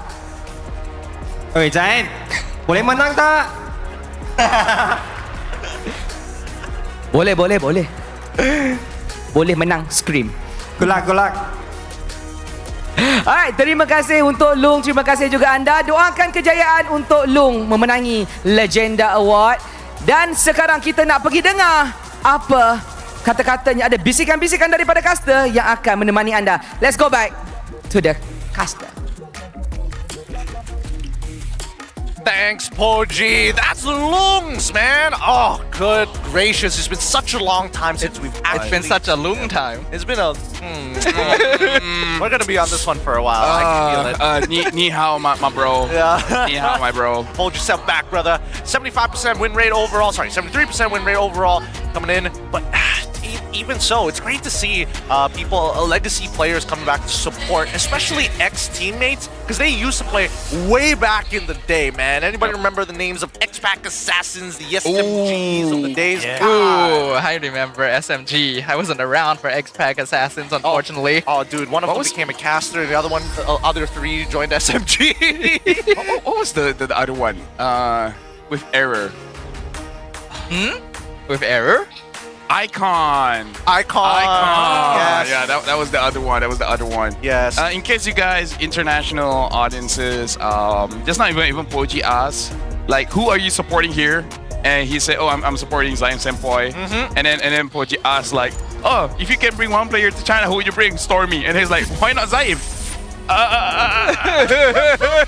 And he even asked, hey Zion, can you win? And then Poji just said, like, yeah, in scrims. I swear to God, if Todak wins right now, Lung's coming out and is like, you want to join DFYG, Zion? You earned your spot today. Homeboys, on the blue side, let's jump right into this. Todak on the red side as well, and it looks like the Angela bans are going to be consistent with Coach Jess. We got Broken Walls as well, one of the maps that actually has a pretty notable impact on the initial rotations. Enables a lot of tank junglers as well, which is why Homeboy is already starting to get rid of those. Frederick's going to be the follow-up ban coming in from Coach Jess, and this should be Boxia from Coach Jess if we're following the exact same pattern as Zushin and Sissy have already been banned out. So I gotta feel like Eval wrote somewhere in his contract, I do not want to use tank. And it's like, contract is sacred, man. You don't breach this. I will use a Hanzo before I use a tank. You would use a Hanzo before you use he used a Benedetta. He did. He used a Benedetta before using a tank. But even that makes a little bit more sense. You know, funny, because like last season he was playing so much Fredrin. God, he played way too much. And honestly, his spread was pretty good. Yeah. It's alright. Maybe he played enough of it. Oh, Fatty. Oh, Fatty. Oh. Bring it up. Give it to him. Playing with us. Give it He's to him. playing with us. Let's see. Yusan Shin ban. Kalea is open. They gotta say, like, no way are they gonna counter us. Kalea would be pretty nasty though. Come on, MelQT. Don't play with us. You know exactly what. That OK button is looking very tasty right now, MelQT. Go just like first pick Luna. Oh, okay. Oh, even though he wasn't super good in game 1, but okay. Oh, interesting. Fanny wide out in the open. They're gonna get wow. Zayed Fanny. Been a while. Cho or Kalea confirmed. Oh, yeah. I'm not so sure how this Fanny can fly. Or shouldn't be able to fly. I mean, I guess it's gonna test out Daniel's skills, but I mean, I feel like he's already proven enough. Kicking Fanny out of her cables doesn't seem impossible with his skill level. I honestly want to see it. I'm sorry, Todak. I want to see that happen. We'll see if the Homeboys does decide to go for it again, because the Cho has been left wide open for a second time. He already outplayed Dreams on this Grok in the previous game, and now he's a hard counter to Fanny. It just makes sense. I cannot be like Daniel, man. I mean, like, yeah, I can't be that good, but also, if he picks up the Cho here, okay, the Kalea, I would lose my brain cells if I had to use Cho in rank, in scrim, and in tournament. Hey man, it's like he's the ADHD in me, man. I mean, I guess he's used to it. He's a global one for a reason. People are built different, right? All the top global hero players are just a different level, right? Because you actually have to play that one hero so often to get up there. Yeah, the milk I drink as a kid is different. Yeah. It's development Let's issues. provide milk for every children all around the world. Milk is great. Let them have food and water. You know what? At least let them fish. At least let them fish. At least let them fish. At least let them fish, bro. I mean, and drones are bad. And I want to agree with it so badly, but at the same time, I've seen some drone shots and they're like, man, that's pretty drone shots are clean though. It's cruel modern warfare, but it's also cool, man. Why does technology have to be this way? Lancelot, the follow-up ban. Chat just reminded me. Please don't let this Fanny remind us of Gibby. What do you mean? Well, Gibbies. People in chat reminded us of that. We didn't have to be reminded. What do you mean? I'd already put that in the back of my head a long time ago. Yeah. Honestly, seeing how Zai play, people might miss Gibby. No, surely it's not that bad. No way, right? It can't be that bad. How? I mean, if we're talking about his Hayabusa, sometimes, yes. especially into the Kalia, understandable. But Fanny, yeah, Homeboys wants to close this out in the cleanest way possible in their aggressive style that they've returned to all the way from Season 15. Will Todak be able to demonstrate their adaptability here in game number 2 to keep their dreams of moving on to the playoffs alive? Let's find out. They dance around each other early for the early levels, a quick double push and a fast leash for at least Zayed. Goes for the Beetle Steal straight away. He's not wasting any time. He wants to stay ahead of the metagame while Reza just trying to punish as much of Fondir's life total as possible. Wow, MelQT really pushing it to the end for Loliel's. Oh, he should have committed. He should have committed, but also, what was their first item? They do both have Master Assassin, so their damage should be fairly comparable. But one has Swift and the other one has movement speed.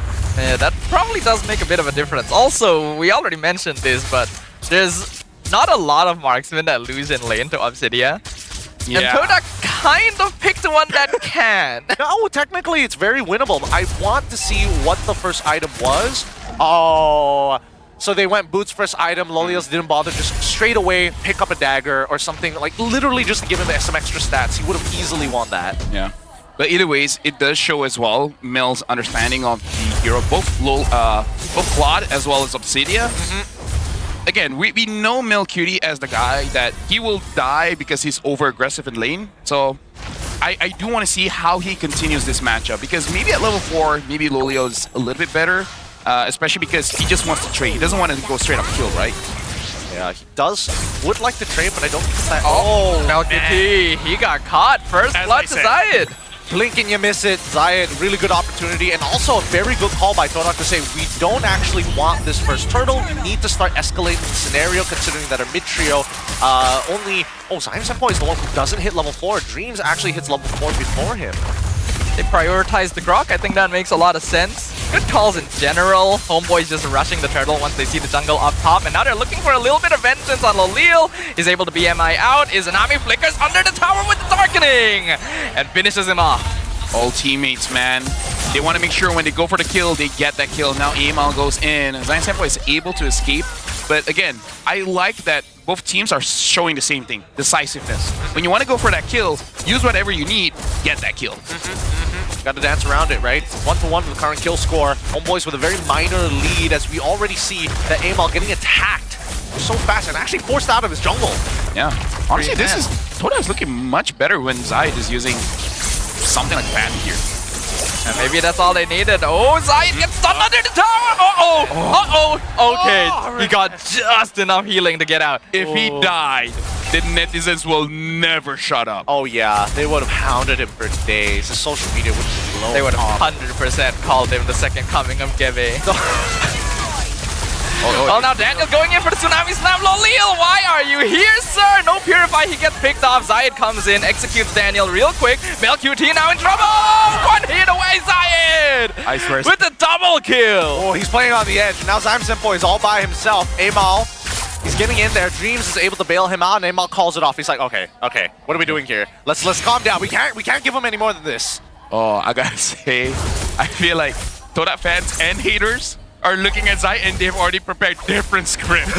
Look how good he is. He left with 1 HP, everything calculated. Woo. And haters like, bro, what was that, bro? They've got 2 folders, right? Memes if Todak wins, memes if Todak loses. Oh, that's a scary scenario, but at least Fondir has hit his War Axe, and he's going to be very relevant now that he has a level lead on this high loss. I think maybe Reza left a little too long, but they've rushed it down and it's too late. Second turtle not even going to be contested for. Fondir tried to force a fight, but Homeboy's not biting onto the bait. Zayed, though, going to encounter Amal, flies in. Amal takes half his HP. Tsunami Slam, they found Zayed, and he's locked down by the Hunt of Bone. A great combo. Yeah. Sasageo, man, Sasageo. Give your heart.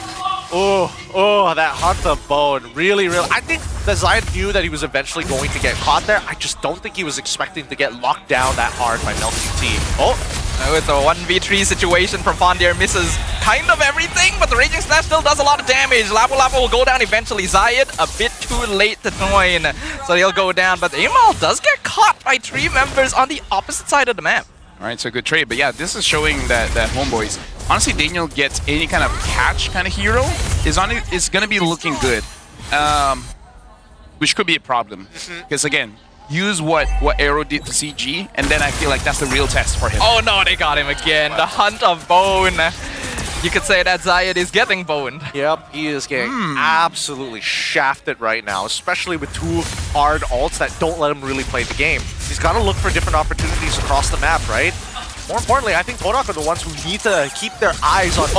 Oh, here comes Daniel. Once again, gets swiped back. Dreams like hitting a fly out of the sky. Very necessary, or Daniel would have committed to that. You saw what I saw? Mel went for the Sky Piercer. Really Did he? So, yeah, he went for Sky Piercer. He just got it. Yo. I don't know whether it's going to be necessary in this game, but I think considering that they are really just targeting the damage dealers, like Loliels, I think if Loliels and as well as Zayed go in at the same time, one of them has to die. And I think that is no contest for Homeboys. It is either one dies or we completely lose the fight. Yeah, I gotta say as well, Daniel and Mel Cutie is giving me best friend vibes, you know? Yep, I can feel it too. I mean, we saw them in the after game number 1 on the player cams, right? Yeah. Just immaculate vibes. Yeah. So this is good as well. Again, not just physical what happens in game, but for mental. Like, I feel like he's unlocking Mel Cutie. Look at Reza just blocking off the river with the glorious pathway. Tectonic Charge comes in, but Amal already secured the turtle. Now Fondier has been just abandoned. Todak just literally scattered. Dreams probably didn't get the memo. Should have walked the other way. Hunt. Wow!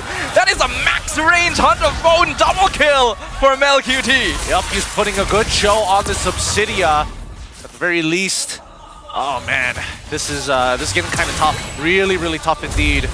Even zoning them away from like mid-tier ones, right? Homeboys down full control. And here comes Amal to finish off Lolil as well. Arrow connects with him. Amal one hit away from them, revitalized. They keep him alive just enough. Reza showed Toda how to protect your damage dealers. Oh my god. Oh, this is painful. This is just let him leave. Actual ring of punishment right there. Amal still not dead, by the way. Dashes out with all his HP back. Oh, I feel like Fondier, Lolia wish they had those teammates. Yep. 20 stacks. For both. 20 for both. Yeah. Tectonic Charge comes in, only connects with Reza. The wall blocks off Homeboys. Fondier goes in, gets caught in the brilliance. There is just no coordination from Todak. Fondier has to flicker back out, and Amal goes in, wants to get the kill, does get the kill. All of that just basically for free. Yep, they're just cleaning house right now. And Fondier, he tried to try and make a play of his own. Fortunately, Izanami has counterplay in that brilliance, and everybody else is just really hard to catch in general, right? 3 flickers still available. The Revitalize come back up in about 14 seconds. Oh, he's close. Oh, we found him. The anxiety is so... Hold on, did Hunt of Bone miss? Mel QT missed it. He's one hit away, but here comes the glorious pathway. Mel QT with the killing spree. Oh, Zayed looks upset, but yeah. I mean, what can you do? Yep. Right, you got caught, and Mel didn't hit the ult. I don't know, man. At least they got his flicker out of the way, right? That's a little bit of something, because right now Zayed seems to be the one who's really making motions across the map. Everybody else, we haven't seen Loliels actually hit that Trinity build. Fondier has been jumping in at weird times. Dreams has been kind of just chilling the whole game. Something to know as well. We were talking about there's a chance that Toda can control the side lanes. It looks like Homeboy's got that covered. At least so far. For now, because again, look at the wave management coming in from Reza, right? I think he's been very diligent, making sure that his lane is nice and neat before he leaves it. Yeah. And Homeboy is doing exactly what they need to be doing right now. Except for this. They do not need to be doing this, but they're doing it anyway because it makes them happy, and joy is important when you are playing on this stage. 5k goal lead, 9 minutes in. The itemization from LQT progressing well. Yeah, Corrosive Sight wants to do like somewhat of a attack speed on hit style of build. I don't know if I don't think he's gonna go for the golden staff, right? Maybe not. Maybe he's actually going for a Wind of Nature. I feel like it. Yeah, just be safe. Maybe like how much is he actually getting off of this, right? We'll see. We'll calculate in just a little bit because he's actually getting a lot of value from just the Windtalker. That Tectonic Charge whips completely. I don't even know why Dreams went for that. Glorious Pathway was used earlier to let the Lord collide in quicker. Tower going down. but the Lord is getting cleared up, and Lolil jumps in, nearly gets caught with the Tsunami Slam, but Daniel just baiting it out. They're waiting for the next minion wave now. And Todak has already basically used all their cooldowns. Abyssal Arrow still misses. Zayed tries to go for Amal in the mid lane. He doesn't have the purple buff. Gets Tsunami slammed by Daniel. He flies out, but they're just not really getting anything done. I'm sorry, gentlemen. I'm a little bit tilted because me and Toda, like, we debut on the same season. This is hard to watch. This is pretty difficult to watch, I will not lie. Another glorious pathway comes. I don't even. I feel bad even pointing out that he messed up now. Yeah. Hey, he cleared the wave. He cleared the wave. That's something. That's something. You use your flicker to clear 2 minions. Hey, yes. man, it was worthwhile for him, apparently. LQT, I'm really curious about this Windtalker build, right? Yeah. Because the fact that his on hits are a lot higher than what I was expecting, while having a little bit of crit definitely makes it for an interesting build. Because I saw it in ranked games, and the highest value is definitely low. Oh, hold on. Tonic Charge whiffs again. Brilliant's gonna be used to avoid it. And they're trying to contest purple. They can't get it. MelQT just gets it. Zayed goes to farm the opposite side of the map. Anyways, as I was saying, when you build attack speed, you'll be surprised by how fast you clear like neutral objectives, turrets as well as Lord. The Lord disappears faster than a Lunox trying to burst out the Lord. Really? Oh! Just missed him. My goodness! He just missed him by an inch. I thought for sure he was going to like blind fire or something, check the bush, but no.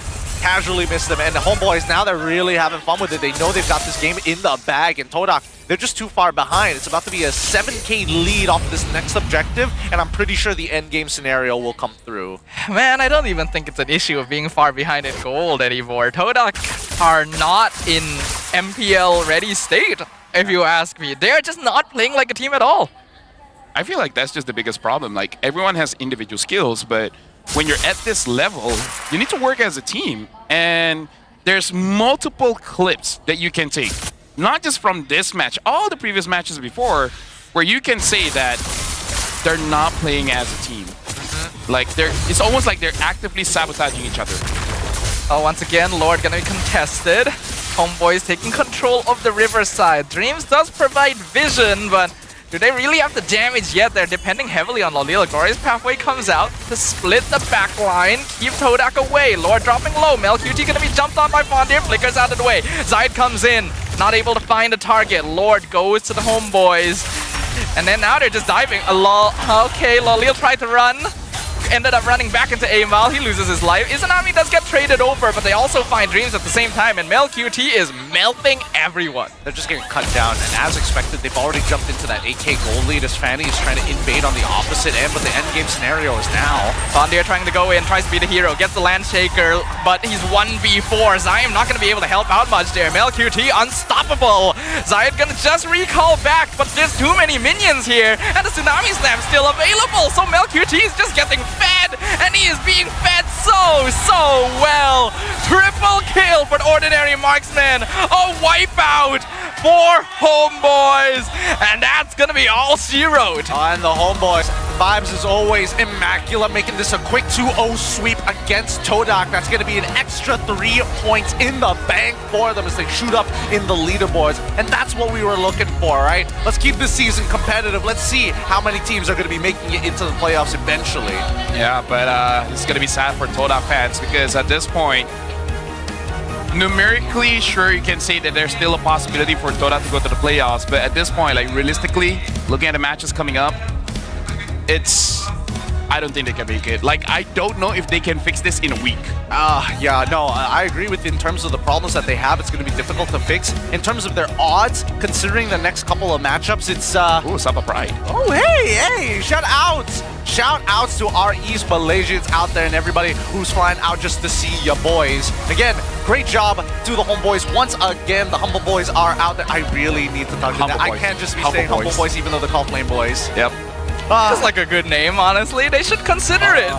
Amal Lord looks pretty upset for that one. Like, who wouldn't be? The crowd is still cheering for him, but either ways, right now, we do have to go onto the stage because looks like Rose is there with Reza as well as MelQT. So let's see what they have to say. Kemenangan yang sangat-sangat Meyakinkan. 2 pembalas 03 mata penuh sekali lagi untuk Homeboys. Dan sekarang Rose bersama juga dengan Mel Cutie and of course Reza. Hi. Oh, of course, belated happy birthday Mel Cutie.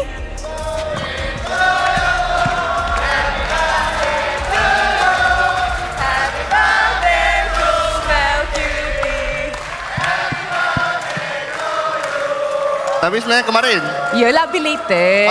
Tapi semalam kan tak main. Oh betul ke? So hari ni kita celebrate sama-sama. Okay, thank you. Adakah kemenangan hari ini sebab Mel Cutie ada birthday buff? Siap maniac tadi tu? Lak. Ya ke? Ya, lak. Ya ke? Ya, lak. Okay, now Mel, kalau kita tengok in the beginning of the season, ramai orang actually kecam Homeboys atas keputusan mereka untuk kekalkan Mel Cutie. I'm pretty sure Mel pun nampak banyak comments lah kan. Ramai orang cakap Mel punca bla bla bla bla bla. Macam mana benda ni affect Mel Cutie sebagai player? Tak affect pun. Sebab diorang nampak beban tu dekat international. MPL MY tak. Okay, and now that kita boleh nampak dari segi prestasi yang Mel tunjuk kepada kita semua tadi, di mana Mel pun actually perform je. So, adakah itu bukti that Mel masih bisa main? Ataupun it's whatever, I don't care about the haters? Nak cakap bukti, tak lah. Sebab nak buktikan dekat international lah. Sebab dekat MPL MY dah bukti seri lepas kan. So, nak pergi international sekali lagi? Yes, sir. Kalau kita bagilah peluang untuk masuk ke international sekali lagi, apa benda yang you akan berubah dalam perlawanan ataupun play style you? Mungkin confident lah. Sebab MBC sebelumnya kan lebih macam kurang confident lah. Okay, I like that. And of course, since it was your birthday semalam, and bukan birthday you sahaja, birthday Momo juga. Pada esok, you guys are going up against Monster Vicious. So macam mana? Siapa punya birthday buff paling kuat? Lagi kuat, you ke Momo? Momo kot. Tapi yang menang lah. Dia kuat tapi yang menang. Birthday buff dia yang kuat tapi you yang menang? Yakin? Sebab kita main 5 lawan 5, bukan 1 lawan 1. Okay, betul. I like that. So, are you saying that Momo boleh bantai Reza di lane? Sebab birthday buff dia lagi kuat? Betul, Reza tak kuat. Okay, so esok kita boleh tengok lah kot siapa punya EXP lagi kuat. Tapi guys, tadi kita dah tengok game yang very convincing daripada side Homeboys, tapi hanya seorang yang boleh menjadi MVP of the game. So Dewan Sri Putra, siapakah MVP anda? Reza. Okay, sama-sama kita tengok MVP of the game in 3, 2, 1. MVP of the game jatuh kepada jatuh kepada Mel ke Reza? Mel Cutie! Congratulations MVP. Mel, I rasa soalan Rose ni agak serius lah. Okay. Tadi kita nampak Obsidia debut di pentas MPL Malaysia. Dan selepas debut tu, it actually kalah dengan Todak. Kenapa yakin sangat nak pick balik Obsidia di game kedua?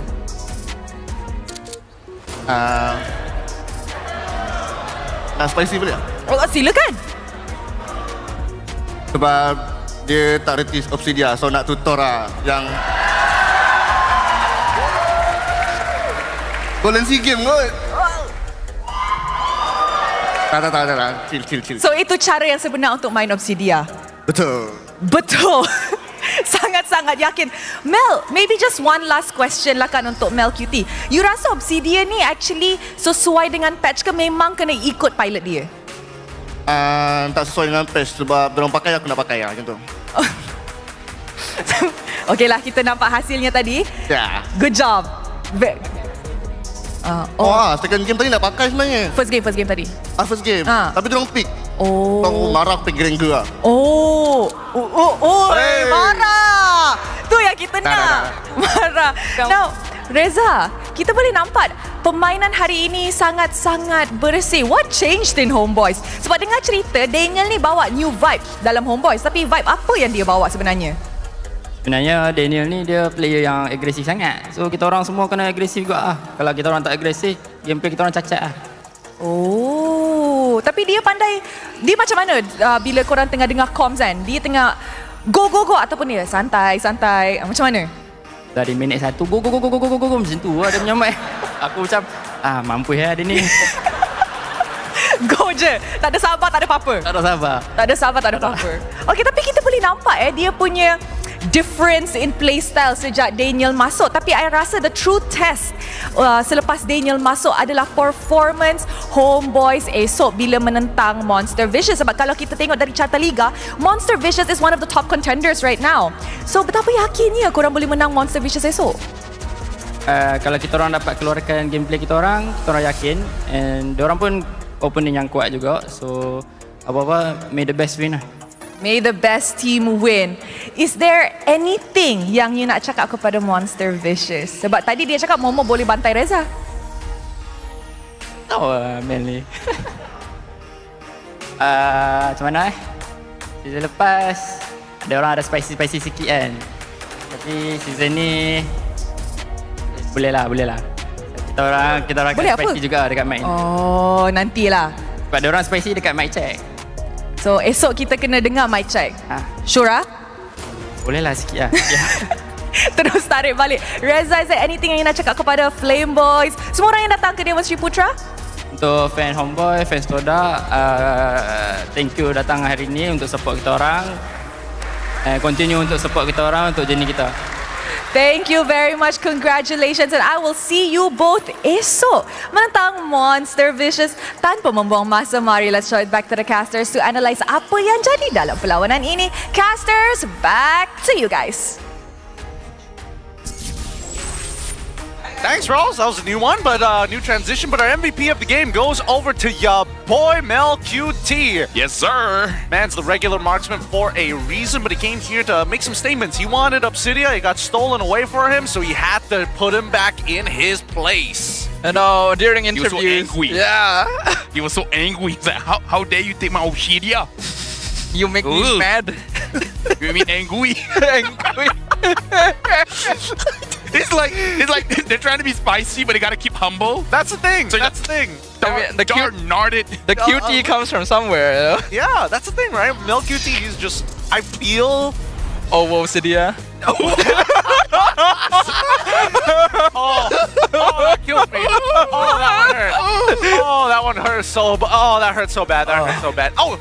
Finally, we get to see the build. All right, so inevitably his end game build was a Haas Claw, Malefic Gun, Corrosive Scythe, Windtalker, Sky Piercer. So first three items, Corrosive Scythe, Sky Piercer into the Windtalker, if I remember correctly, or I think it was the other way around. Windtalker, Sky Piercer into Corrosive Scythe. Either ways, he did. Sky Piercer is third item. Oh, third. So I he think does third. go for Wait, was Corrosive it? Windtalker. Oh wait, I thought it was second. Oh, no, second, yeah. Second item. Okay, I thought I was just tripping, I guess. No, I think it was first item Corrosion, but actually I can't say for sure. But I think it's interchangeable. It happened so fast. At the end of the day, I think these items are interchangeable only because it depends on the type of situations that you're in. Because I think the Windtalker is a really good way to kind of just manage the waves. That's Obsidian's like biggest problem. Oh, I first skill, and then I auto attack. That's kind of all she got. Yeah, personally, I feel like if you're losing lane to Obsidia, like in the first couple levels, you're already doing something kind of wrong. Because this is not a hero you should be giving lane to. This is not a hero that should be allowed to free farm because she's so bad at free farming early on. And Lalil kind of let that happen. Yes, Zayed came in, got a kill initially, but then after that, Melqt just was allowed to go wherever he wanted. It's kind of facts, and I think that a lot of the reason was just because MelQT hit his first skill onto Loliel's early on in the wave before it collided. So again, Loliel just needs to dodge that first skill shot and start stacking up with the Art of Thievery. Then he can almost guarantee a winning scenario against MelQT, because at level 2, all MelQT gets is a dash that doesn't give him anything else other than distance. No attack speed, no extra stats, nothing compared to Loliel's where he gets free damage with BMI. I can confirm first item Corrosion Scythe. Okay. Yeah. We know the build now, everyone. We finally have that's the how build. he plays it, you know? So he's not really managing the wave, he's more trading. Oh yeah. Right? Oh, yeah. Slowing down the opponent so that he can actually get those extra hits on. And funny enough, Reza is the only one that didn't die. Hey! And he's here I to like protect that everyone. On stage, they're pretty candid. They just say whatever. It's like, oh, how does it feel like with Daniel? Oh, he's very aggressive, so we have to be aggressive. If not, he will look dumb. And it's like, oh, so So when does he say go, go, go? It's like, oh no, minute number 1 is like, go, go, go, go. Oh my God, bro. Oh my God, bro. But hey, that's what he wants. We go for it. Hey, I can't wait to hear the mic check to see how literally aggressive he is going to be on his mic check. But even so, Rich Guy, the carry, of course, are key players. Mel QT in both of the categories. Once again, Daniel back on the best wingman, and Fondir this time being the sandbag instead of Dreams. I mean, I got no stop for praise for Daniel, actually. Now he's shown that he can play more heroes. Obviously, Kalea is a little bit similar to Cho, but different in some senses. He's aggressive, but he knows how to time his engages. He knows that he can bait out resources first and then commit Tsunami Slam later. I really like that final choice there you go. where he didn't Tsunami Slam the Grok, but saved it for Zayed. Like, decisions like that make a big difference. It does make a big difference. Now, let's look at the item list here, right? Because again, Mel QT has been the big focus of it with the early level 1 boots. Man, I really think that Lolios, if he wanted it, he shouldn't have gone for the boots in the first place. Should have just went straight to a dagger, straight to something, either attack speed or even the extra AD would have made all the difference in that match. Anyway, this is the sequencing coming in from Mel QT, and having that Sky Piercer early is very interesting, because this is a legit thing that I'm thinking of. Is it because they went against Toda and they just feel like they have a lot of forward momentum so that they can force this out? I think so. Or is this his actual build? Meaning, like, even if going up against SRG, even if the game is like stalling for 6-7 minutes with only 1 kill each, will he still go for that Sky Piercer or not? Because I don't know, Mel QT said he understands the hero, so I don't know if in his head is that Obsidian can melt people enough. It's just that you can't finish the job. Like, again, this is just me thinking, is it Todak special, or is he going to go for this build all the time? Well, to be fair, there is a little bit of logic, because keep in mind, her passive actually shoots out the extra bones, and the animation for it is like, yes, it's kind of fast, but if the opponent walks away, it still kind of goes out, right? So in that period of time, if a teammate happens to bring in blow, that could be the proc that they're looking for. Maybe there's something we should look into a little bit further, but Obsidia has not been very popular here in MPL MY, and I think only now we are seeing it start to come back up a little bit more. But overall, Homeboys, the early game was good. They were setting up for really good dives, and I think that unfortunately Todak, they had to roll over. Zayed felt like he was the only one who was able to play the game. Yeah, unfortunately, especially after watching Stormy on that Selena, I really did not notice the Zyme Selena. That's what I was worried about when he picked it as well. High execution. You gotta land those arrows, and if you can't, then you actually don't do all that much in the game. Which, unfortunately, a lot of the members of Todak didn't really feel like they were doing much this game. Again, a issue with spectator syndrome, I feel like. A lot of people just kind of standing around and waiting for something to happen. Yeah, it's... At that point, might as well use a Nana. That's the thing. Yeah. I feel like that's why only Zayed was like looking to actually play the game. Everybody else just felt really disconnected with what they wanted to do, and unfortunately Zayed was just the major target of these Tsunami Slams every single time. Like, Lolios probably could have done a little bit more, but he lost the lane way too hard. Yeah, Daniel didn't really have to be aggressive. You just see like whoever's close enough, all picking off. But again, that's the good thing about Daniel, is that I agree with Mustafa. Every single time you see him engage, you can see he's waiting for certain things. Like even in game number 1, he's waiting for Grok to use his Mighty Swing first. So there's no way for him to CC immune this one and then goes in. So it almost seems like it doesn't really matter the target, meaning like it's not always the mid, not always the gold lane. If it's a roam or EXP, so be it. They just want a kill. But he does wait to make sure that they can't get out of it. So very, very smart. You know, a really scary thing about knowing that he is top to global Cho as well. To be that good at Cho, you need to know how to look at other people's timing too, because of Shinpo, right? And you need to be very good at identifying the best times to kick, which means that when you play any sort of pick-off roamer, you have these skills ingrained. I mean, if you're gonna one-trick anything, I kind of feel like one-tricking Cho is the way to make you like top tier in ML. Well, 100%, because it teaches you like all the important fundamentals of the game, and even takes those steps transferable to other support heroes as well, right? Canceling out abilities, identifying key timings, positioning as well. CC immune to things. Yeah, CC immune to things. Again, a lot of things that are translatable, and also looks at the game at a higher level. I think that's the important thing. Yeah, Cho, I would say Valentina as well. Not easy to one-trick, but if you're able to one-trick that, hey, you're gonna be looking pretty good. Might be the way to go. Hey, with that being said, we got a mic check coming up here just for you guys. Stick around because after our break, we're gonna have our final best of 3 here this Saturday on week 4, day number 2. You're watching the MPL MY. We'll see you later. Kalau tak boleh jauh. Ni silap ni. Satu tiga. Dia silap. Nice, dah boleh. Ni Aron. Aron jaga. Aron no pikir. Yesus dari kiri. Tengok Aron nih guys. Aron lu guys.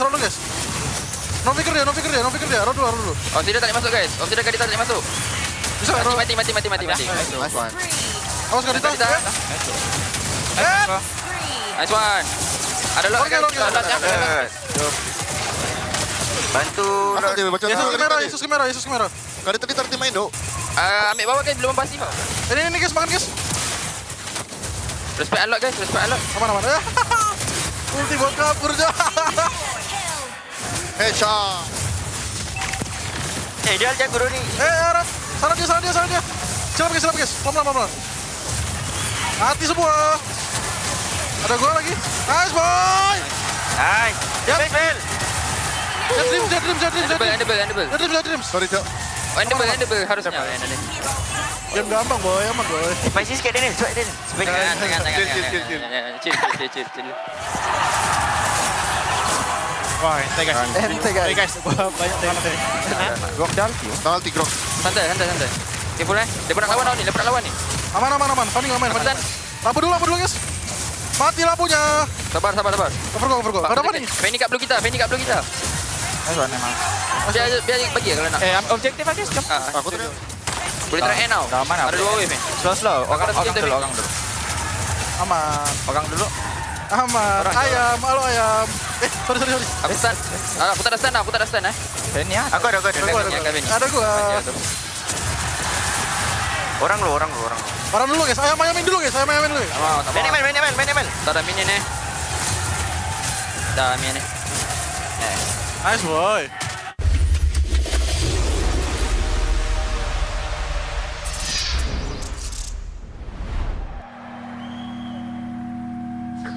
Bye. Saya boleh ni. Semangat nombor 1 ada dalam diri kita semua.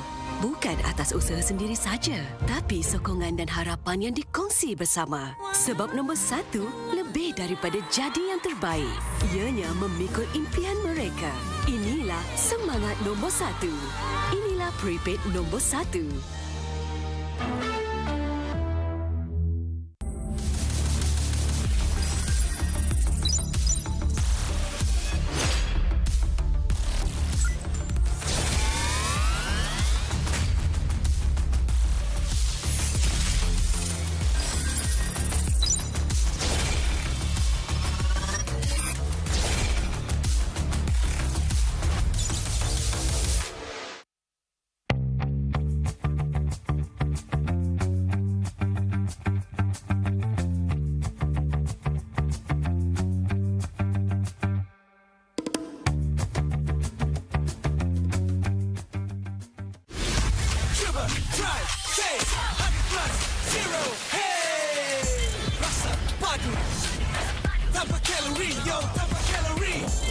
Makan harimu dengan 100+0.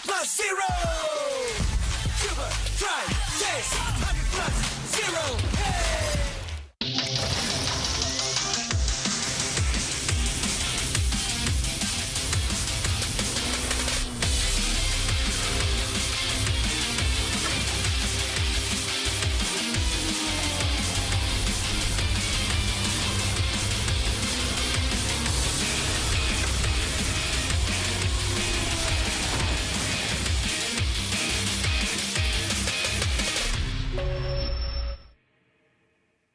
CeraVe baharu, blemish control, membersih. 2% salisilik asid untuk membersihkan pori dan 3 ceramide untuk melindungi kulit, memperbaiki. AHA, BHA dan niacinamide untuk menangani jerawat, untuk kulit bersih dan sihat. CeraVe.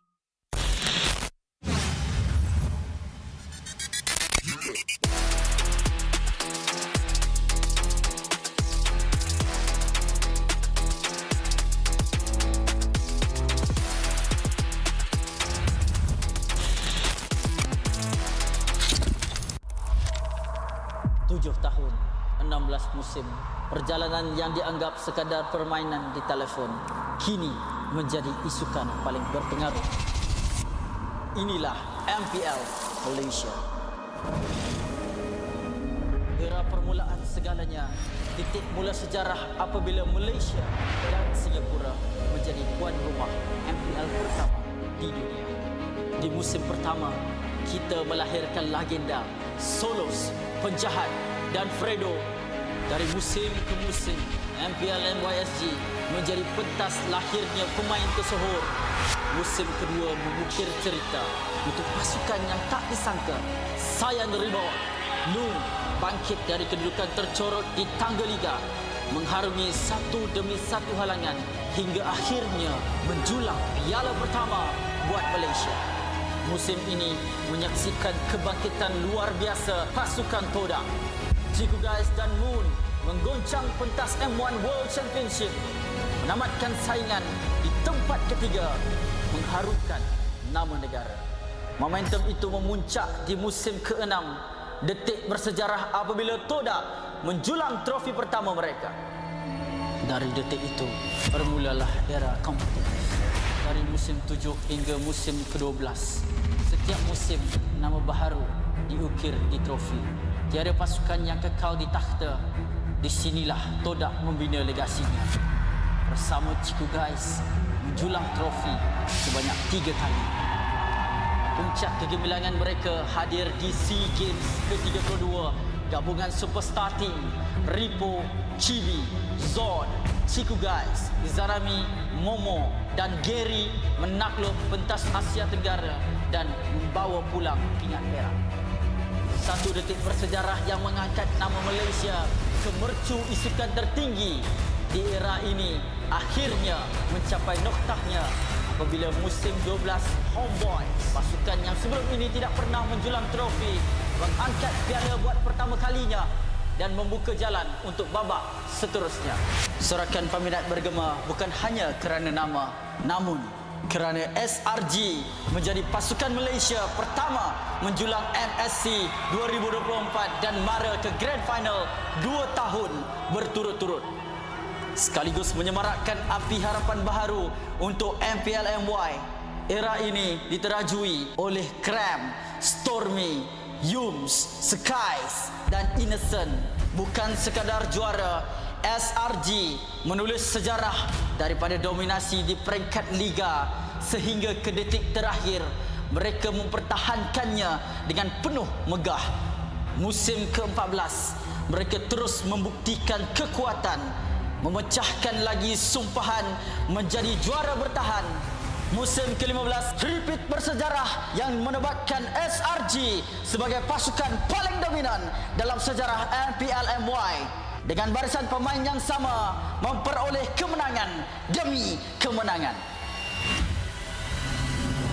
Tapi musim ini pentas akan digegarkan. Wajah baharu muncul menentang gergasi. Wajah lama kembali membawa dendam membara.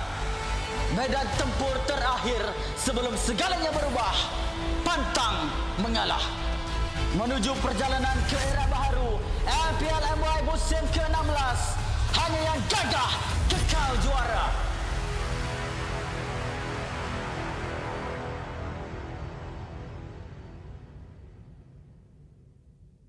What is up, MPL MY? Husky here to give you guys a quick wrap-up of what happened in week 3 and what to look out for moving forward. Now, before we proceed, I gotta introduce you guys to my favorite Filipino. That is... This land is our homeland, and it will soon be our burial ground. You get it, it's Lapu-Lapu. This hero from the Philippines has been tearing up the land of Dawn, ranking first in terms of picks in MPL PH and 6th in MPL MY. Let me tell you why he is so strong.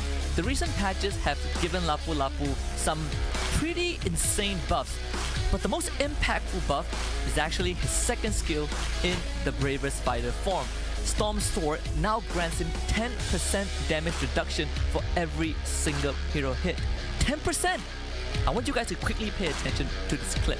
Lapu Lapu is being played by Siska from Untitled. He chases the Granger away. Here, he hits 3 people with the Storm Slash. He gains 30% damage reduction, which allow him to soak up some damage afterwards.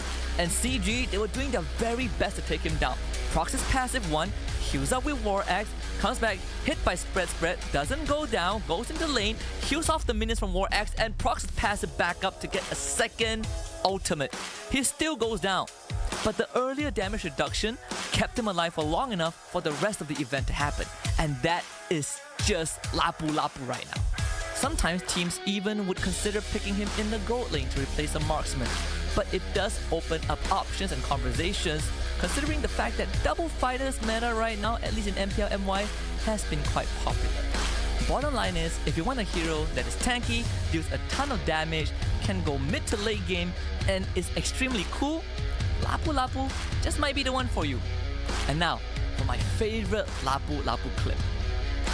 Can Cram make magic happen? Bravest by the back up! Cram! With the steal of a lifetime! Wisdom Nature Alpha Storming, Cram swings away! And CG bites the damn dust! Chills. Literal chills. And that's it for the MPL Malaysia wrap up. Enjoy your Lapu Lapu games.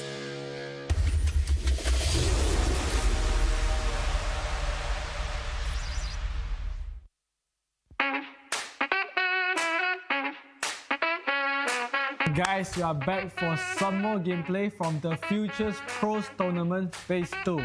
So, I'm about to show you the top 3 gameplay from the 20 teams, and let's jump into it. Let's go.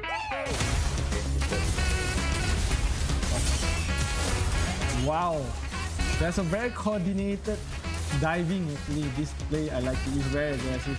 They know how to zone from the second threat. Really good, really good. Good diving from the team. Nice and good from the Gatot. Very cool, very cool. What a counter set for Gatot. Completely dominating them from the 4-man counter set. The Gatot out into the pot out. Very, very clean mechanic. So I would say that there's a lot of good Gatot player upcoming in our Futures Pros Tournament.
much talk of AI in tech today.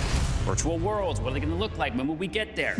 I would like you to meet Ares, the ultimate soldier. What are you? I'm looking for something.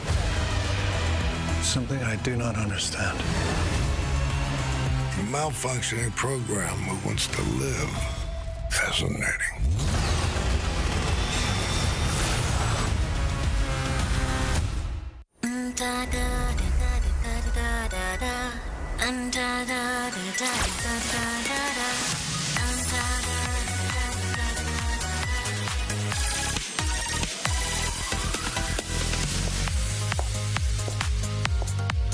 Vokalis utama PACE, Fanny, sedia untuk memasak.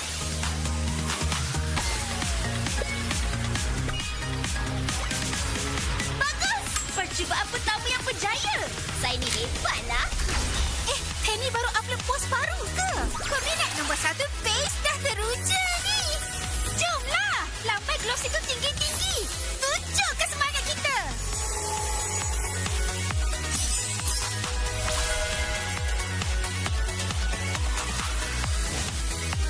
Wah, kamu semua memang hebat di pentas. Kalau macam tu, saya pun nak buat yang terbaik. Kalau macam ni, mesti kekal segar. Baiklah, biar saya uruskan buah-buahan ni. Oh. Hah? Wah, ada skin. Amboi, teruja betul mereka ya. Sampai saya pun jadi bersemangat juga.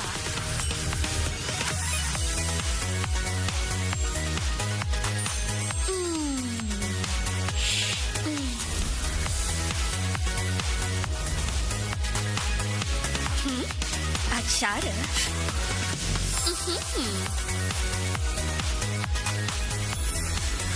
Fanny! Sisi! Masa untuk melepak. Ye! Masa untuk lepak. Wah! Terima kasih beri segala sokongan. Terima kasih beri segala galakan. Terima kasih beri semangat dan kekuatan. Tahniah atas 9 tahun yang menakjubkan MLBB.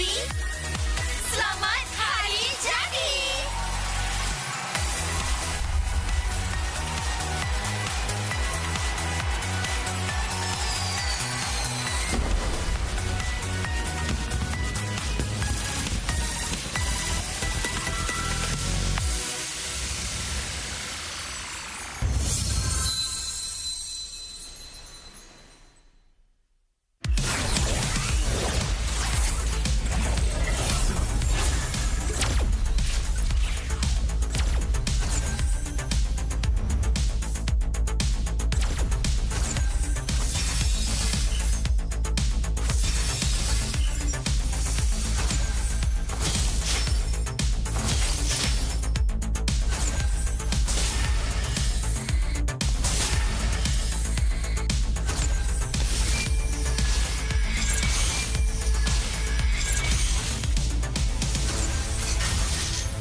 Selamat kembali ke segmen terbaru kita, Beat the Pro, Claim the Code. Dan sekarang bersama saya adalah Roma terbaru Homeboss bernama Daniel dan juga fan nombor 1 Homeboss.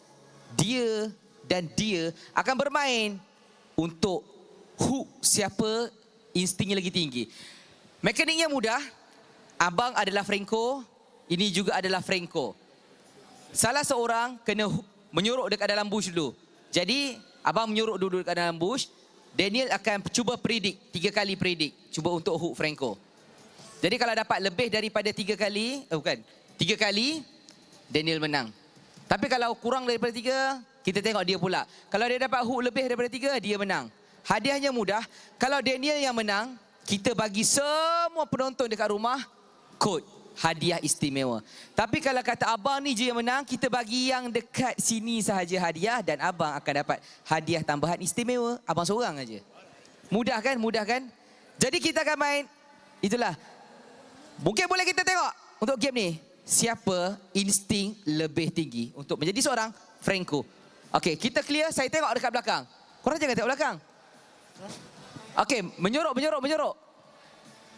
Okey, Franco-nya. Okey, Daniel cuba hook. Jangan gerak. Lepas tu Franco kena predict di mana mau hook. Adakah itu dikira dia ngelak? Kejap. Tak apa kita, okey. Rehearsal, okey. Sekali lagi. Abang jangan gerak. Abang gerak. Lepas tu abang duduk kat satu lokasi je. Dia akan predict. Pilih lokasi, lepas tu yang gerak. Okey, 1. Okey, sudah. Abang gerak. Okey. 1, 2, 3. Okey, Daniel sekarang. Lagi. Jangan gerak marah orang lah. 1. Okey, last. Ini adalah kali yang terakhir. Abang menyorok. Okey. Daniel sekarang. 1, 2, 3. Hook. Insting. Okey. 1-0. Sekarang tukar telefon. Ini pula yang akan menjadi seorang Franco. Daniel kena sembunyi di dalam hutan. Kita tengok. Abang ni hooknya bagus ke tidak. Let's go. Kita tengok. Okey, sekarang. Bila? 1, 2, 3. Okey, hook bang.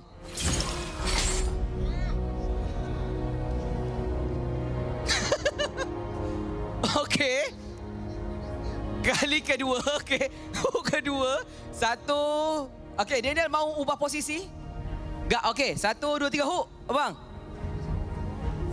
Ha? Tak tahu dia. Okey. Okey, abang. Abang, orangnya dekat bush lain bang. Okey dah. Predict. 1, 2. Okey, last bang. Kalau abang dapat hook satu sama. Kalau dapat okey, 1, 2. Okey, Daniel ubah posisinya. Okey, 1, 2, 3 abang hook. Okey, Daniel menang. Terima kasih. Itu dia game dia. Beat the pro, get the code. Malangnya abang ni tak berjaya untuk beat the pro. Daniel berjaya. Makanya kita akan share kod kepada anda yang berada di rumah. Dan juga hadiah istimewa kepada anda yang berada di venue kita pada hari ini. Terima kasih kepada abang dan juga terima kasih kepada Daniel.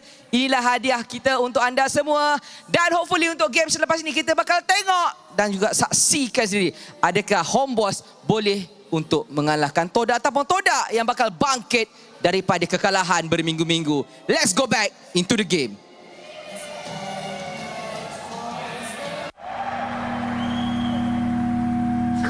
Bye. Saya boleh ni. Semangat nombor 1 ada dalam diri kita semua. Bukan atas usaha sendiri saja, tapi sokongan dan harapan yang dikongsi bersama. Sebab nombor 1 lebih daripada jadi yang terbaik. Ianya memikul impian mereka. Inilah semangat nombor 1. Inilah prepaid nombor 1.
CeraVe, baharu, blemish control, membersih. 2% salicylic acid untuk membersihkan pori dan 3 ceramide untuk melindungi kulit, memperbaiki. AHA, BHA dan niacinamide untuk menangani jerawat, untuk kulit bersih dan sihat. CeraVe.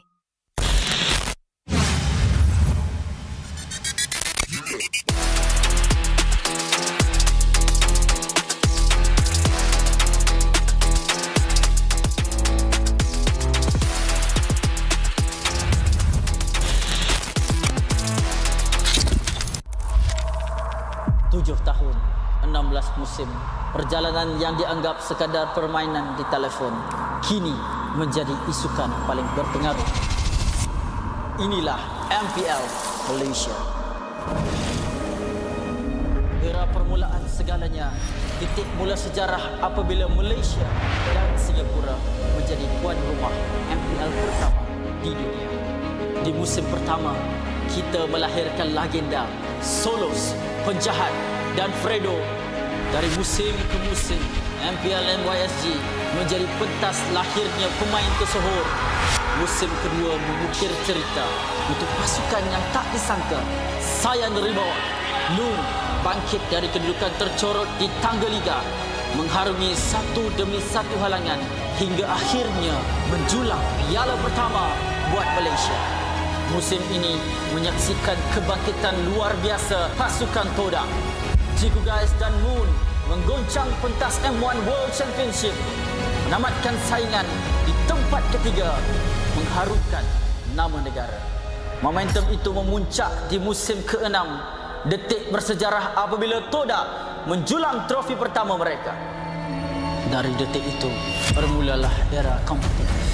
Dari musim 7 hingga musim ke-12, setiap musim nama baharu diukir di trofi. Tiada pasukan yang kekal di takhta. Di sinilah Todak membina legasinya.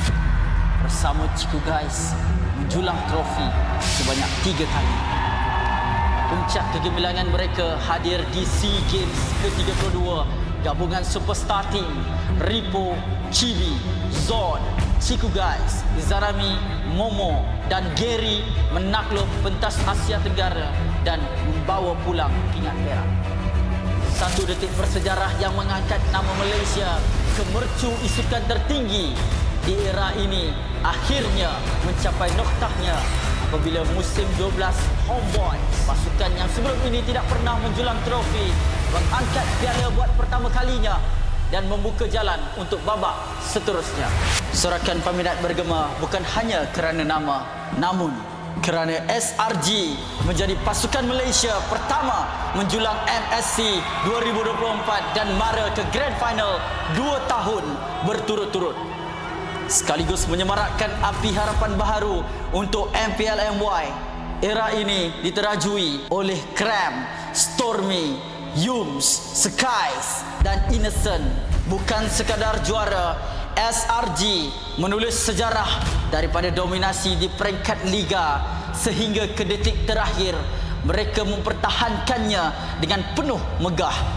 Musim ke-14 mereka terus membuktikan kekuatan, memecahkan lagi sumpahan menjadi juara bertahan. Musim ke-15 repeat bersejarah yang menebatkan SRG sebagai pasukan paling dominan dalam sejarah MPL MY. Dengan barisan pemain yang sama memperoleh kemenangan demi kemenangan. Tapi musim ini pentas akan digegarkan. Wajah baharu muncul menentang gergasi. Wajah lama kembali membawa dendam membara. Medan tempur terakhir sebelum segalanya berubah. Pantang mengalah.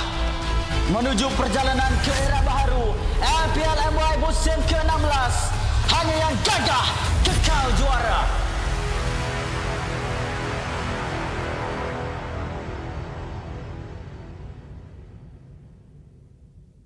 What is up, MPL MY? Husky here to give you guys a quick wrap-up of what happened in week 3 and what to look out for moving forward.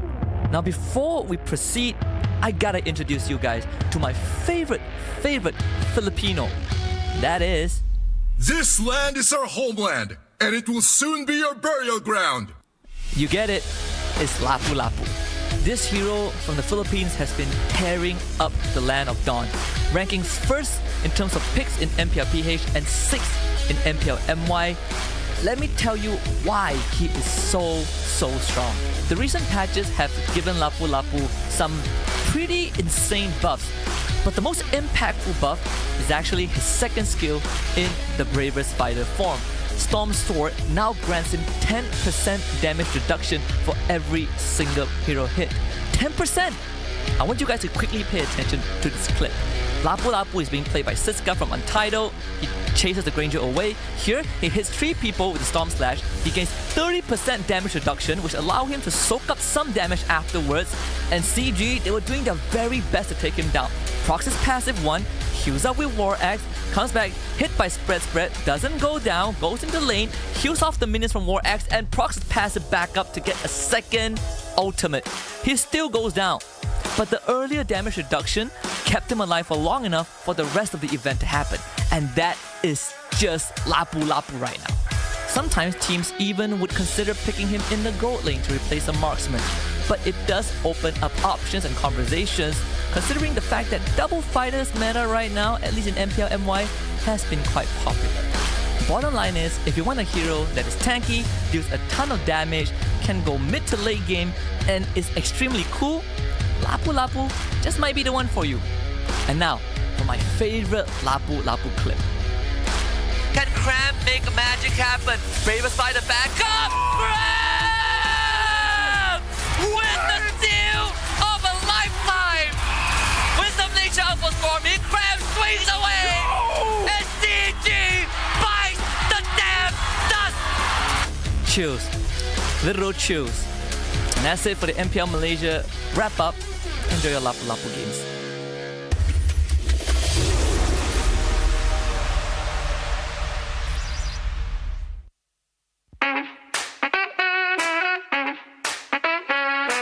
Guys, we are back for some more gameplay from the Futures Pros Tournament Phase 2.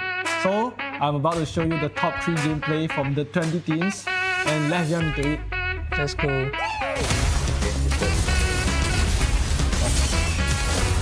Wow, there's a very coordinated diving actually. This play I like to use, very aggressive. They know how to zone from the second threat. Really good, really good. Good diving from the team. Nice and good from that thought. Very cool, very cool. What a counter set for Gatot. Completely dominating them from the 4-man counter set. The Gatot out into the pot out.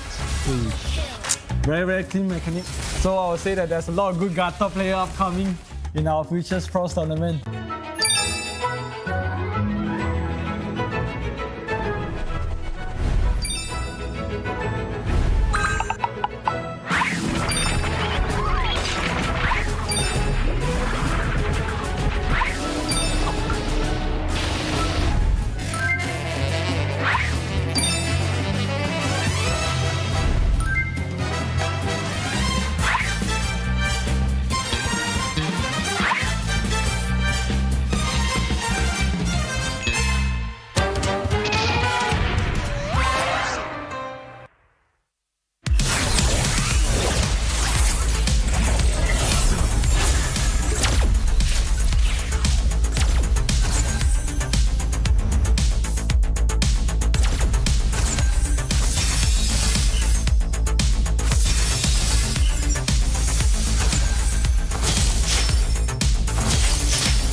of AI and tech today. Virtual worlds, what are they going to look like when we get there? I would like you to meet Ares, the ultimate soldier. What are you? I'm looking for something. Something I do not understand. A malfunctioning program who wants to live. Fascinating.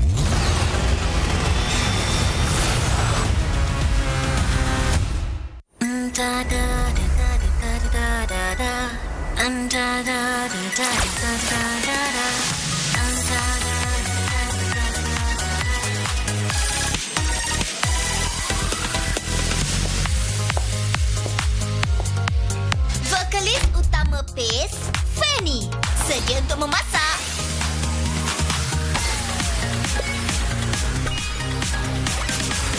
Bagus! Percubaan pertama yang berjaya. Saya ni hebatlah. Fanny baru upload post baru ke? Peminat nombor 1 PACE dah teruja ni. Jomlah, lambai gloss itu tinggi-tinggi. Tunjukkan semangat kita.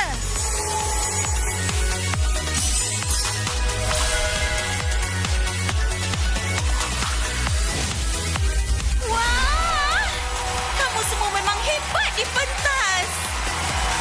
Kalau macam tu, saya pun nak buat yang terbaik. Kalau macam ni, mesti kekal segar. Baiklah, biar saya uruskan buah-buahan ni. Oh. Hah? Wah, ada skin. Amboi, teruja betul mereka ya. Sampai saya pun jadi bersemangat juga.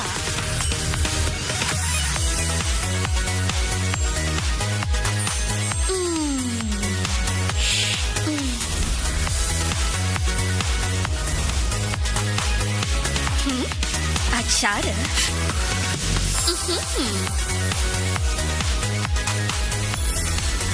Fanny!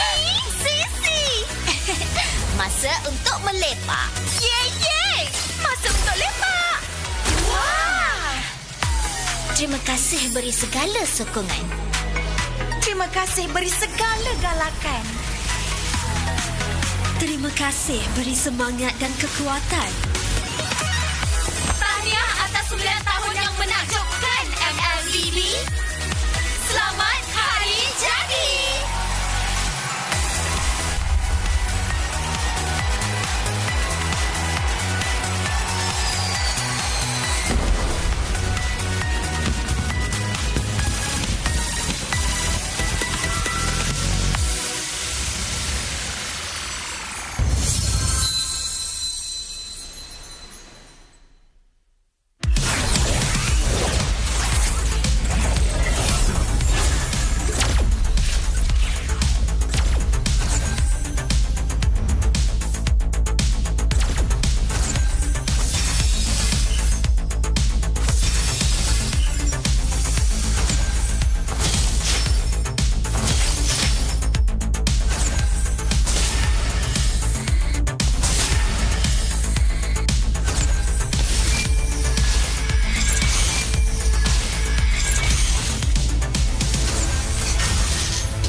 Selamat kembali ke segmen terbaru kita, Beat the Pro, Claim the Code. Dan sekarang bersama saya adalah Roma terbaru Homeboss bernama Daniel dan juga fan nombor 1 Homeboss.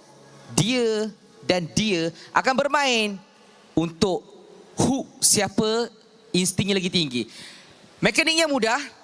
Abang adalah Franco, ini juga adalah Franco. Salah seorang kena menyuruk dekat dalam bush dulu. Jadi, abang menyuruk dulu dekat dalam bush. Daniel akan cuba predict, 3 kali predict. Cuba untuk hook Franco.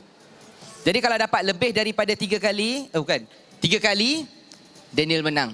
Tapi kalau kurang daripada 3, kita tengok dia pula. Kalau dia dapat hook lebih daripada 3, dia menang. Hadiahnya mudah. Kalau Daniel yang menang, kita bagi semua penonton dekat rumah kod hadiah istimewa. Tapi kalau kata abang ni je yang menang, kita bagi yang dekat sini sahaja hadiah dan abang akan dapat hadiah tambahan istimewa. Abang seorang aja. Mudah kan? Mudah kan? Jadi kita akan main, itulah. Mungkin boleh kita tengok untuk game ni, siapa insting lebih tinggi untuk menjadi seorang Franco. Okey, kita clear. Saya tengok dekat belakang. Korang jangan tengok belakang. Okey, menyorok. Okey, Franco-nya. Okey, Daniel cuba hook. Jangan gerak. Lepas tu Franco kena predict di mana mau hook. Adakah itu dikira dia ngelak? Kejap. Tak apa kita, okey. Rehearsal, okey. Sekali lagi. Abang jangan abang gerak. Lepas tu abang duduk kat satu lokasi je. Dia akan predict. Pilih lokasi, lepas tu yang gerak. Okey, 1. Okey, sudah. Abang gerak. Okey. 1, 2, 3. Okey, Daniel sekarang. Lagi. Jangan gerak marah orang lah. 1. Okey, last. Ini adalah kali yang terakhir. Abang menyorok. Okey. Daniel sekarang. 1, 2, 3. Hook. Insting. Okey, 1-0. Sekarang tukar telefon. Ini pula yang akan menjadi seorang Franco. Daniel kena sembunyi di dalam hutan. Kita tengok. Abang ni hooknya bagus ke tidak? Let's go, kita tengok. Okey, sekarang. Bila? 1, 2, 3. Okey, hook bang.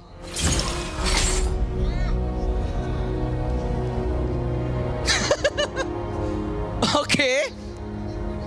Kali kedua, okey. Hook kedua. 1. Okey, Daniel mau ubah posisi? Tak, okey. 1, 2, 3 hook. Abang. Ha? Tak tahu dia. Okey. Okey, abang. Abang, orangnya dekat bush lain, bang. Okey dah. Predict. 1, 2. Okey, last bang. Kalau abang dapat hook satu sama. Kalau dapat okey, 1, 2. Okey, Daniel ubah posisinya. Okey, 1, 2, 3 abang hook. Okey, Daniel menang. Terima kasih. Itu dia game dia. Beat the pro, get the code. Malangnya abang ni tak berjaya untuk beat the pro. Daniel berjaya. Makanya kita akan share kod kepada anda yang berada di rumah dan juga hadiah istimewa kepada anda yang berada di venue kita pada hari ini. Terima kasih kepada abang dan juga terima kasih kepada Daniel. Inilah hadiah kita untuk anda semua. Dan hopefully untuk game selepas ini kita bakal tengok dan juga saksikan sendiri. Adakah Homeboss boleh untuk mengalahkan Todak ataupun Todak yang bakal bangkit daripada kekalahan berminggu-minggu. Let's go back into the game.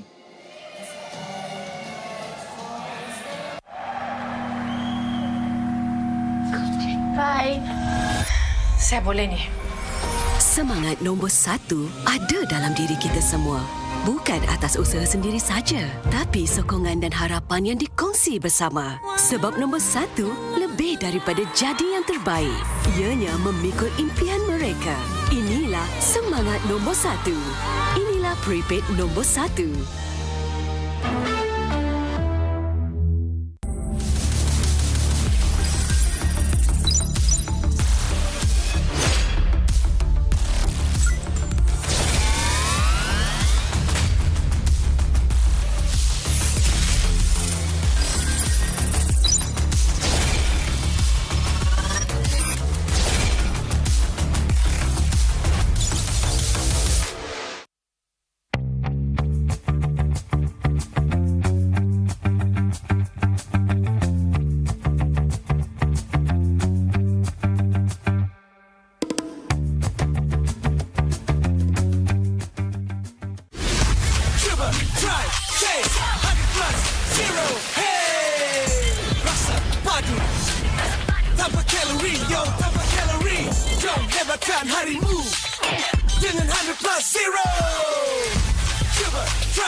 CeraVe baru Blemish Control membersih. 2% salicylic acid untuk membersihkan pori dan 3 ceramide untuk melindungi kulit, memperbaiki. AHA, BHA dan niacinamide untuk menangani jerawat, untuk kulit bersih dan sihat. CeraVe.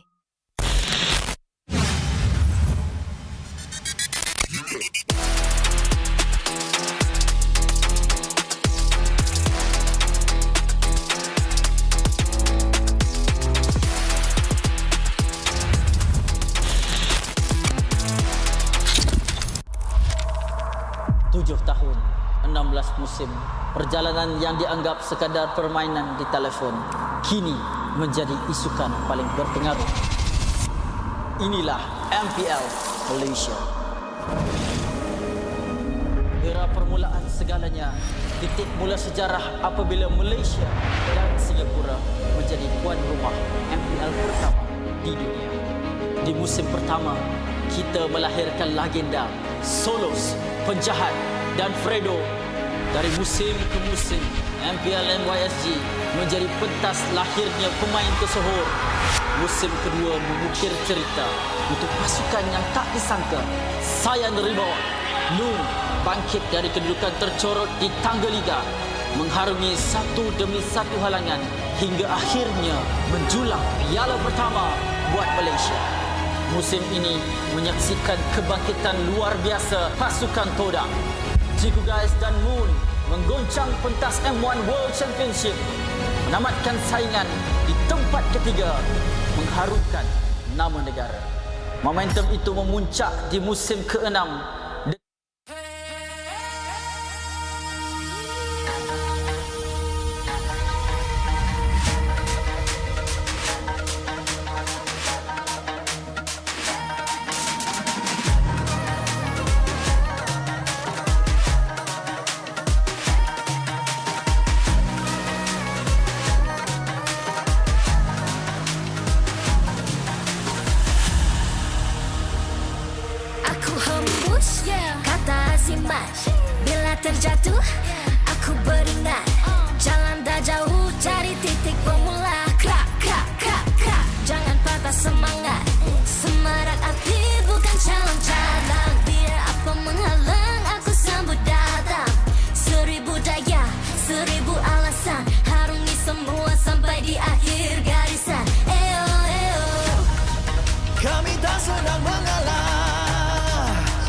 crash.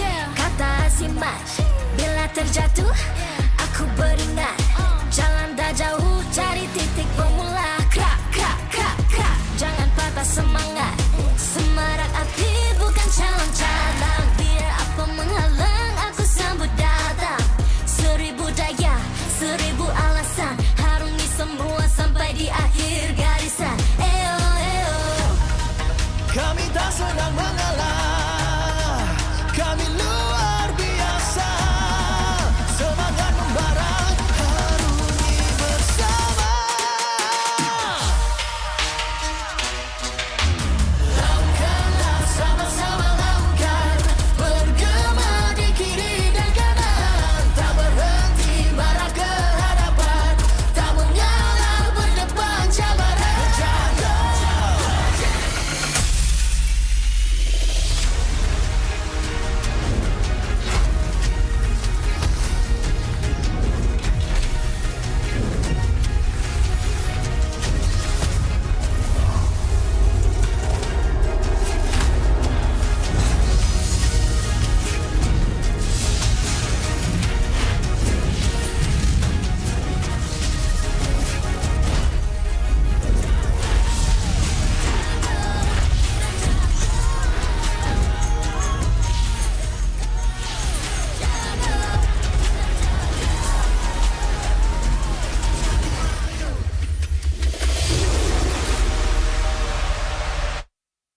MPL Malaysia Season 16 is powered by Moonton.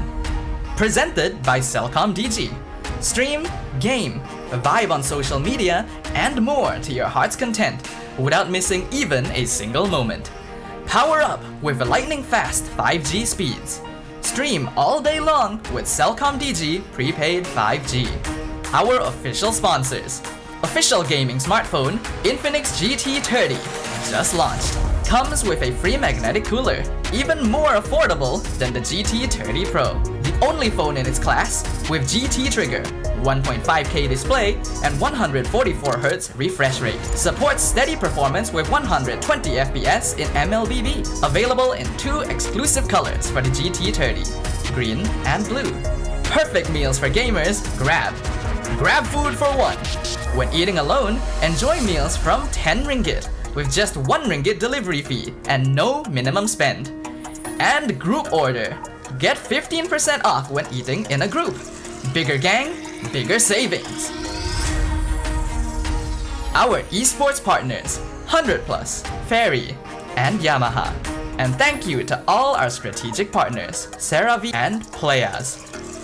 TRON Ares in cinemas on 9th October. A visual spectacle action adventure. TRON Ares follows a highly sophisticated program, Ares, who is sent from the digital world into the real world on a dangerous mission, marking humankind's first encounter with AI beings. Catch TRON Ares in cinemas 9th October. Keep an eye out for special ticket bundles that reward you with in-game diamonds when you purchase TRON Ares movie tickets for 4DX, IMAX, or ScreenX. Supported by KBS, Rakan Muda, ESI, MESF, and PSM. Selamat kembali ke MPL Malaysia musim ke-16 dan saya adalah Po J. Untuk segmen kali ini kita nak membincangkan bersama anda apa yang berlaku di dalam line-up pasukan Team Ray dengan adanya transfer window terbaru. Jadi let's go. Kita nak tengok apa kata mereka. Oh, tak boleh buka. Sorry, tangan penuh. Dah masuk. Okay, dah serius. Saya dah jumpa dah. Kita punya the first person. Era. Apa khabar? Baik. Era, kenapa masuk Team Ray? Sebab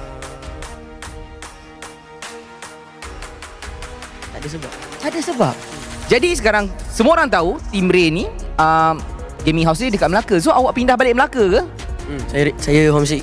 Homesick? Simpelnya jawapan. Memang homesick pindah je. Pindah. Jadi tak nak main dah dengan Wamos? Saya nak lawan Wamos. Nak lawan Wamos? Oh, Team Ray tak lawan Wamos lagi No. Belum. Okey. Tapi sekarang kan bila cakap nak lawan Vamos kan, sebenarnya Vamos ni masih lagi ada peluang yang cerah untuk pergi ke peringkat international. Kalau kita tengok kan, sekarang standing diorang pun bagus-bagus je kan, bukannya lemah ke apa ke.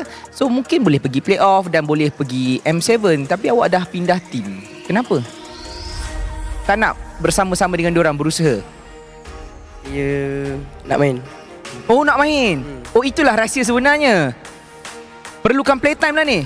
Ya, perlukan playtime. Okey. Jadi macam mana diorang datang era? Sinilah main dengan Team Ray. Kongsi-kongsi sikit. Diorang offer. Lepas tu saya datang lah. Sebab saya nak main. Okey. Kalau macam tu, awak datang dekat Team Ray. Selain daripada awak nak main, apa lagi yang awak boleh offer untuk Team Ray? Maksudnya dari segi gameplay awak yang agresif ke, ataupun rotation awak yang gempak, retry yang mahal, ataupun apa? Apa yang special dengan awak ni untuk Team Ray ni boleh gunakan sebaik-baiknya? Tahu lah. Zak, apa Zak?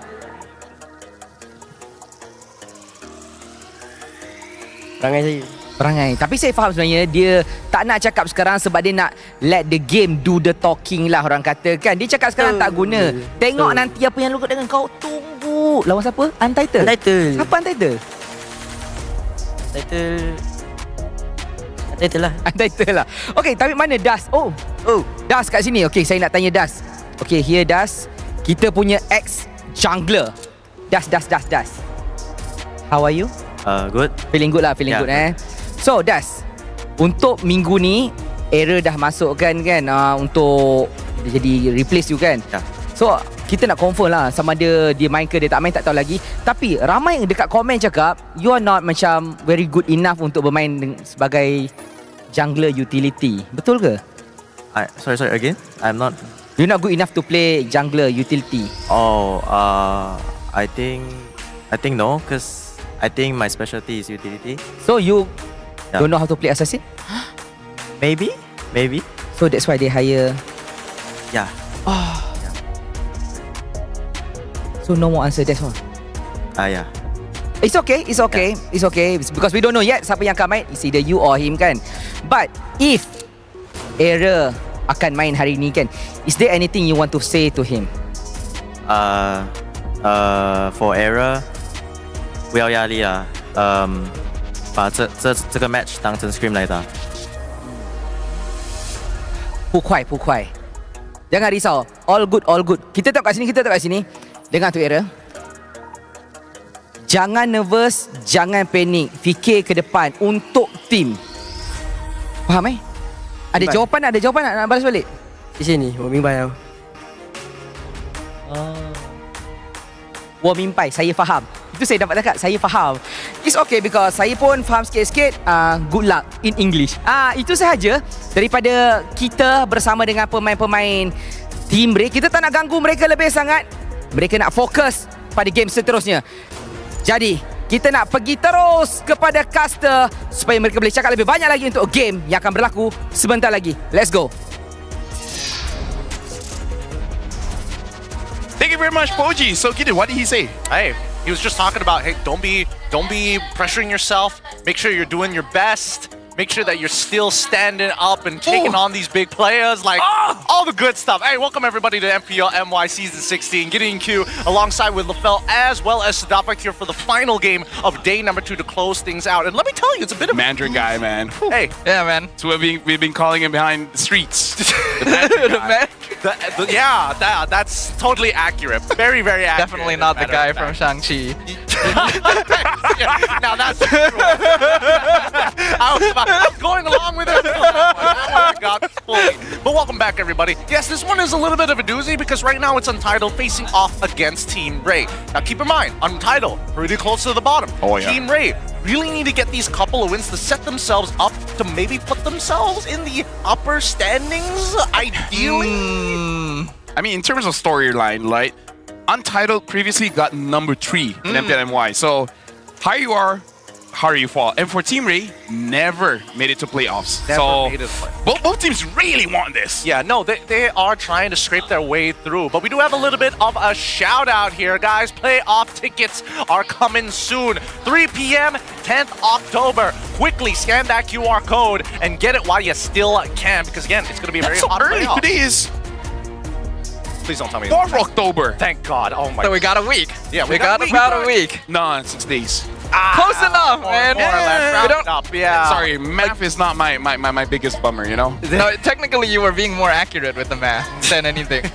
But once again, reminder, it's going to be at a new venue, by the way. Actually said, any Chinese here, what did they say? Do you not trust what Gideon just said? Yeah, man. Yeah. Unbelievable. How could they? What? Do you not believe in the man? He has that Ni Hao energy. Yeah. Why you have to ask the comments? My Ni Hao cultural heritage. Yes, that's the one. I brain farted His there. name Chinese, is that's Q. it. Oh my God. His name is Q. Yeah, a totally common Chinese Is it surname. common? It's not? No. Kind of sounds like a number 9 in Japanese.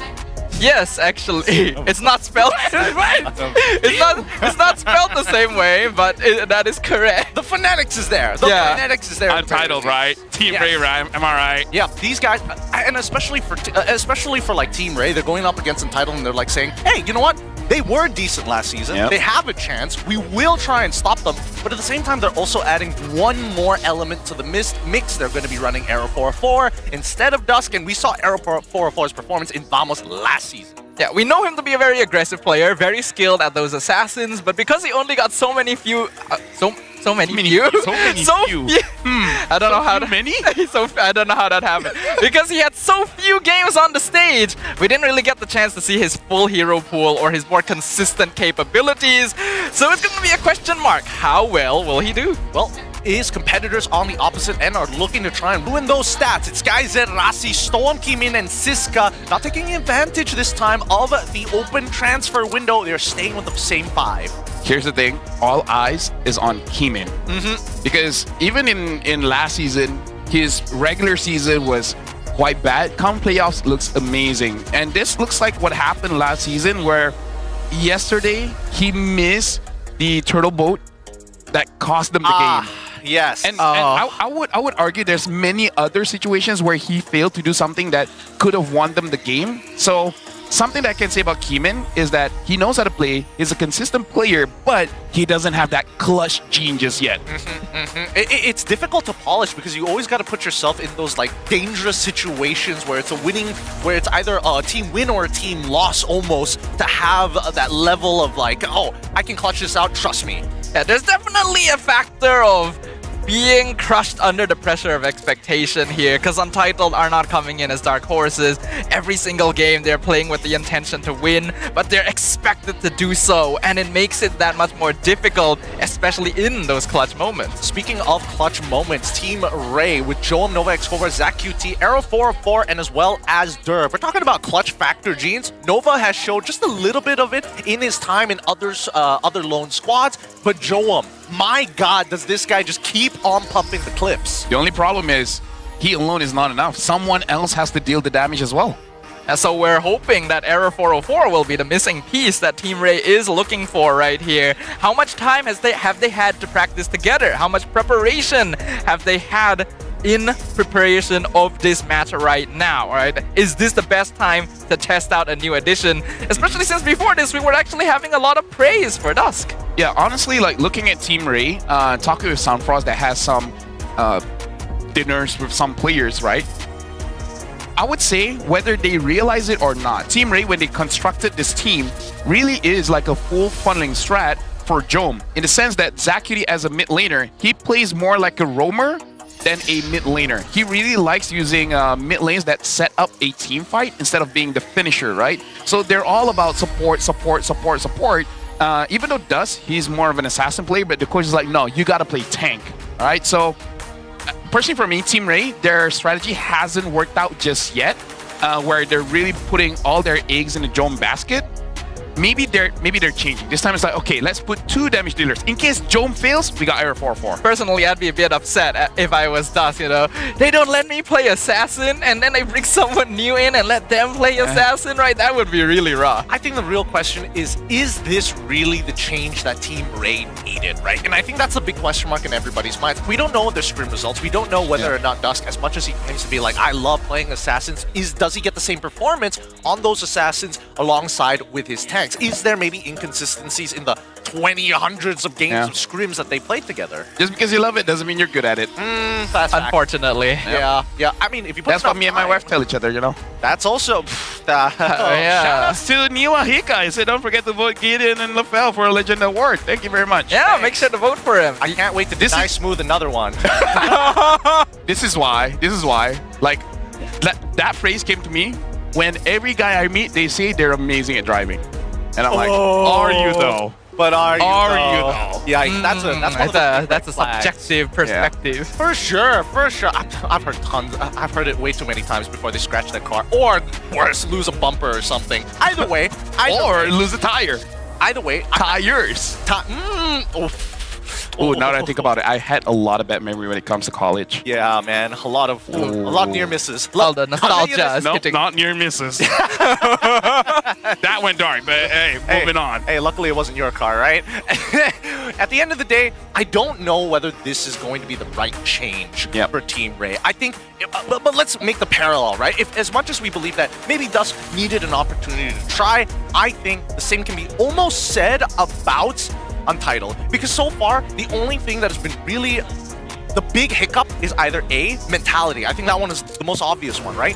B, a subsection of it has to be their drafting. Yeah. Yesterday's game in Game 2, it's kind of weird. Kalia, opening pick, not exactly the greatest in the world. And then finally, the execution, which I think is kind of like, it's a less of a problem, but Storm literally could have carried some of those games if just one more ability hit. Sometimes it's not the zinger enough, you know? That's the thing. We know that they have what it takes to execute, and we have been starting to see some signs of the return to the DXS that we know and love, but there's always something that's stopping them from really being able to hit back that stride, right? Whether it's confidence issues, whether it's overthinking in some way or another, they really gotta just lock in. Speaking of lock-in, we're going to be jumping over to the player cams just to get a bit of a vibe check, right? We saw that Jerome was pretty chill in his player room, but now that he's back up on that stage, I'm excited to see how Team Ray is going to make this work out. Because let me tell you, Era 404, he is a spunky kid. 25% He's so tiny. rate, and first pick also going over to Team Ray. Don't say tiny stuff. What's wrong with that? Some people don't find that comfortable. It's like the word moist. No, I think there's a very big difference. Really? Huge! Anyways, when it comes to the draft, right? When it comes to the draft, personally for me, as much as Zach likes those Paramis, like those Auroras and everything like that. The Angelas. I would say only get Angela if you can get CC. I feel like Gato is here or there. Even if you don't get it, you don't get it. But really, I kind of feel like you need a CC for the Angela to work. Well, I mean, if there was anybody we had to ask about these sort of things, we wanted to know a little from Stoa, man. He gave us a quote. Right now, there's a lot of disconnect between us. Against MV yesterday, we didn't sink the waves. We failed to punish the enemies when we had the advantage, and the final team fight was too forced. Our situation now is worse than last season, but we really need to find our confidence again. Highlight on the word confidence, which is rather interesting considering that he's named a lot of problems prior to that that don't necessarily lead to confidence. The other word I personally feel in my career, confidence can be switched as well with trust. Oh! Yeah. Like confidence in your teammate, trust in your teammate. Are you confident in yourself? Do you trust yourself? Yeah, these are not really issues that stem from confidence. It is rather that a lack of confidence causes these issues, right? They are autopiloting a little bit. There's the thought process of going too far with the thinking process and making mistakes that they normally wouldn't because they're trying to do something different, because they don't have faith that the way that they've always done it works anymore. I think then, if that is going to be the case, if we're taking that quote at face value, then I'd say go back to the fundamentals, right? Yeah. Really just focus down on the fundamentals, make some good decisions in this game. If you can't contest for it, don't contest for it, right? Simple as that. If you have to force it, then it doesn't feel right. When you need to be able to go in and find the engagements, then communicate how it needs to be done. Well, that needs confidence, though. That's difficulty. That's the issue they're facing right now. But let's talk to Dusk a little bit as well. He said, I think one of our problems right now is that we haven't been able to pick our comfort heroes. We've been drafting heroes we didn't practice much with, and that makes me feel a bit regretful. What do you mean? You've only been able to play like Boxia Fredrin. What are we talking about here? Maybe the rest of the team. Like, it's kind of like, okay, we're gonna learn for this subject, even though we know that subject is not gonna come up in the papers, right? Yeah. I mean, like, honestly, that kind of problem I faced quite a few times. Also, honestly, in terms of the confidence. Like, for example, you have a cheese threat, right? And you practice in rank and in scrims, and it did work out. But then you see 1 or 2 heroes, and then you completely discourage yourselves. Like, nah, we can't do that, man. They already have, say, a Boxia. Oh, they already have an Angela. We can't execute it now, right? So in those kind of situations, I feel like in the early weeks, maybe week 1 until week 3, you're like, screw it. We're just going to try. If it works, it works. If it doesn't work, we're going to try something else. Speaking of which, I'm just going to hop on your conversation about Untitled. If they want to go back to basics, maybe go back to DX basics, which is something they've used since the MEL, which is Siska carry, and then Kimin as a tank. You know, the days when they use the Masha and etc., you know? And I think now that we're going on to the Dangerous Grass, there's a very good argument for Untitled to actually go back into the way, especially with how prominent EXP laners are right now in the meta. Yeah, it's working. I still miss the days of good old Siska Benedetta, and that was massive, the impact that he was able to create. But yes, Dangerous Grass, 0% win rate for both these teams here, so it's time to change those numbers. Let's see how they'll draft. Alright, Boxia, Wan, the chip for CJ, with bans coming out for the side of Team Ray, but Untitles are getting rid of Angela, the Fanny, alongside with the CC, leaving Kalia open alongside with the Jushin, which is instantly yoinked by Team Ray. Zusain's going to be a fairly safe opening pick, especially on Dangerous Grass. You're going to be able to scout out those bushes a lot easier, and surprisingly not as prio as for a lot of other teams. I mean, like, to be fair, it has been banned out majority of the times. So I kind of feel like you got to take Kalia here. Looks like they're taking Arlet instead. Arlet and Granger. I get ish Granger, but I feel like the Arlet is too soon unless Team Ray does not punish this at all. Unless it's supposed to be a flex pick. If not, why use it? Maybe Untitled will pick up Fredrin later. Could be, but I think that, like, at the end of the day, this Jushin is going to deal with the Fredrin pretty easily, right? Again, it's very difficult. Once Untitled gets into these fights, they have to kind of like hunker down, and that's where Team Ray can just kind of slowly pull them out of position. Now we've got Grok alongside with the Yishin Shin for the side of Team Ray, and their composition is really starting to come together. I really like the first 3 picks from Team Ray. Very strong, works well together. You're gonna get some strong mid lane control. YSS sets up for a lot of draft flexibility, and it's gonna be in the hands of Error 404 as well, so we know his mechanics are gonna be on point. Until I still don't really like Arlet being picked up, especially this early in the draft. Remind me, has Dusk used Yishin Shin? I feel like he has at least once. Maybe once, I think. Most of the time when he's not on a tank, it's been Lancelot. No, yeah. I'm with Safa on this one. I don't think he's touched Yishin Shin, to be perfectly honest. I think it's been Fredrin, Boxia, as well as Lancelot as his picks overall. Someone in chat confirm for us. Yeah, finally, Untitled, we're able to lock in the Yve. We haven't seen Yve in such a long time, or at least for me, I haven't seen Yve in a long time. It's a decent lane matchup to the Jushin because at least you can try and contest with those Void Blasts, and it does hurt at level 1 with the recent changes to it. But even so, we go into the second banning phase, starting off with Coach Theo. What is he looking to ban out here? Supports, jungle, and mid trio has been locked in. Now it's for the side lanes. You want side lane control at this point. You definitely want to get rid of heroes that would ban Lapu, cause a lot of trouble for Arlet. Things like Lapu, Esme, Phoveus, all would be because I kind of feel like matchups. It's problematic. Ooh, yeah, I don't know about that. Because it's problematic for Arlet, but I'm feeling more problematic for Eve. Because if they die for her and then you have to cancel your ult early, it's not gonna be good. Yeah, no, but I think they should be able to get a support that can naturally peel for her. If not, why try to set up? So at least we know for the side of Untitled, the support must meet a couple of requirements. Number one, crowd control, so that at least Arlet can get in on those fights and get those resets on the Vengeance, and some form of peel, so that way, at least this Eve can breathe for a second. The only thing that I can think of right now is probably something like a Cho, but it is going to be very difficult going up against the Grok as well as the Jushin. What other roamers? Go for like... they Rasi. also have to make sure that... Rasi's special would be glue. No, honestly, like, even a Hylos would be okay, personally. Like, it's not the best, but at least you can stop the Grok from moving too much. And out of Lapu and Esme, they're banning out the Uranus. Very interesting pick here, unless this... It's not going EXP, but I'm pretty sure it's going EXP. Yeah. What? I feel like someone... Okay. I know for a long time, Gideon, you have disliked Uranus. Yeah. I have recently started to agree with you that Uranus just feels bad. Yeah. I saw your post. Yeah, I literally put a story up for it. Of, like, why are teams picking Uranus? I think we should stop picking Uranus.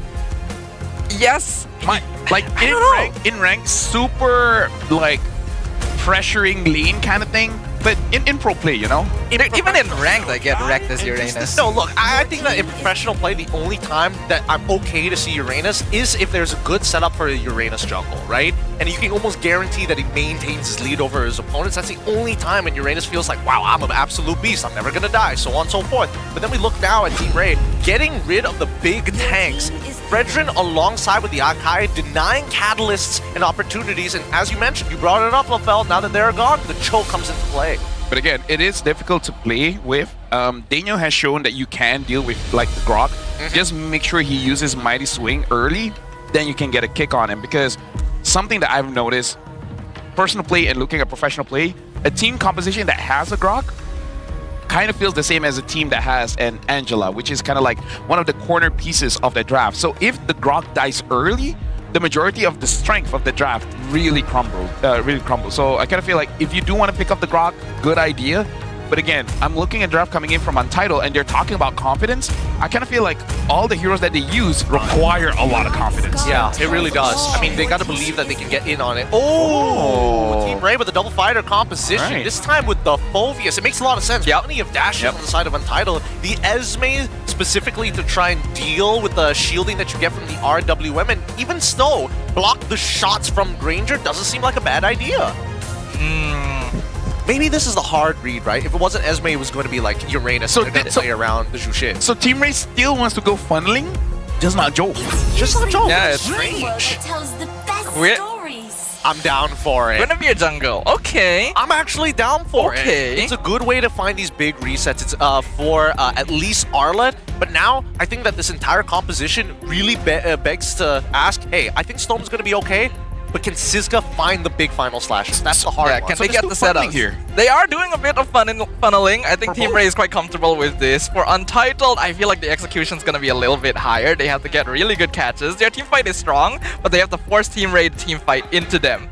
Also, right before this match started, I've asked the question, has Joe ever played Fighter Gold Lane?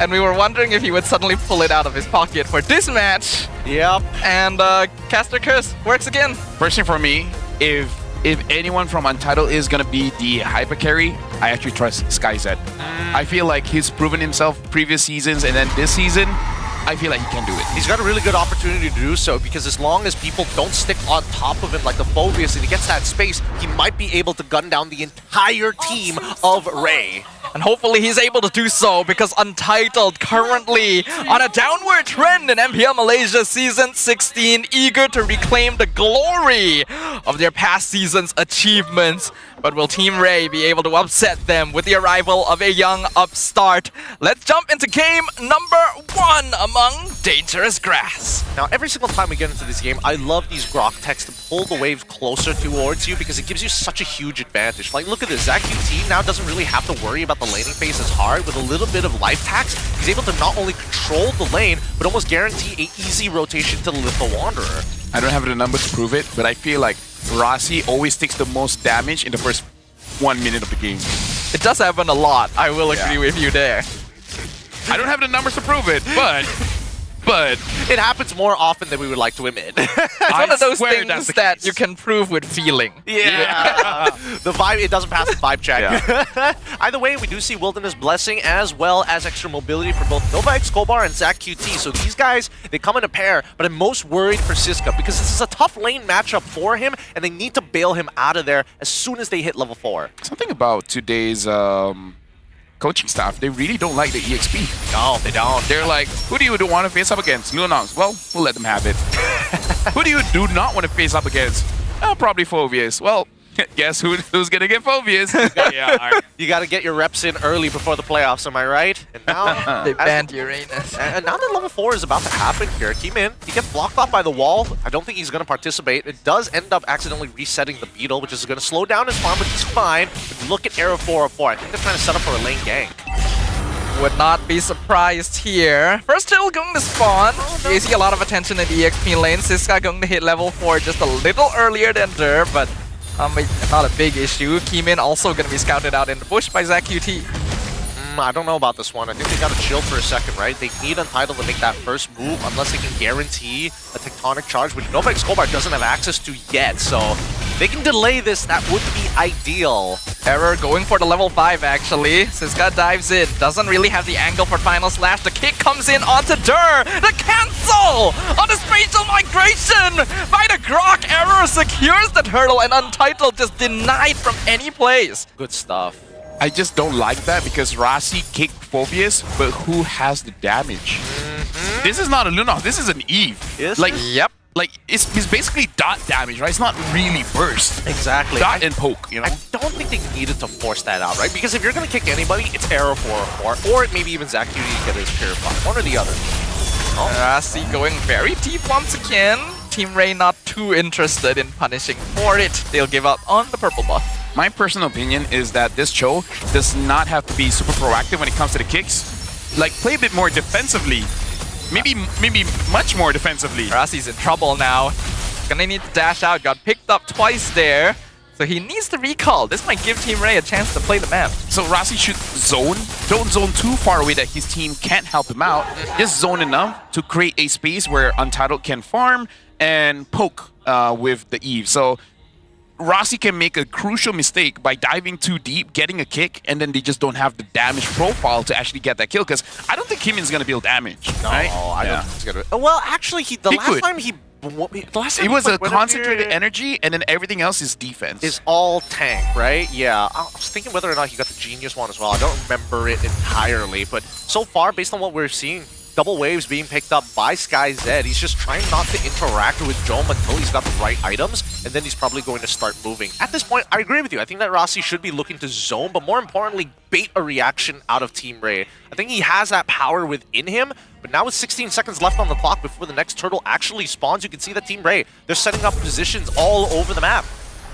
Gonna also see Stone gonna be using the brand new Eve skin. I'm pretty sure that the zoom in was meant to show that off a little bit there, so make sure you guys check that out if you guys haven't. Next turtle's gonna be coming up right about now. Goal difference still even on both sides. Team Ray already in position in front of the pit. They gotta dance around for just a little bit. Keep in mind that Eve, another one of her changes is that her swipe in the RWM does a little bit more than it used to. Could just mean that the positioning of that RWM, especially if you catch people within the middle of that box rather than the edges, might be the game difference maker. Yeah, I have to be worried here because you see Jom is already in mid. He can't participate in the fight. Same can be said about SkyZ, but Untitled, you just gotta poke it out. You have a lot of poke. Contractor's been used. Tectonic Charge cancels. Oh, Keemin secures the turtle. Nova gonna be caught inside the death box. SkyZ picks up first blood, but Jom has dived the backline. He's doing a lot of poke damage. Meanwhile, we see the Phobius going pretty ham right there. Der, unfortunately, not quite having enough damage to finish off. The kick comes in, sets it up. A little bit of anti-synergy there, but they get the kill anyway. We need to see instant replay of that turtle fight just now, because again, Novak Kovar, the Tectonic Charge, I don't remember seeing the positions of Untitled, but it completely airballed. Yeah. He didn't use his flicker, right? Because, yeah, something about Grok, you can actually miss your Tectonic Charge if you miss flicker. But either way, Siska, 300 total assists. And he, like, what, debuted last season? Yep. Just last season. Wow. Oh, so fast. That's actually insane. Yeah, he's catching up to those Chiku numbers. Am I right? 700 more to go. And so, Team Ray, at least 4 Arrow 4 or 4. His farming path has not been stopped, right? Yes, I lost the turtle. Big deal. He's still at least keeping up, if not a slight EXP against Keeman. Yep. Now looking at the farm as well, because crucially we want to look at SkyZ as well as the Yisun Shin. SkyZ has 4,300. Yisun Shin, Arrow 44 has 3,500. So, you know, if math is mapping, Untitled can actually fight just a little bit faster compared to Team Ray. Even though Team Ray does have double fighter, yes, they may not be able. Oh, Arrow 44, ouch, going for it. Oh, I thought he would have tried. I think he's afraid of Keeman. Yeah, because if he traces in, there's no way he can get out at that point. Won't even have the... I mean, he does have Hunter Strike, but I still think the hitbox is a little too big. Even so, Siska now doing a really good job into Jom at this stage, right? They've kind of left him to his own devices, expecting an early lane swap from SkyZ, but he's going to take the nice long way of going, touching mid, going back up top, double waving it again. I will personally say, I don't think Team Ray has really maximized their early game here. When you go double fighter side lane, you are hold on top lane. Jom gets caught in the Violet Requiem. But yeah, as I was saying, you should be a little bit more ahead. In fact, it's Untitled holding the goal lead. Oh, wait, hold on. This fight's about to begin. Johnny Charge comes in, lands on Snowman SkyZ, but it's a bit too far from the rest of Team Ray for them to follow up on it. Rasti was able to create that space, so there is no Grok ult for this next turtle take. Untitled doing some poke damage. SkyZ's in the mid lane, he's able to contribute a little bit, and Rasti is scouting out the bushes. I don't think they've seen Jom yet. Came in on top of the turtle. Flicker forward from Dirt. That felt like a misplay. He's gonna get caught out awkwardly. Snome and SkyZ had to flicker away from Jom and ZachQT, however. So Team Ray retained control. RWM comes out once again. Violet Requiem gonna be used on top of Jom. He's still alive. Siska finishes him off. Untitled dropping very, very low. And now the Final Pursuit chasing them away. But Dirt is 1v5. He's gonna be taken out. Error 4-4 finally secures the turtle. Mousearker comes out. Keeman alive with 1 HP. And they set up the kill on ZachQT as well. It is a worthy trade for Untitled. Yeah, so worth it for Untitled, right? A 3-for-1 in favor of the turtle, and they're like, whatever, get a little bit more EXP. We're gonna get mid-tier 1. Our conversion is gonna be so much better than yours, and we maintain our lead, extending it to a 2K. SkyZ right now is looking so good, 2-0-2, and probably getting Sky Piercer strikes on the previous fight. And I gotta say, Team Ray, honestly as well as Untitled, missing a lot of their skills, making that team fight just now look especially messy. The problem right now is, personally for me, is Nova Escobar. Because the way that Nova is playing should be, like, how Rossi has been playing, that's how Nova should be playing, right? Yes. Get a lot of vision, understanding the movements of Untitled, make sure that the map is completely bright for your team, and actually hit your shots. Because at this point, it feels like he's using the Tectonic Charge just to show the team, I have Tectonic Charge. It doesn't translate into much. Yeah, we haven't seen the big impact just yet. Speaking of items, right, let's look into it. Dom Ice already completed by Rossi's side, but on the opposite end, Nova Escobar has opted to go for Anti-Cuirass. Even though the opposing team does have means of actually utilizing magic damage, Keeman not even going for the concentrated energy, straight into the Brute Force Breastplate on top of the Oracle. So we'll see whether or not that super magic passive change is going to keep him alive. To note as well, look at SkyZ's itemization here. A very early Malefic Roar makes it so that part of the reason why he can be involved in the fight so early, it doesn't matter if they're tanky, he's got that penetration. Yeah, it's very cost efficient. Usually you see this on teams who are falling behind, but I think that SkyZ, we did see him in the mid lane, pick up the mid lane, was thinking about going down to the bot side with an escort from Rossi, but decided not to fight for the turtle. So this is the result of it now that he's 2-0-2. Yeah, it does look like Untitled stabilized a little bit here. And when we looked at the goal difference as well, there was actually a 1.5k lead on both of Untitled's side lanes. And this is into double fighter side lane on Team Ray as well. So you already know that this cheese strategy that Ray has attempted has failed. They need to buy time for error scaling, but if they do so, then they're just giving SkyZ even more space as well. It's going to be a very small window they actually have to play with. Small. To actually take advantage of. ZachQT is looking to take a little bit of space because Jom is not there in the fight. SkyZ will be able to absorb that top wave before this starts to escalate, and one extra wave for the gold. I kind of want Nova to have more further pressure because right now he only sees Rossi. He's not checking the bushes. At least use the wall, right? C. And because of that, ZachQT has to be the one being more proactive, using the Crimson Beacon to scout. I don't really know why he did that, actually. Maybe it's a misclick. You know, I think he was like pretty close to actually getting Siska to almost finishing the butterfly stacks and then forcing him back into the fight. But even so, I think that was a little little overkill though. Oh, they are going in. They find the Violet Requiem onto Derp. Phobius is gone. Tectonic Charge connects, but the rest of Team Ray are not really ready with the damage. Jom was still clearing mid-wave. Urovag Skobar down to 20% HP. I don't think he can stand in front anymore. Jom will be here to try and frontline for Untitled, but they're keeping in a very close death ball. Jom gonna get caught in the final slash. Purify gonna be used a bit delayed. RWM comes out and they set them up. And that's going to be a kill over onto the masses of Team Ray. They're catching them one by one. Double kill for Siska, mega kill for SkyZ as Untitled wipes the map. Beautifully done by Untitled. The indecision coming out from Team Ray. They already opened up the map. They knew there were people in those bushes and they just needed to capitalize. And Keeman did not disappoint. Let's look at the instant replay one more time. Something to note here is that Team Ray, they got punished quite a lot where every single time they're trying to get vision, Untitled just deals free damage, right? The amount of poke that Untitled has, both from the Eve as well as the Granger, makes it so that Siska, in a way, cleans up. Not by damage, but basically putting themselves in a very bad position. So SkyZ is the hyper carry, don't get me wrong, but Siska has been doing a lot to make sure that SkyZ doesn't get touched. He's putting himself in really good positions. I thought maybe they wanted like Final Slash into the RWM. That's like a big wombo combo, especially since walking to the edges of the RWM stuns you up anyway, which gives Siska more opportunities to dash in and out of these fights. But so far, things have not been going very well for Team Ray. It's a 1-to-10 score ratio and a 8.2k lead for Untitled. If you're not leading mid-game with double fighter, you really don't have enough damage. And that's the problem we're seeing from Team Ray right now. They can't really stop Untitled from poking them from afar with this Granger E. And the thing is, again, Team Ray, they've been missing their shots. Not just Nova Escobar, but we saw Aero 404 missing the boat as well. Zach Cutie ult quite early. They're missing that flicker. I kind of feel like you can actually look at every single player, all individual, and you will see some missed mechanics. The level of Rossi still dancing around with fire here as they're looking to break open mid-tier 1. And just this slow delay push from Untitled, yeah, it feels like they're going back to their fundamentals, and it feels good. Untitled looking very good right now. Mid and hit already fall. Oh my goodness, complete whiff on the Tectonic Charge, and Untitled will not let that go unpunished. They are steamrolling through the face of Team Ray. There is no counterplay. There is no opponent. Untitled returns in style, boyos. Dude, I was looking at the player cams. Keeman's face said it all. I think he just mouthed Alhamdulillah. Yeah, Alhamdulillah. He was like, thank God, please. They finally got a game off, and they did it in a good fashion. I gotta give it to SkyZ. He knew for a fact I messed up my dash. There's a wall right behind me. If I don't flicker, I'm about to die. And he flickers just before the Tectonic Charge is thrown at him.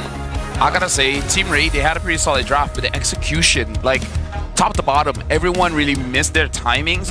But as a roamer, just gonna be a bit more critical towards Nova, because sometimes as a roamer, especially a roamer that doesn't use mana, you can't be stingy. You cannot be stingy with your skills, right? Okay. The moment it's off cooldown, I mean, like, sure, you want maximum impact, but not to the point where you're treating your skills like an ult, right? Because you throw out your walls, either to misposition your opponents or just to check the bush. You don't want to let your other teammates, like your Jushin, can just, you know, take out the lantern and see who's in the bush, but she doesn't have to do that. You're a Grok. You can face tank, and worst comes to worst, Tectonic Charge are there, or Flicker.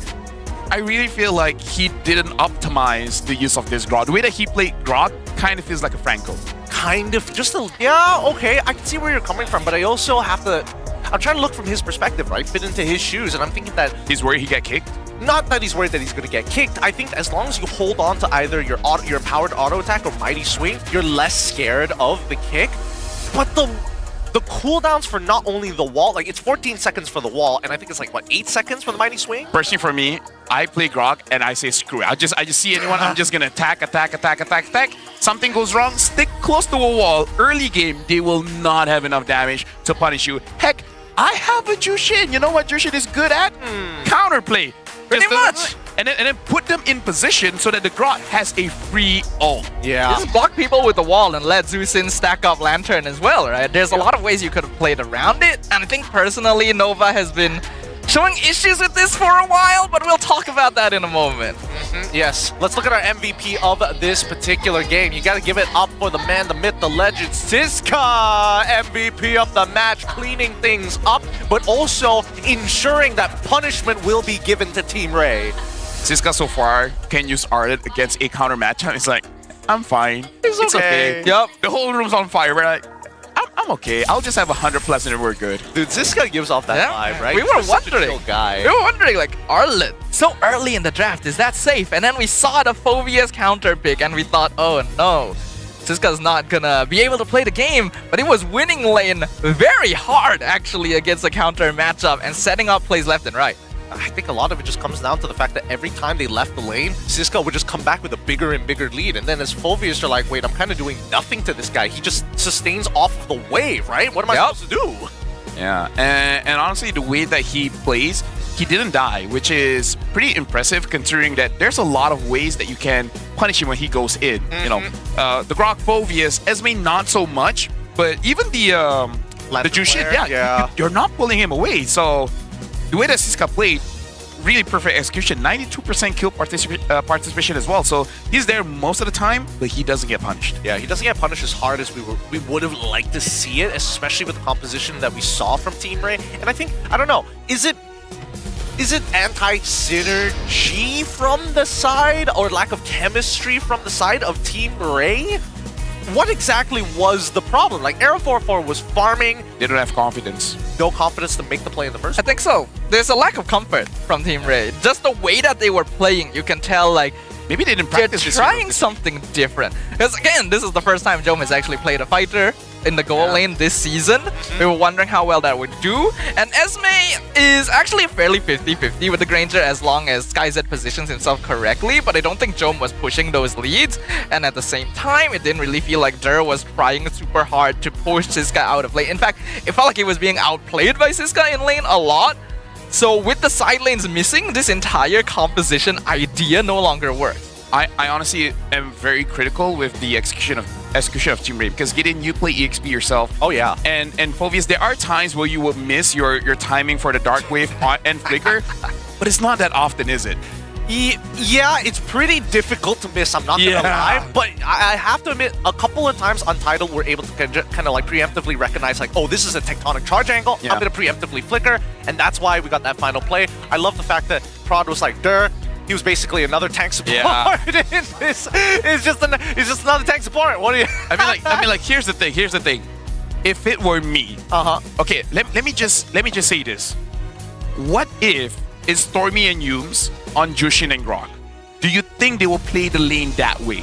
No. Right? Because there's a lot of forward momentum that the Jushin and Grok provides for you. Oh yeah. Especially when you consider you got a Cho that just overextends time and time again, and then you're not up against a Selena, you're up against an Eve that has damage, but it's not that much. It's not life-threatening, especially because whenever Rasi comes in, he's close to a wall. Grok, you're gonna be tanky as hell. Even if you die, give the kill over to Era 404. There's a lot of missed opportunities coming in from Team Ray where they're being too passive. Like, essentially, they got the tools and then they're like, what do we do with this?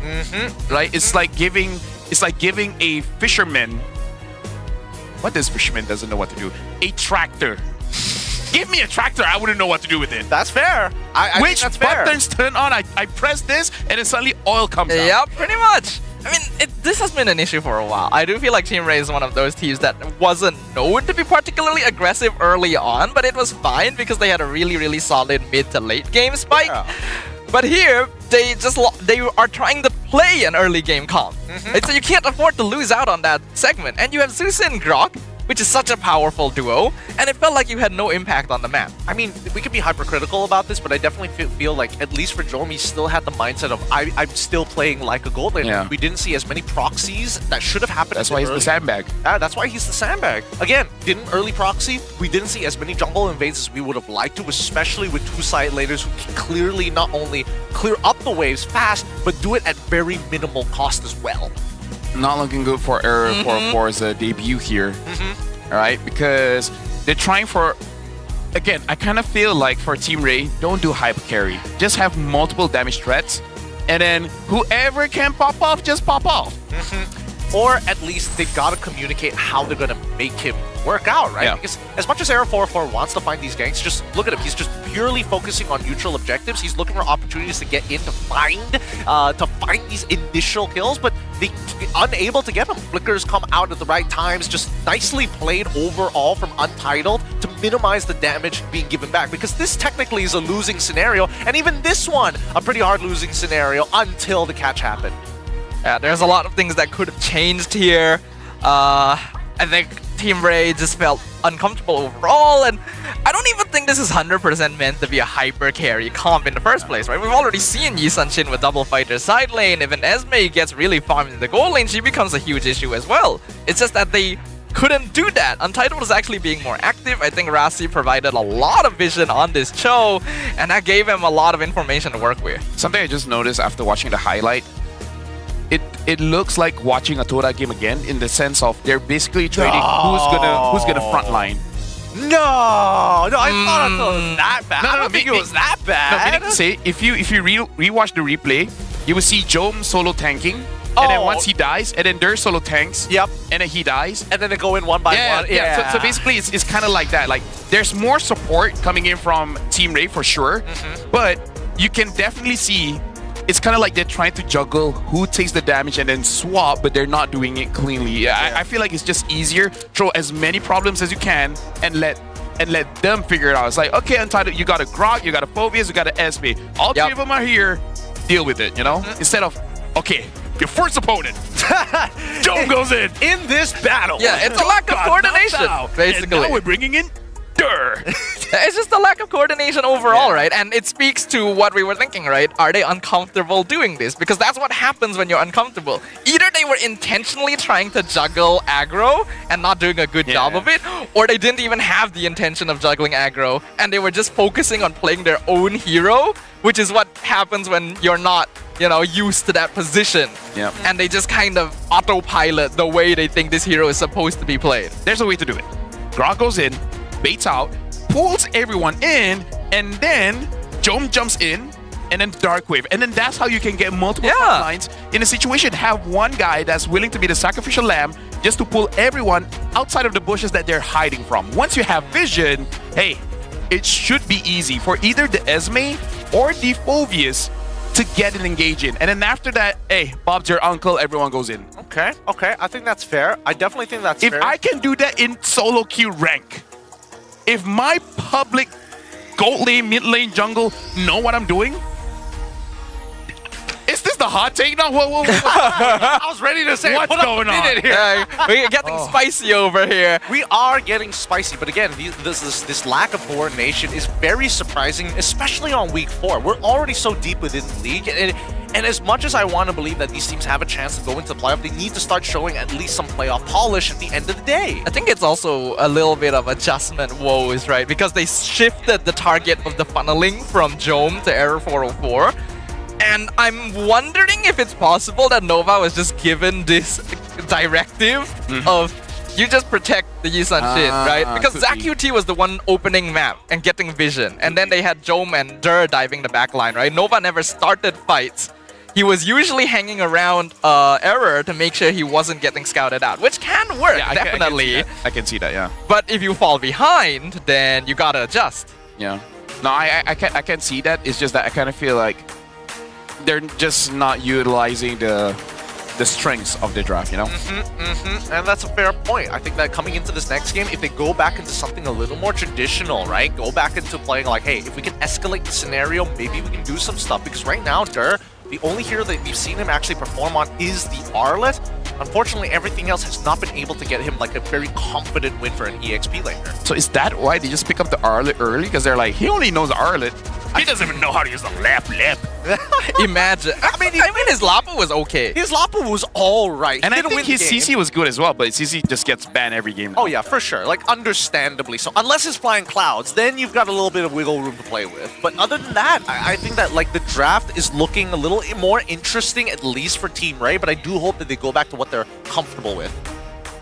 And then it comes to the questions like, so Team Ray, what are you comfortable with? Like, good question. Right? We didn't train comfort this week. There's a new addition in the lineup after all, right? I mean, Era 404 plays all the traditional junglers, right? He was good with Joy. He was decent with Joy. He's good with Haya. He can play Yi Shin to a degree. I definitely think that he missed more turtle boats than he would like to admit, but even so, I'm not going to hold it against him. Still young, but as the drafting phase begins, let's see what's going to really affect the draft. The ones that I would have liked to see is Flying Clouds because, well, it's kind of boring for laners. Just finding resets. Wow. Dangerous Grass again. Dangerous. Okay, Untitled is getting a lot of Dangerous Grass. This is based on the statistics. There's 6 Dangerous Grass game. Their boss did tell them go and touch the grass. Here they are. And here they're like, boss, we're doing it. Boss, we're doing it. We have 20%. And then boss is like, this is not what I meant, but okay. I'll turn it to 25% for you, sir. Mathematically, it might be 23 or 23. Is it 20? It would be 2 wins out of 6. No, you know what? After this, it's just going to be 100%. Yeah. Yeah, after this, it's going to be 100%. Oh, wait, no. If it's 2 out of 6, then it'll be like 33% overall, right? Yes, you're correct. Okay. More accurate numbers. We know fractions, guys. Yeah. I know what 1 + 1 is. Yeah, geez. Kindergarten stuff. It's 3, right? Are you smarter than a 5th grader? Ooh, maybe. Depends on the 5th grader. I am smarter than a not smart 5th grader.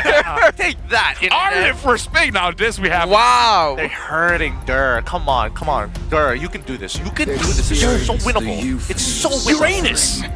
Okay, they steal Granger, so Dome is definitely back to marksman. He's very happy. I would imagine that he's pretty happy with that. I was like, okay, all right, we're going to be playing around me. That's a He's good like, start. never again. Don't you ever. Never ask me to use a fighter again. Unless that fighter has a gun, I'm not touching it. Wait, interesting. Okay, usually when you see Granger setups... Wait, Jushin's open. They don't pick up the Jushin? That's what I'm saying, right? What? No Jushin pickup, no Kalia pickup as well. Like, what are we doing here? Why are we going immediately to Grok? Bro, Jushin Arlet, bro? Dude, that's going to be a lot of free vengeances around. A lot of problems. That could, I mean, it could and if they want Yusin, they can, but maybe Kim is like, I'm not touching that after what happened yesterday. Yeah, probably. You can even go like Fredrin, right? Arlet, Fredrin, Zusin. Unless he doesn't want to play tank anymore. Actually, the Arlet, Fredrin shit does make a lot of sense. It's like so much CC. Yeah. You're going to get like... In certain countries, it's illegal to use that drive. Yishin and Jushin. One off the mark, but it looks like Akiman is going to give it one more try. He's like, all right, I need to scale, but now he's facing up against Hayabusa on the opposite end. Pretty good option here for Team Ray. Honestly, Team Ray right now is looking like using Untitled draft. Kind of. A little except bit. for the Grok, yeah. Yeah, except for the Grok. I think at this point, got to get rid of the Kalea. Got to make sure that at least her Granger has access to Flicker in case Harith does show up for Untitled at the end. Luckily, Unless is banned out. Unless you're worried about the carry potential, but they're banning out the Ruby. I kind of feel like if you're thinking of SkyZ, think of Harith, yes, but also think of something like a Moskov. But to be fair, we haven't seen Moskov in ages at this point. So long. SkyZ's most successful heroes have been Granger, 1-1, and then some.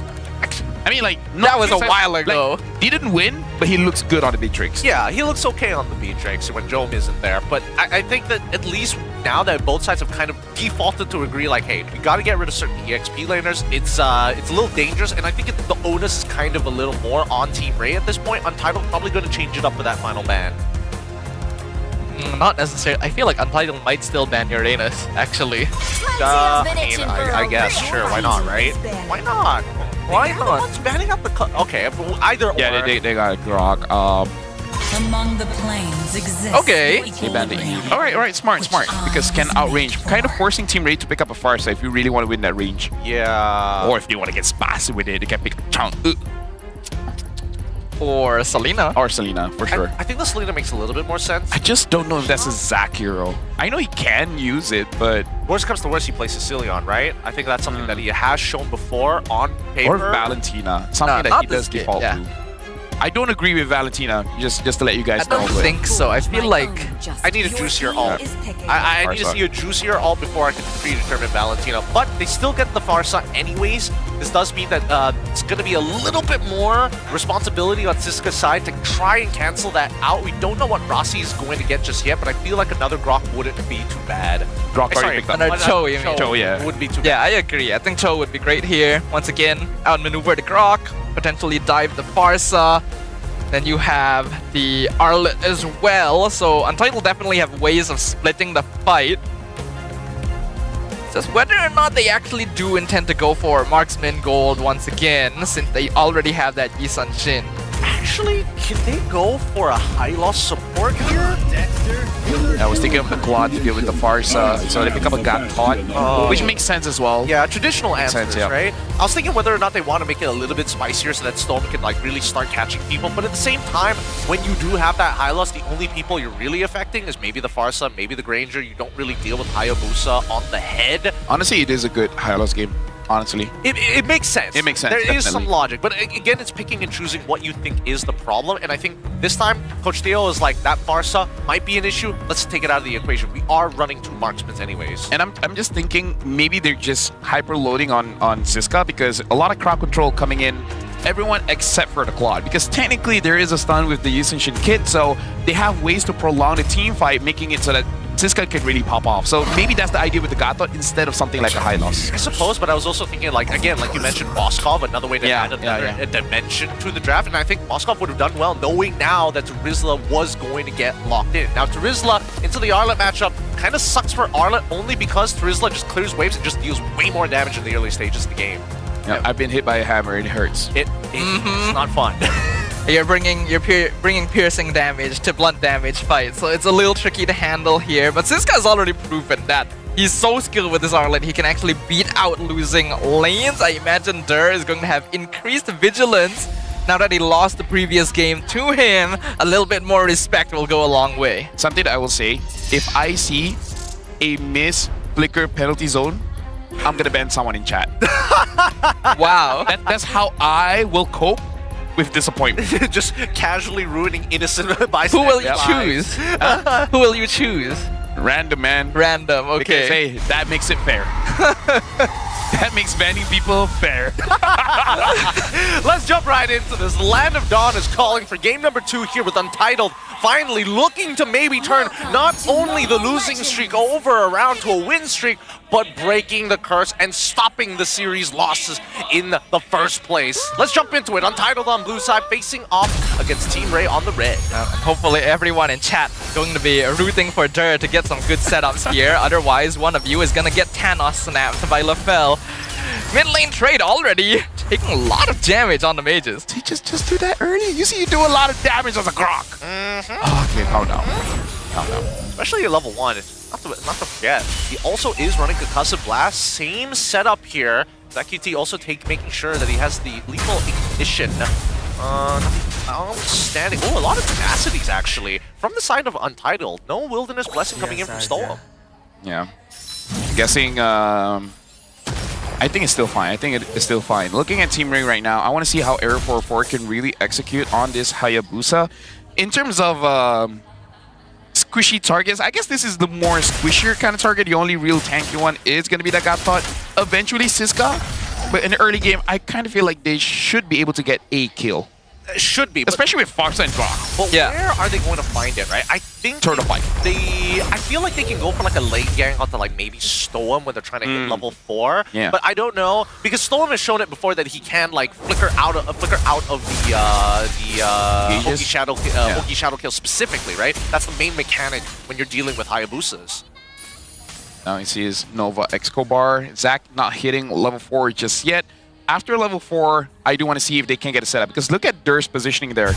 And then he just get out of position. Now he sees Kimin. Oh no. If there's a good setup by Nova or Dur, either or, Team Ray can do something here. Gonna come out. Keeman knows where everyone is. The flicker penalty zone does catch 2. Pretty nice setup, and the back line is also being dived completely. ZachQT gonna meet the fly away. Shadow Kill comes out. Error 4-4 secures the turtle, but Siska takes first blood in return, and a flicker forward from Stone. Error 404 has been sent to an early demise. Dad, that was not what Team Ray would have expected there. Nicely played by Untitled, 2-0. And I thought that Team Ray was falling back into the fundamentals of the game, right? They were doing these interesting rotations, but Untitled capitalizing on that knowledge. Oh, good Raceless. Woo! That feels bad there, but well played to Kimin. Going back to that turtle fight, if Zach was not targeted, they could have done that much cleaner because the damage coming in for the Farsa should have cleaned up Untitled. The fact that Siska went directly onto Zach, that caused the problems. They're gonna go in for the penalty zone setup on Siska. Feathered airstrike is here as well, but Siska beautifully dodging multiple hits and healing all of it. It's like they... Oh my goodness! Bro. It's like they don't know how Arlet works. Stop fighting him in the wave. Same goes for Terizla. He sustains because of that wave. Don't fight in that wave. Now, okay, so we see a roamer getting tilted. Now we're seeing an EXP later getting tilted. Look, I saw it from a mile away. It's like, oh, Siska's gonna live. What are you gonna do? Clear the wave? No! You can't touch your own minions, man! Now we're starting to see why Untitled is willing to first pick Arlet. Oh, yeah. Man is cracked on it. Hey, man, Siska has been by far the most consistent player on Untitled. And for good reason as well, right? Whether it be Lapu Lapu, his Esme, his CC, and now even his Arlet. The last time he showed Arlet didn't go that well. But now he's making up for it. We're gonna see an encounter here to pick up onto ZachQT. He has to fly away. Wings by Wings used. Mountain Shocker as well. Scouts out the rest of Team Ray, who will choose to back it off into their jungle. Really? Why didn't he just AOG into that, right? As soon as the pickup happens, you just channel the AOG or like taunt into it? Okay, alright, that's fine. Untitled still want to play around their big ult timers. It will take a while for it to come back if they did initiate, but the turtle is now available, and I think this is where they want to pull the trigger. The answer, Gideon, is that they don't want to be too mean. Oh, Flicker into the Tectonic Charge! Great setup for Nova. Two more Feathered airstrike comes out. OG Shadow Kill as well. Untitled melting under pressure. Rat's gonna be taken out by SkyZ! Joining the party front flank. Blazing Duet doing massive damage to Team Ray. Dur gonna be taken out. SkyZ saving the fight for Untitled. Team Ray not ready to give this up just yet. Error 4-4 looking for a chance to regain control. Jumps back in. Does not have his ultimate. Mount Shocker comes out. Siska! Sets it up and Error 4-4 goes down. Joe misses the Death Sonata. Untitled take the turtle. Oh no, never mind! ZachQT! Bro! It's dangerous grass, baby! Dangerous grass! Does he steal it? Oh, that was close. Dear Lord. That was close. There's so many superhero plays. Yo! Like everyone's clip farming at this point. Dude, we turned from casters to viewers so quickly. Lee gave up on that midway through. That was sick. Again, great play coming in from Nova X Kobar. What a great use of Grok, right? Drop the ball, flicker forward, and he doesn't even go for the Mighty Swing first. Auto attacks and then into the Mighty Swing to guarantee it. There's no way to react to it. And that is definitely a combo that's possible. Everyone thinks, oh, Flicker Tectonic Charge, but you can Flicker Mighty Swing as well. Goes for a very nice setup and puts you closer to the wall for the ult. But Untitled held their ground, and SkyZ came at a perfect time to catch Ray out of guard. Correction, it was auto attack into the mighty swing, right? And the importance is that when you do the mighty swing, there is an animation. There's a bit of like a wind up to do it. That's why the auto attack, you can't react to it, right? Because it just comes out straight away as soon as he gets into range. Yeah, personally for me, I do like basic attack into any skill, even the ult, because it kind of makes the animation just a little bit shorter. But either ways, in that prolonged team fight, everyone had their opportunities, because there's many times where Jome was kiting, and if the ult hits, he would have gotten the kills. Like, he flickers into a Death Sonata shot. If it hit, boom, it's gonna be insane. But either ways, I like the Untitled and Team Ray.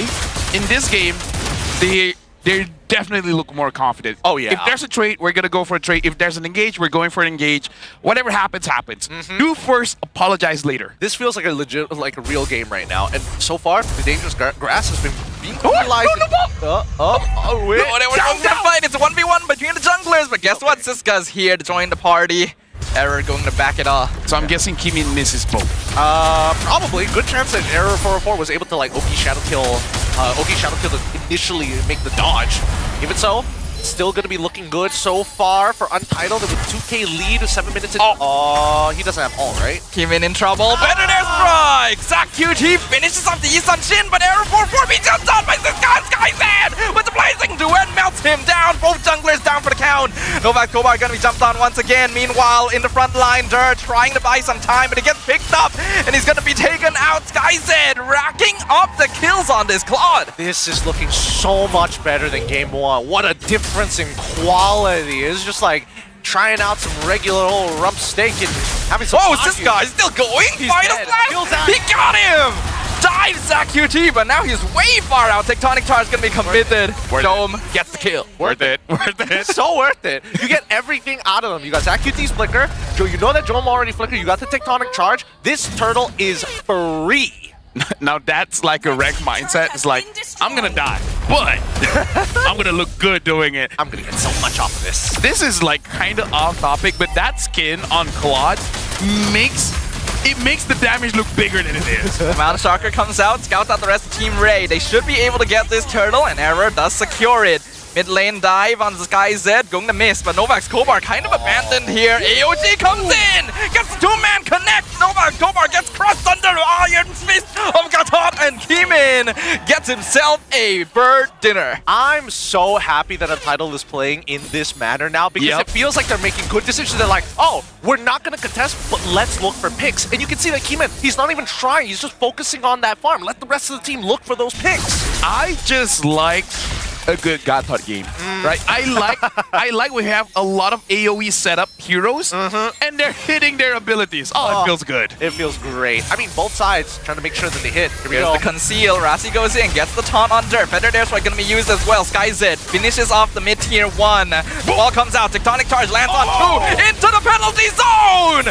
Storm is blasted, but now Untitled are fighting back. They've taken out Novak's Kobar. Dirt holding the front line. Untitled going to cut their losses here. That's what I'm talking about. That was hot. Oh my god. As a roamer, nothing gets me more than those kind of plays. I don't care about the kills, man. I care about how he was set up. It's like listening to ASMR, you get those tingles in the back of your brain. That's exactly what this is all these roamers want to do. Let's quickly look at the item list so far. Dur already finishing that War Axe is keeping him alive a lot longer, but it looks like he's going to eventually lean into the Dom Ice because Novak Skomar has been eating too many shots. He has no time to go for the anti-heal.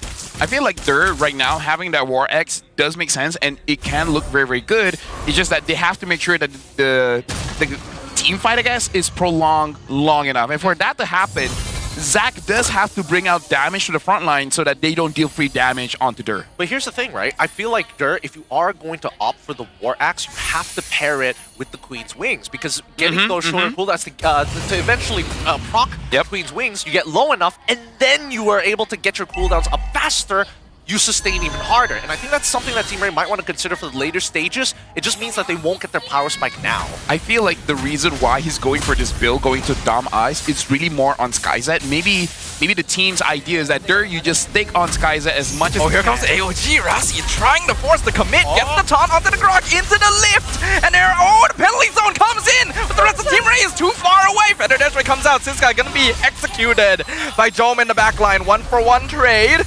Untitled controlling the Lord for now. No way. What was that wall? What was that wall? Novak Skomar just drops it. He panic drops it in the middle of that fight. That could have been so good. Keeman's still alive at least, but big ultimates already being thrown by TR. Oh, ZachQT going for a second item, Wishing Lantern here. Really looking at punishing the front line, so I guess I was right. Team Ray really want this Lord. Feather Destroy comes out once again. That means they don't have it for the actual Lord fight. It's dropping low. Error secures it. Penalty zone comes in. Dur sets it up, but there was no communication. Team Ray didn't follow up. They just pick him off. Why? What was that necessary? No. As a Terizla, maybe just like, I can do it, guys. But then the team's like, but that's not necessary. I know it's not necessary, but you just have this impulse. When you see 3 people clumping up, honestly, you have to press your ult. I get it. Like, personally for me, I train myself, if I see 3 people and my team's not ready, just be satisfied by hitting the 3rd hit from your 2nd skill. Like, that's good enough. What is this, the Yuzong effect? It's like, I gotta do it. I gotta do it. I just gotta man fight him. That's what my whole kit's about. Oh, nice flicker from ZachQT. Avoids Rasi. Untitled should be able to clear up this Lord. Error is going to trade for a tier 1 up top, sets the wave. The push Feather Destroy going to be used as well. Don't think they want to force a 5v5 here. But now we get the hand cam here. I'll play the rest with Era 404 just chilling around. No action just yet, but a potential dive could happen on this mid-tier 1. But it looks like TR just going to give it up, right? They're not going to show too much presence here at all. I think they really want to fight at the open space, right? Because it makes it easier for them to hit their abilities. And maybe against the Jushin and the Claude, maybe it's just dangerous to fight close to, any kind of turrets. Yeah, to be fair, it is dangerous grass, so you don't really know whether your opponents are like hiding in a different spot. At this stage, 90 seconds left on the clock until the next neutral objective comes out, but Thunder District already used AOG, connects with it, ZachQT makes the mistake, but the flicker penalty zone on 3! Ogi Shadow Kill comes out, but the Revitalize, healing up Untitled completely, penalty zone didn't mean anything! They take 2 for nothing. Chad, no one's gonna get banned. No one's gonna get banned. You're lucky. You're lucky Dur's feeling it today on this Terizla. But my god, how did ZachQT get caught by that? Oh yeah. There's no reason for him to get caught. It's not like he was stunned. He saw it, start channeling. He could have quickly just gone into the wings by wings as soon as he saw it, but he reacted just a little slow. You would think that he'd be ready for that, seeing the Gatot in this game. Feather District going to be used once again as they collide into the top tower. The wall comes out and Untitled backs off. This is the thing. You guys are just not aware of this term, but it has been going around. Like in the medical field, we have the AOG blindness. All right, you just don't see the circle, which doesn't make sense, and that's why scientists are studying it. What triggers a person to have AOG blindness? I heard in recent studies by MIT that this AOG blindness is affecting at least 75% of the population in your ranked game. So keep in mind, if some people are getting hit by AOG without the stun, you know exactly why. Funnily enough, according to research, people with color blindness has a higher efficacy to actually get AOG blindness. You know, I also saw that in research papers alongside with the color blindness, if you have dyslexia, it also means that you have a higher chance of getting hit. Considering I don't read, it's amazing how much information that I got. It's crazy. It's wild, but here we go. The next Lord is about to begin, and I think both junglers are a little hesitant to get on it. The purple buffs are about to come back up in about 6 seconds, so is this worthwhile? Untitled sure thinks it is, currently holding position on the Lord. Dur looking for an angle from the back push, which is going to get scouted out by Rasi. Untitled currently holding on to a 4K goal lead, but Team Ray still a threat. I think they can just wait for this. That bottom wave needs to be dealt with, and now Untitled can take full control over this side of the map, and even mid is showing themselves. Are they trying to fake it to make TR rush a move or something? Because right now, Demon, he's looking for that flank angle. We all know how important this one is. Novak takes a lot of poke, but SkyZ down to 30% HP already thanks to Jome on this Granger. That's gonna make the fight a lot more difficult. The wall comes up. Lord gonna be reset once again. Siska gets knocked up with the charge. AOG kind of whiffed, but does split the fight in half. Allows them to work on Nova. Penalty zone from Derb with the blazing to end and return, melting the back line. It is an all-out brawl, but Untitled are the ones coming out on top. 3 members of Team Ray slain in an instant, and Untitled are shifting their priorities. They're looking for structures. Oh yeah, there's no point actually looking for this Lord when you can almost guarantee yourself some holy shield in here. And now that is past that 15-minute mark already, they've got an inhibitor. They're looking for a potential end. They're trying to go for the end game right here. First, they're gonna target Novak Kobar. He's gonna hide under the top tower. The wave is coming in. They catch Dome in the back line. They're focusing the crystal. All eyes set on the victory. Untitled take the clean sweep. Despite it being a 2-0, after watching all of today's games, I have to admit, this is one of the more even games. Yeah, and this is one of the best games. In general, I like how both teams, it's set versus set versus set versus set. It's just, you know, one team has the damage. It felt like watching a game of volleyball. And each side had an opportunity to go for that big set. Both series aces with the big smashes at the end. Holy, what a series to watch. The big difference is definitely SkyZ with a Claude, man. A lot of damage. His timing was great. He knew the opportunities to go in. We saw lots of great catches with the tectonic charges, with the final slashes, with the penalty zones. But SkyZ had his eye on the prize the entire time. He knows what his job is, to do that damage, to stay alive. And once all of the big cooldowns are gone, he doesn't have to worry about anything. Doesn't have to worry about anything at all. My only criticism just has to be the Yishin Chin, right? How many turtle boats did Keeman miss? Point blank as well on stun targets. That's my only criticism. All right, Chin, I know you're sad. I know you're sad, but now we got to go over to the stage because, hey, Rose gets to talk to the boys of Untitled. When does this happen? Doesn't happen enough. With that being said, Rose, how are the boys doing up on stage? Akhirnya selepas 4 kekalahan berturut-turut, Untitled mendapatkan 2 berbalas kosong. 3 mata penuh untuk match terakhir mereka di minggu keempat. Boys, congratulations. Dan sekarang Rose bersama dengan Storm dan juga Kimin. Wow. Okay, let's get straight to the point. Storm, what has been happening? We back to our previous regular season mode. So yeah, I really don't know why we're playing like this. I don't think that's very good, you know. And last season, you guys could win 2-1. This time around, you guys are getting swept 2-0 left and right. How is that affecting the team? I think it doesn't matter so much because for me the score doesn't matter so much, but our gameplay. I think it's our gameplay that really demotivates us because we're still figuring out why we're playing like that in tournament, but it's different in Scrim. So yeah. Okay, now after today's win that looked somewhat convincing that you guys are kind of back on track. Storm, honestly, do you think that you guys are actually back on track, or was it rather just a lucky instance that caused you guys to win today? I'd say that there's a lot of lucky instances, but I think this win will really... It's what we needed since before our lose streak, that we just need a lucky win to get our own confidence and all gameplay. Yeah, boost back the team's morale, right? Yes. Now up next is going to be Homeboys, and I'm not gonna sugarcoat it.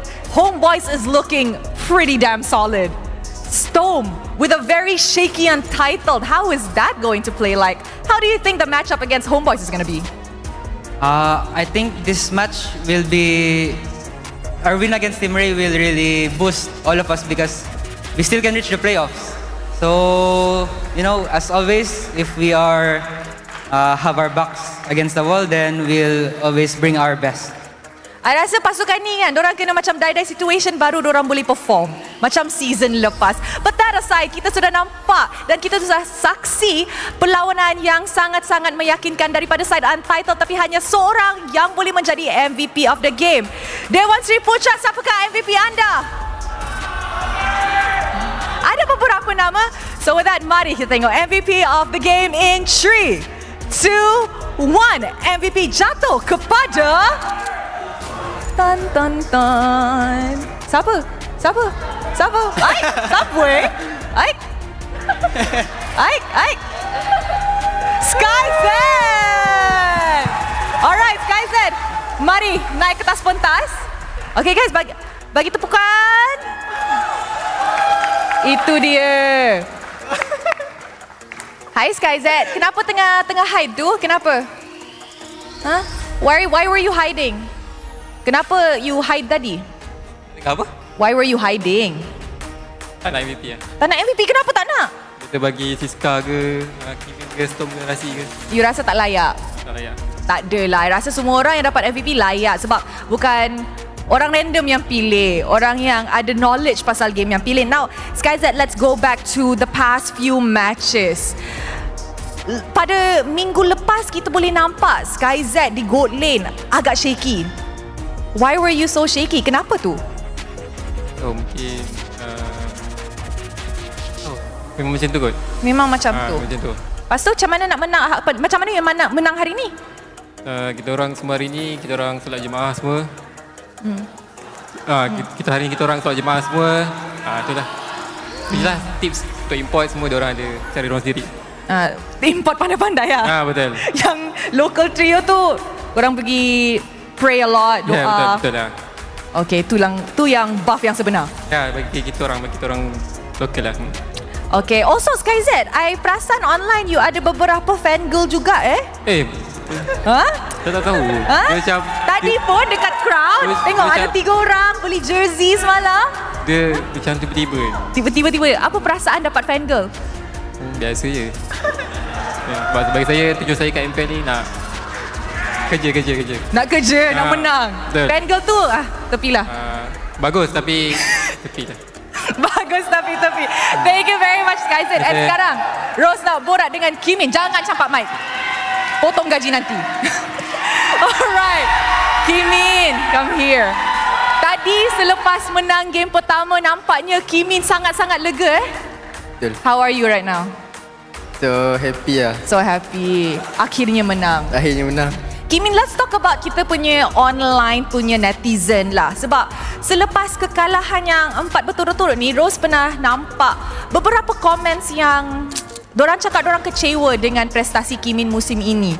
You baca ke benda-benda macam tu? Ada lah baca sikit-sikit. Tapi itu saya ambil sebagai kata-kata semangat je untuk diri sendiri. Do you agree dengan dorang punya statement di mana you underperform season ni?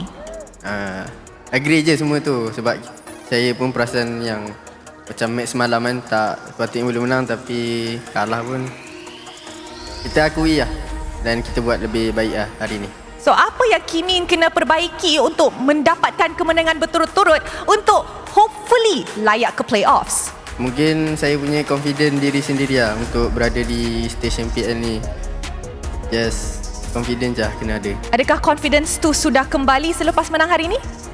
Dah ada dah. Dah, itu yang kita nak. And of course, dengan kemenangan hari ini, korang punya playoff slot, you guys still boleh contend for the playoff slot. Tapi betapa yakinnya Kimin kalau korang nak contend for that playoff slot? Betapa yakin korang boleh layak ke playoff season ni? Kalau sebab dah menang 2-0 hari ni, mungkin 100 kot. Confident. Kot. Ada momentum lah. Dah ada momentum. Alright, anything yang you nak cakap kepada peminat tengok banyak orang yang datang. Oh tu, kuat. Go Kimin. Okay, untuk fans Untitled, terima kasih sebab sokong kita orang. Terima kasih kat budak-budak taman sebab selalu datang kan, even menang ke kalah ke.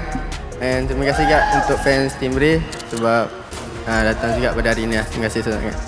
Thank you very much Untitled, dan sekali lagi congratulations atas 3 mata penuh. Thank you very much, congratulations. Tanpa membuang masa, mari let's show it to the casters to analyze apa yang terjadi dalam perlawanan ini. Casters, back to you guys. Thanks, Rose. Our MVP of the game goes over to Sky Z. It feels like he was born to play marksman, so it feels good when he's back on his traditional hero picks. God, he was playing out of his mind. Johorian, man, Johorian. We got a dog in us. Yeah, they got a bit haram, but you know, like, metaphorically it's fine. Yeah, they got Savage inbuilt in their blood. God, he's getting close there, and I think that it's great to see that his positioning has really, well, not just him, everybody on the side of Untitled feels like there is a breath of not only fresh air, but they're bringing themselves back to life. Yeah, I don't know specifically what has happened after yesterday's games, but certainly something has worked. Something has finally clicked once again, and they looked a lot more comfortable. While it might be a bit early to say for certain, we are starting to see vestiges of the previous DXS gameplay, and I'm hoping that they can continue doing so moving forward. For international audience, part of the interview is that Rose is saying now he has fangirls. How does he feel about that? He's just like, it's fine. It's normal. Like, I wanted to clown on him, but then at the same time, I'm like, if someone came up to me and be like, how do you feel that now you have fangirls? How do you respond to that? I'd probably say the same thing. Right? Yeah. Yeah, like, especially, like, I have, like, what do I say? Thanks? do I like give him a wink or something? I don't know. I think call me. When you just call me. Yeah, call me. I've never been good looking enough to have that. We gotta ask for someone that's good looking too. Maybe Siska maybe Sky Z has got that Riz. He's just learning. Oh, he definitely has that Because Riz. he don't care. He don't. Female are attracted to men that don't care. I see. Staffa, do that, and you have girls swarming all over you. They'd be like, "Can I have your fangirls?" Yeah, if they were like, "Hey, can I have your number?" It's like, why? Yeah, they will never stop thinking about you. You're not wrong, actually. You're not wrong. They will definitely remember that interaction. But is that how you want to be remembered? Yeah. Just some tips for me. You know, if you guys are single, just some tips to everyone in the chat. Girls like them guys. You can check out. That's too cool for you. Yeah, you can check out LaFell's OnlyFans for the Art of Riz, his new best-selling book. Paid to get advice. Paid to get advice. There's tax on those, by the way, so you gotta calculate that. But either way, your advice is just to ignore them. Hey, he's got more bangers in there somewhere. You just got to pay the right price to get them. Either way, I think that at least for the side of in this particular game, Team Ray did put up one hell of a fight. And I think that Aero 404 was a little ambitious with some of their attacks onto specifically Keymin. He got close, but no cigar. Dur forcefully jumping in, but those little moments really started to add up. Like, Joman was winning out of these situations, but ZachQT wasn't winning. Yeah. Aero 404 wasn't winning. And Dur, he's hitting the nail on the head, but there's no wood in the first place. This is the moment of truth, and this is surprising me. Zach actually did okay damage. He did. Right? Almost 50k. Aero, the one that didn't do too much damage. I don't know, maybe he was uncomfortable. Again, Jome and Zag did roughly the same. Because in my head, it would make sense if Zag just could not deal the damage. But apparently, according to the numbers, he did. He's doing good damage. Yeah. And I think he's hitting it on the right targets, right? He's looking for people like Siska. He's looking to blast out people like Stoem. It makes a lot of sense. And I'm less critical about Aero 404 because he was making attempts. I mean, look at the damage dealt compared to like Keymin. Pretty similar on the skill, 2,000 difference overall, maybe like 1.9 if we're being really specific about it. But generally speaking, most of the scenarios, Untitled was walking away with more than Team Ray. I think it's mostly because Untitled can take the damage and then just heal it up, right? Siska was getting massive lifesteal off of dashing around, and you had to revitalize to keep fights going. In comparison, Team Ray is very reliant on bursty abilities, right? Once the Ogi Shadow Kill and Feathered Airstrike is gone, and Untitled has a lot of ways of cancelling the latter, they only can rely on Dome. And while he was doing a good job, it's not enough by his lonesome, especially with so many people diving the backline all the time.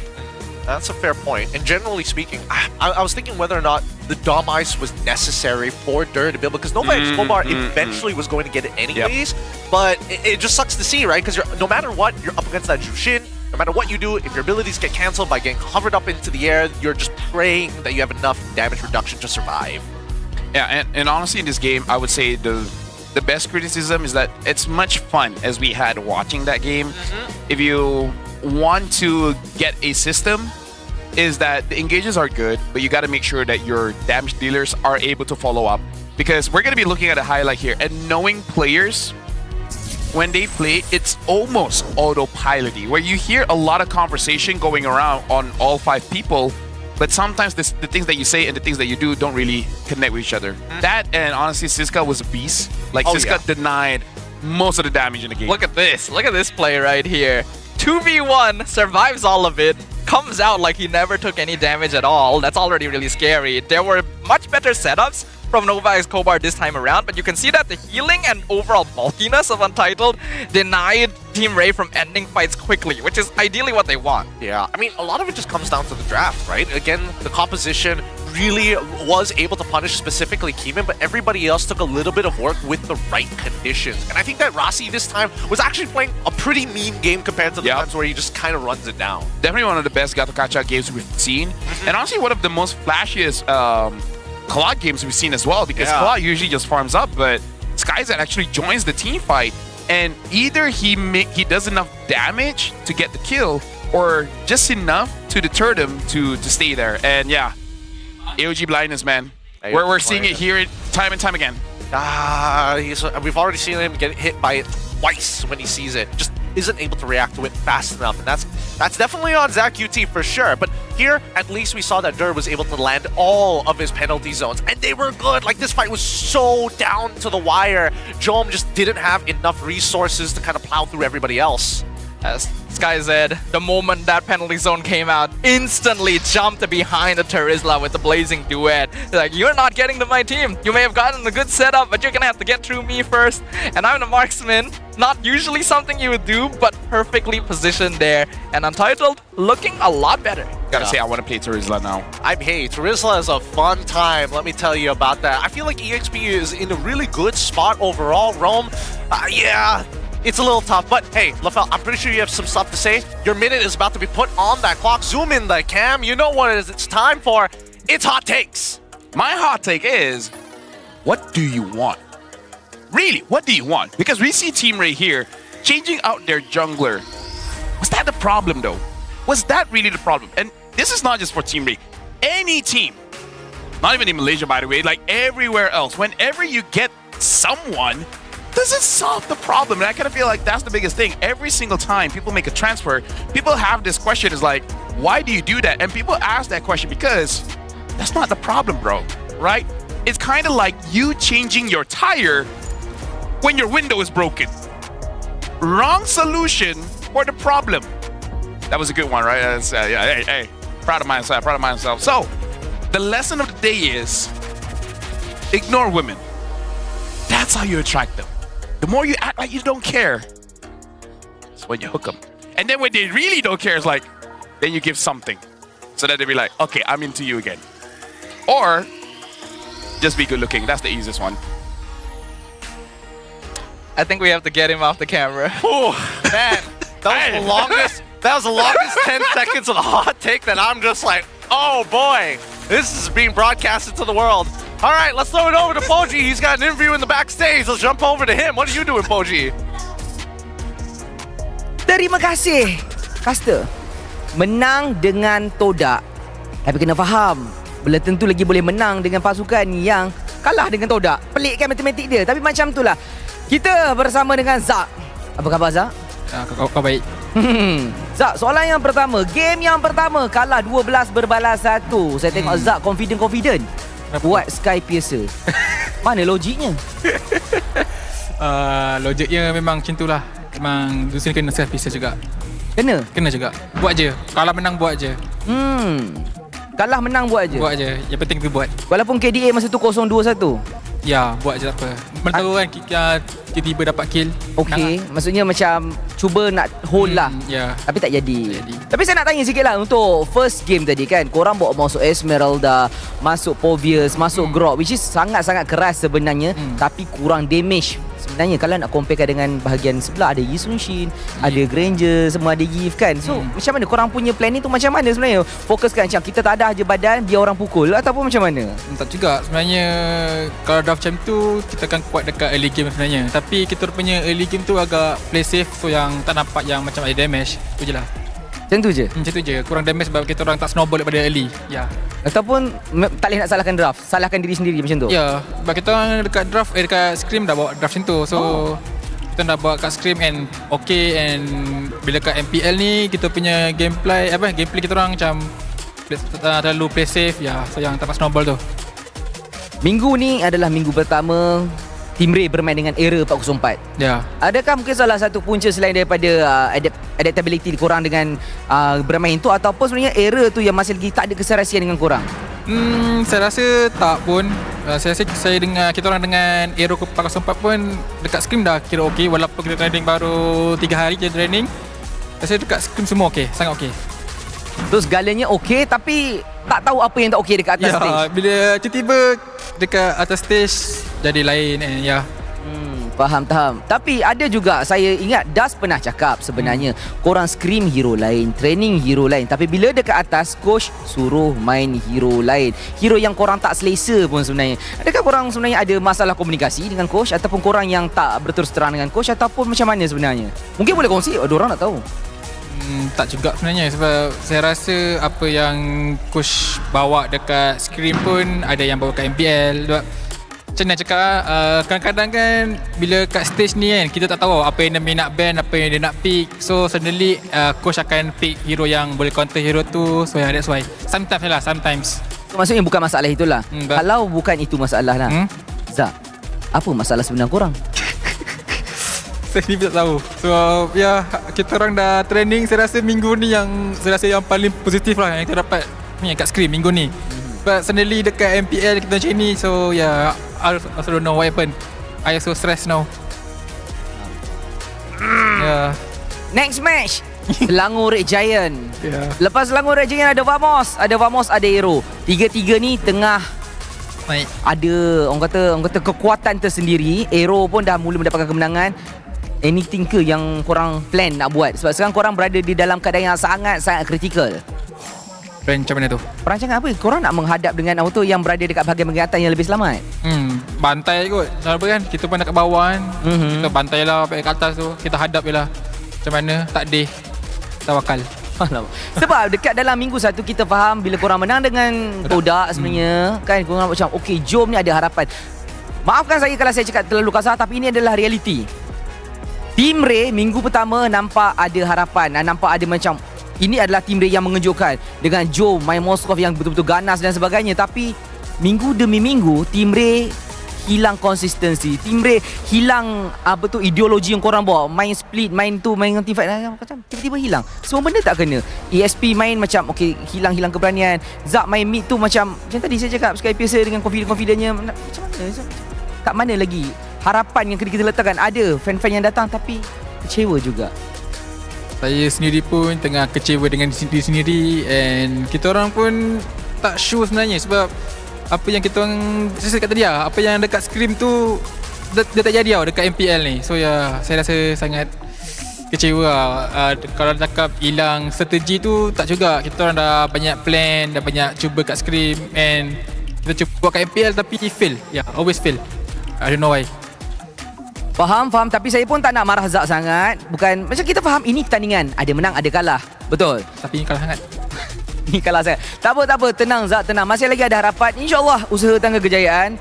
Kita nak berterima kasih kepada Zak. Tapi sekarang kita nak tengok setelah selesai diorang main kalah menang semua ni, kita nak tengok standing semasa. Siapa nombor 1, siapa nombor 10, siapa nombor semua-semua. Let's go.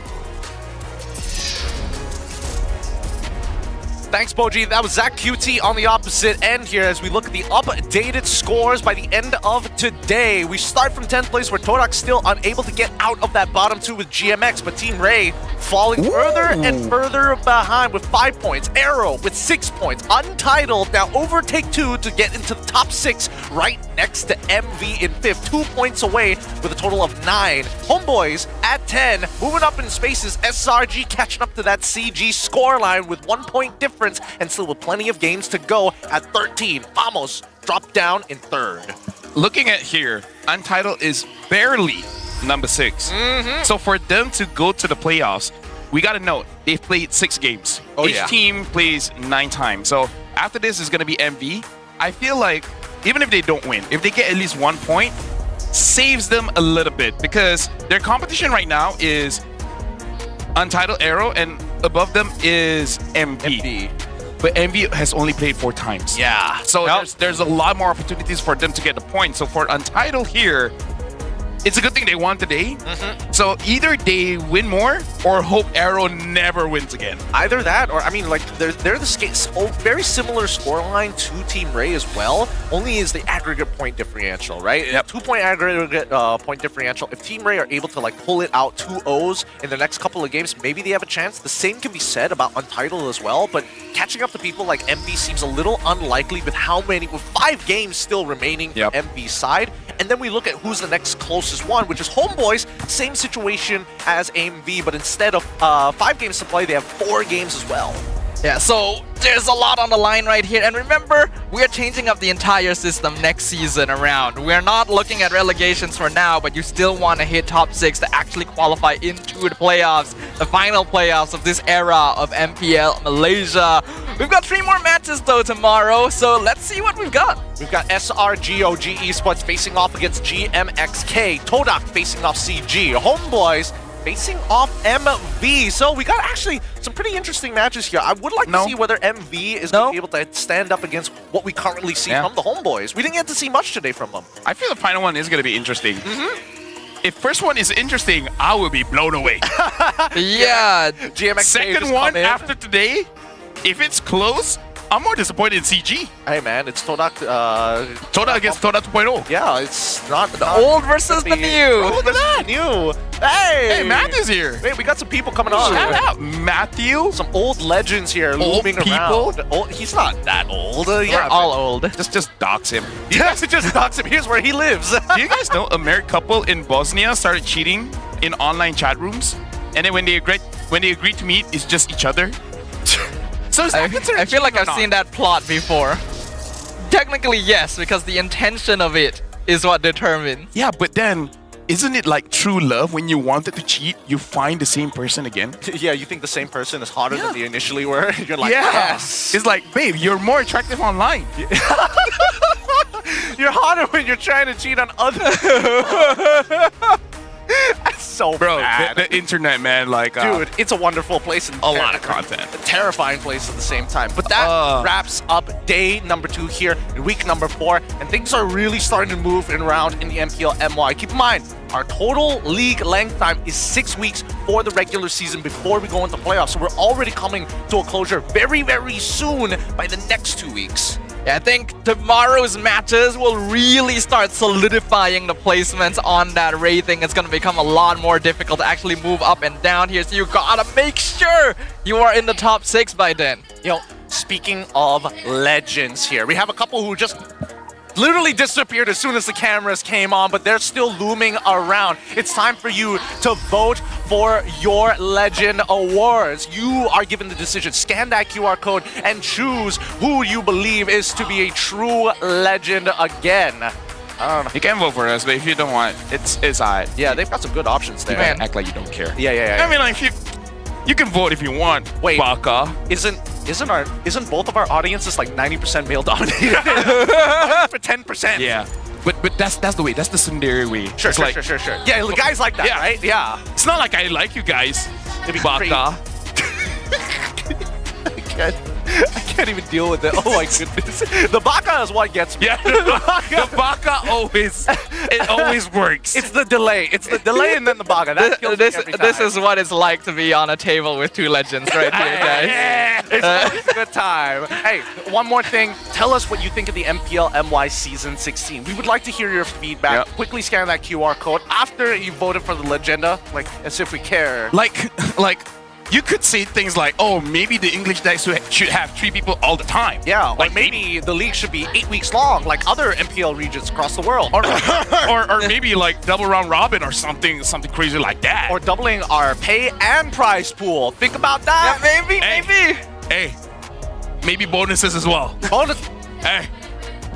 Would you like it? Maybe that would be you nice. guys want to ask that for sounds a pretty good. caster sound pack. That would actually be kind An of emote that says ignore women. Dude, I don't know how much that one's gonna sell. Hey, that's the one that's gonna sell. I don't know. I think we'd be surprised actually. I'll stop on this one. With that being said, this wraps up MPL MY week number 4, day number 2. We'll catch you guys tomorrow and leave you with today's highlights. Thank you so much for watching and see you tomorrow. Go. Can see I box to SP. Draco ni. SP. Go. Hero. Freed. Orang aja guys. Aku. Dapat. Siska strong. Nih, chill. Ada. Voice session. Tolong. I back up dead. Yeah. Just fight guys. Zoxin ulti. Center Lord. Buat. Budi. Zoxin ulti. Nih, Sansin. Ada si sambung. Aku. Sansin. Lord guys. Sansin. Depan jaga. Go. Yeah, I got 4. Nah.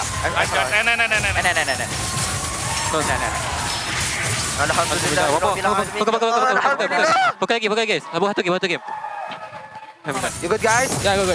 Go guys. Good now. Ready guys. Ready. Why side? Come down. Ada kain guys. Hai. Mantap guys. Look. My turn guys. Wait my win guys. Aku ada Apa ya? Ready. Bawa mana? Ya, ulti nih, parse no flicker guys. Ada. Parse. Hai. Cover. Ayo ulti. Ayo ulti. Teris. Aku ada yang ulti gini. Take tower top after. Let's go. Aku ulti belakang. Gerak first. Ulti flicker. Flicker parse. Parse aku tahun. Granger, kiting Granger. Ayo. Main apa ganti? Enable. Boleh. Aku ni pemain wave ka. Ayo masuk. Tolong guys. Let's go. Nice one.